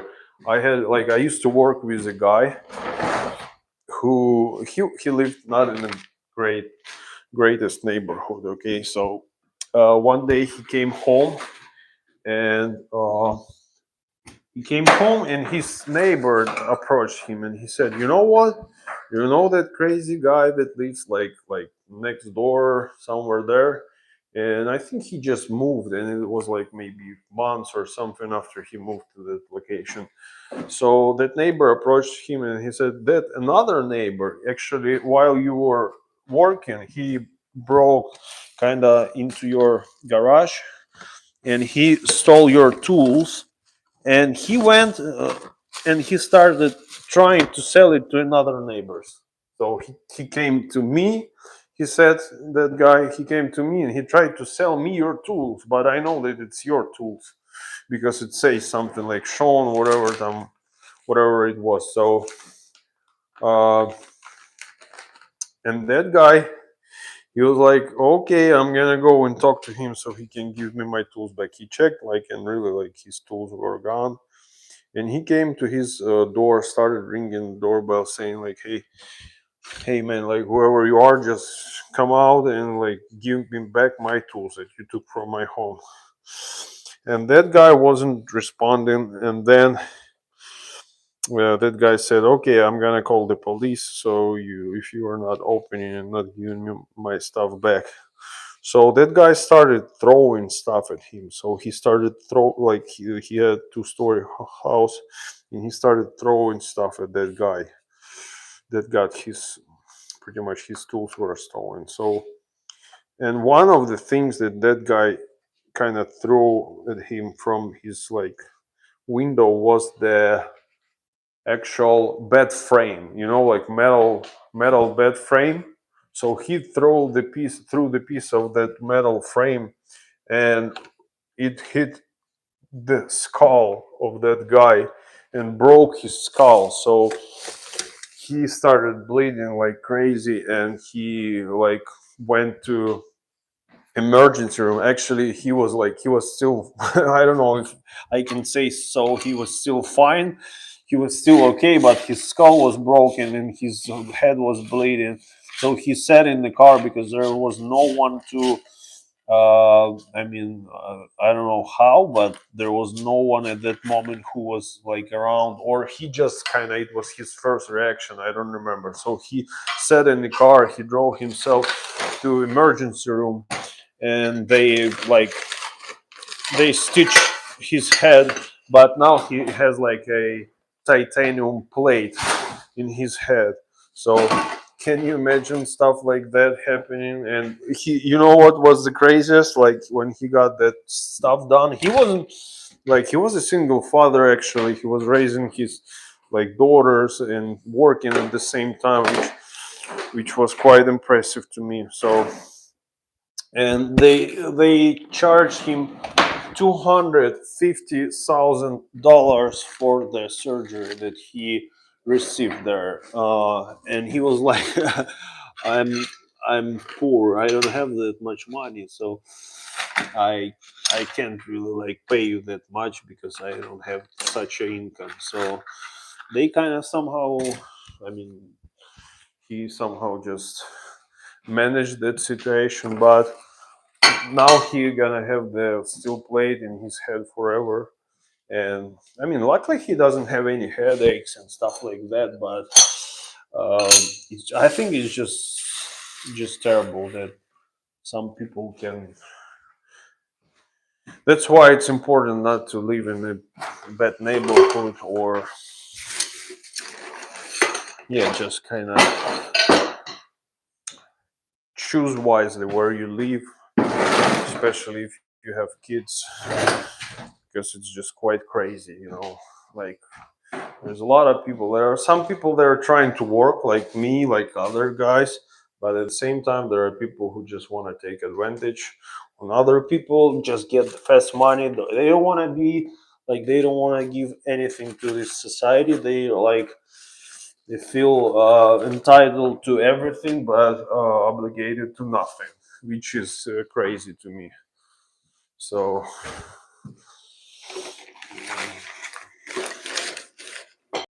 and it's all comes from childhood, from parenting, from education. So the whole thing needs to be fixed, and it's quite hard. Like we can fix it by ourselves, just it's not quite possible. We're just human beings. The only way for it to be fixed is by God. So, and if everyone will be taking care of their own families, like their kids and their surroundings, their loved ones, then our world will be a better place. But like there is no way to fix it by changing presidents, or uh, depending on other people. That stuff won't work. So don't depend on other people much. Like, let me see, guys, the chat. Thank you for floating hard on Common Woman. I'm excited for the growler. Yeah, me too. So tools are expensive. That's true. Like some people have rotten, empty, dark souls. My people perish for lack of knowledge.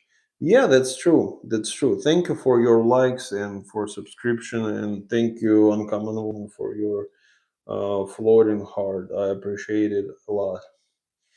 Thank you for your support. It means a lot for me. So yeah, it's true. Like with Rodden, I don't know what's like. Like I said, to my opinion, it's just it comes all from childhood, and they were just raised. Maybe they had no parents, no nothing. That's why the only way we can fix it is just start from ourselves, guys. And it's quite simple. So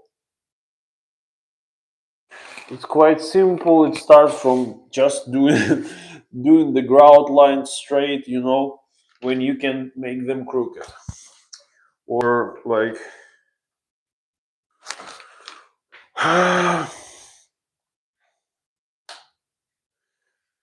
or just leave it for means, not just consuming stuff, consuming and endlessly consuming stuff. So yeah, it's like really crazy. Sometimes it's really crazy the world we live in, but we have to we have to figure out how to navigate here.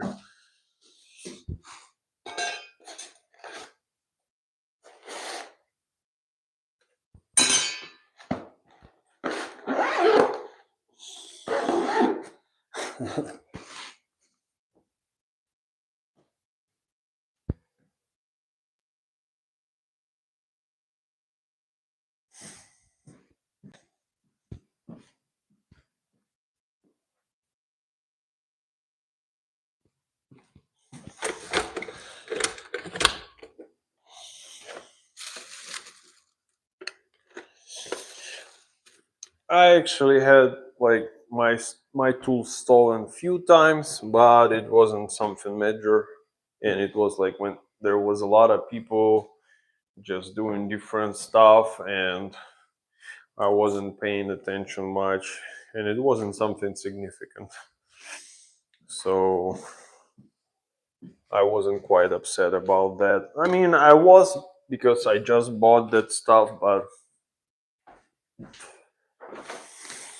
sometimes you do stuff and you kind of know, like, oh, okay, if I leave it here, it might be gone, maybe. And this was exact case in that moment. So I thought that it might be gone, and it was gone. And then they asked the guys that were there, and they were like, "Nope, we've seen nothing. No, nothing was here." I even had one guy that like he stole the tool from another guy, and he was trying to sell it to the third guy from the same company. And the actual guy who got his tool stolen, he was like, "Hey, bro, it's like, don't you mind giving me back my tool? It's my tool. Like, here is my initials or whatever is on that tool marked with a marker." And he was like, "No, I actually have the same. Like, I used to have a guy who I bought this tool from, and he had the same kind of last name as you. Can you believe that? It's just amazing." And it was like just crazy. Like some people, they don't have bottom line. They just completely unhinged.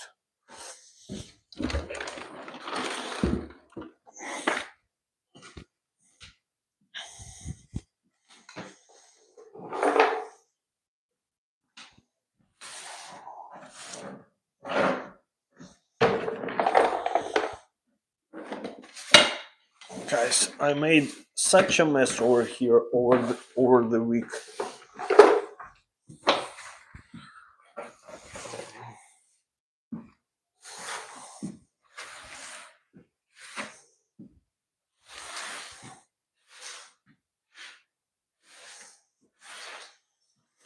If I had like a 36 hours in a day, I would have accomplished more, because it's always not enough time. Like you always have to have certain amount of time, and then you will be like, okay, it's time to leave.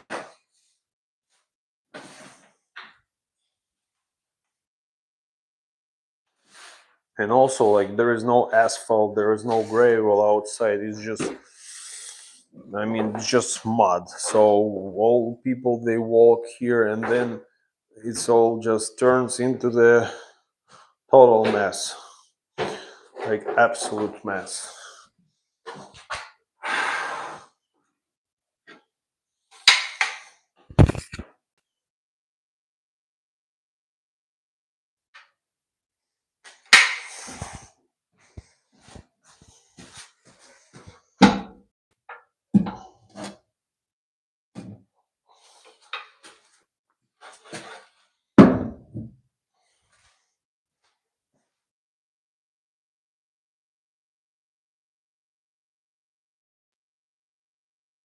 Of course, they didn't see anything. Yeah, that's true. Of course, all of a sudden they are like, oh,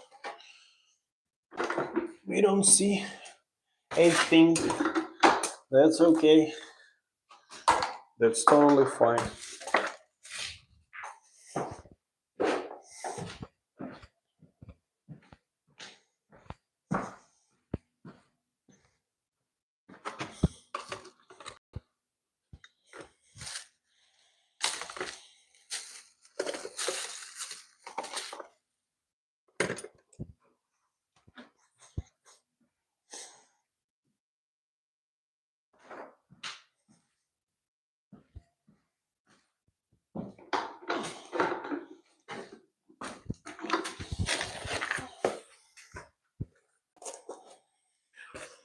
I don't know. Hopefully, I'll be off for tomorrow, but I actually, like, my landlord lives next to me, his house, and I mean, he's a great guy, and he asked me to help him. He has like a vertical stacked dryer and washer, so he asked me to help him at some point to remove the uh, dryer from the washer since it was sitting on the top, and because his dryer, like his washer, started leaking down, and his whole floor got, I mean, whole subfloor started sagging, and the joints on the vinyl plank floor started just being. I mean, so he asked me if I can help.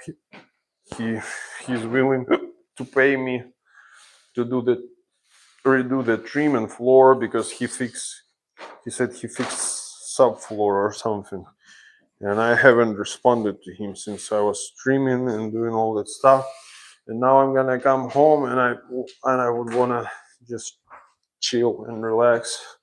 And it's already too late to respond, so I'll respond to him tomorrow, or maybe even today while I'll be eating. But I don't know. I wanted to have a rest, but I have, like, I need to change a brake caliper on one of the vehicles because it's like just it's my wife's car, and it's just started just scraping like crazy, so it's not quite safe. And also now I have his kind of problem that needs to be dealt with, and I still have my truck that I need to work on. I have a Ford F-150, and it needs timing chain to be changed and all the kit and all that stuff. So I already pulled out my like valve covers, and it's kind of halfway demoed. So I need to continue on that and order to see which kit I need, because it might need like a. I'm not that familiar with like engines, so I want to make sure I get the kit, and I can know it only after I disassemble and I see the parts, because even though the engine might be the same, but they might have different modifications or whatever it is. So I want to make sure I get the right one.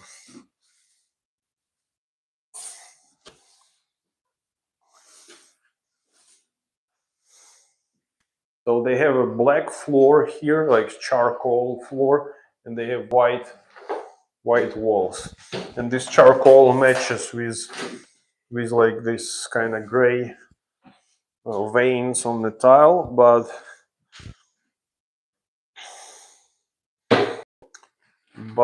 white kind of veins on the charcoal tile match with this, so it will look great. Okay, it seems like I cleaned most of the stuff. Just want to take some of the tools that I might need if I will start working on that guy's stuff. So that's it.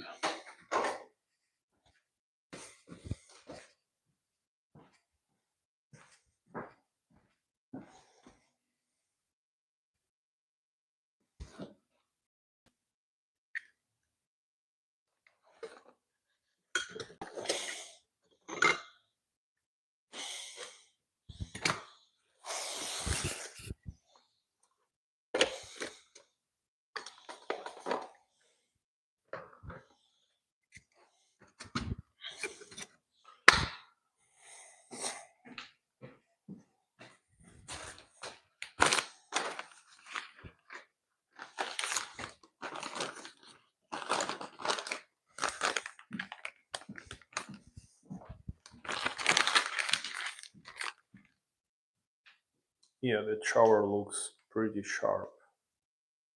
Pretty cool. I like it. I want to wipe a few more things here before I left, like the Thinset that fell down, and I just don't want it to dry.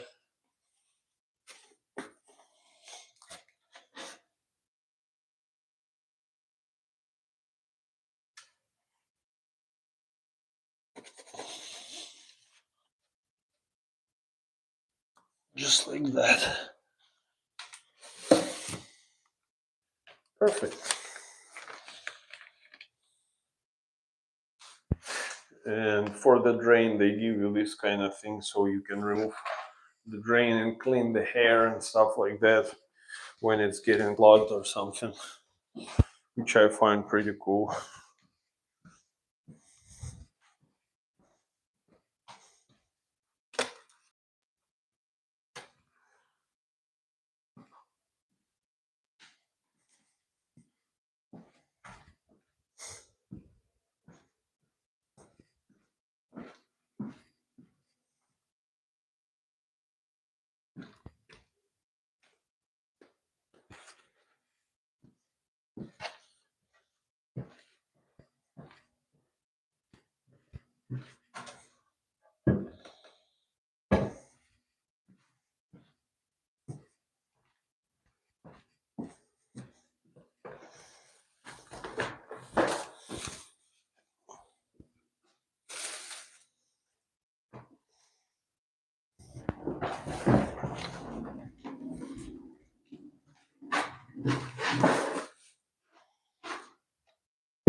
Guys, if you haven't subscribed yet, please subscribe to the channel and don't forget to like this live stream.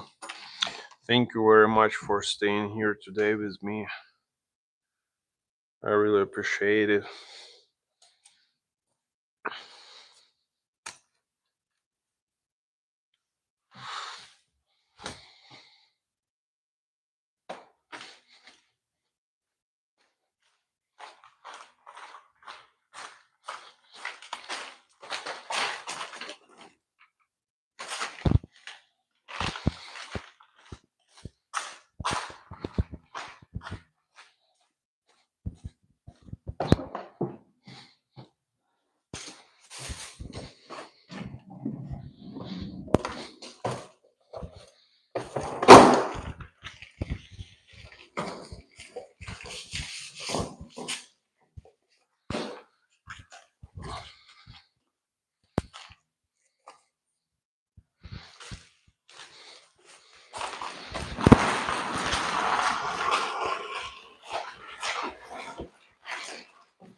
Okay.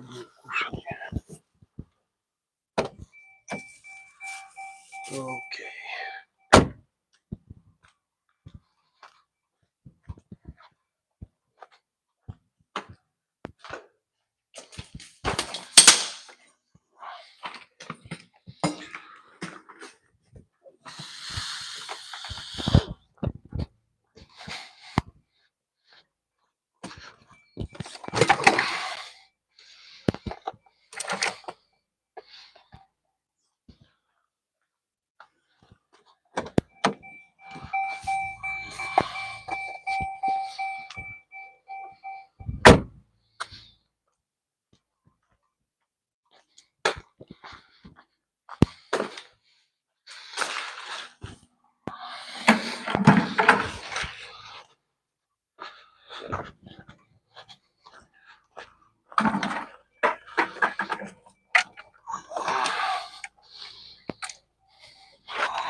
Okay.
Here's the trim, guys, that I'm gonna need to use on that window. So I decided to bring it right here.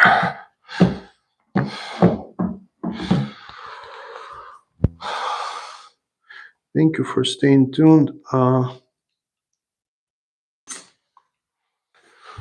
Okay. Peace be. Don't forget to lock up. Have a blessed weekend, and don't forget to give the Lord some time. Thank you, Luca. Enjoy the stream. Must go to slumber. Okay. Thank you. Thank you very much. Have a blessed weekend too. So I'm wrapping for today. Here it is. And have a blessed weekend, guys. Consider subscribing to the channel and give this live stream a like while you still can. And I'll be wrapping for today. I'm unplugging on the lights and all that stuff and getting ready to leave, guys. So thank you very much. Again, double tap that screen to give this final 6-0 like to this live stream, guys. yeah, here's all the Dutch style that I was talking about while I was streaming. So, okay, guys, thank you for being here. I'm out. Bye.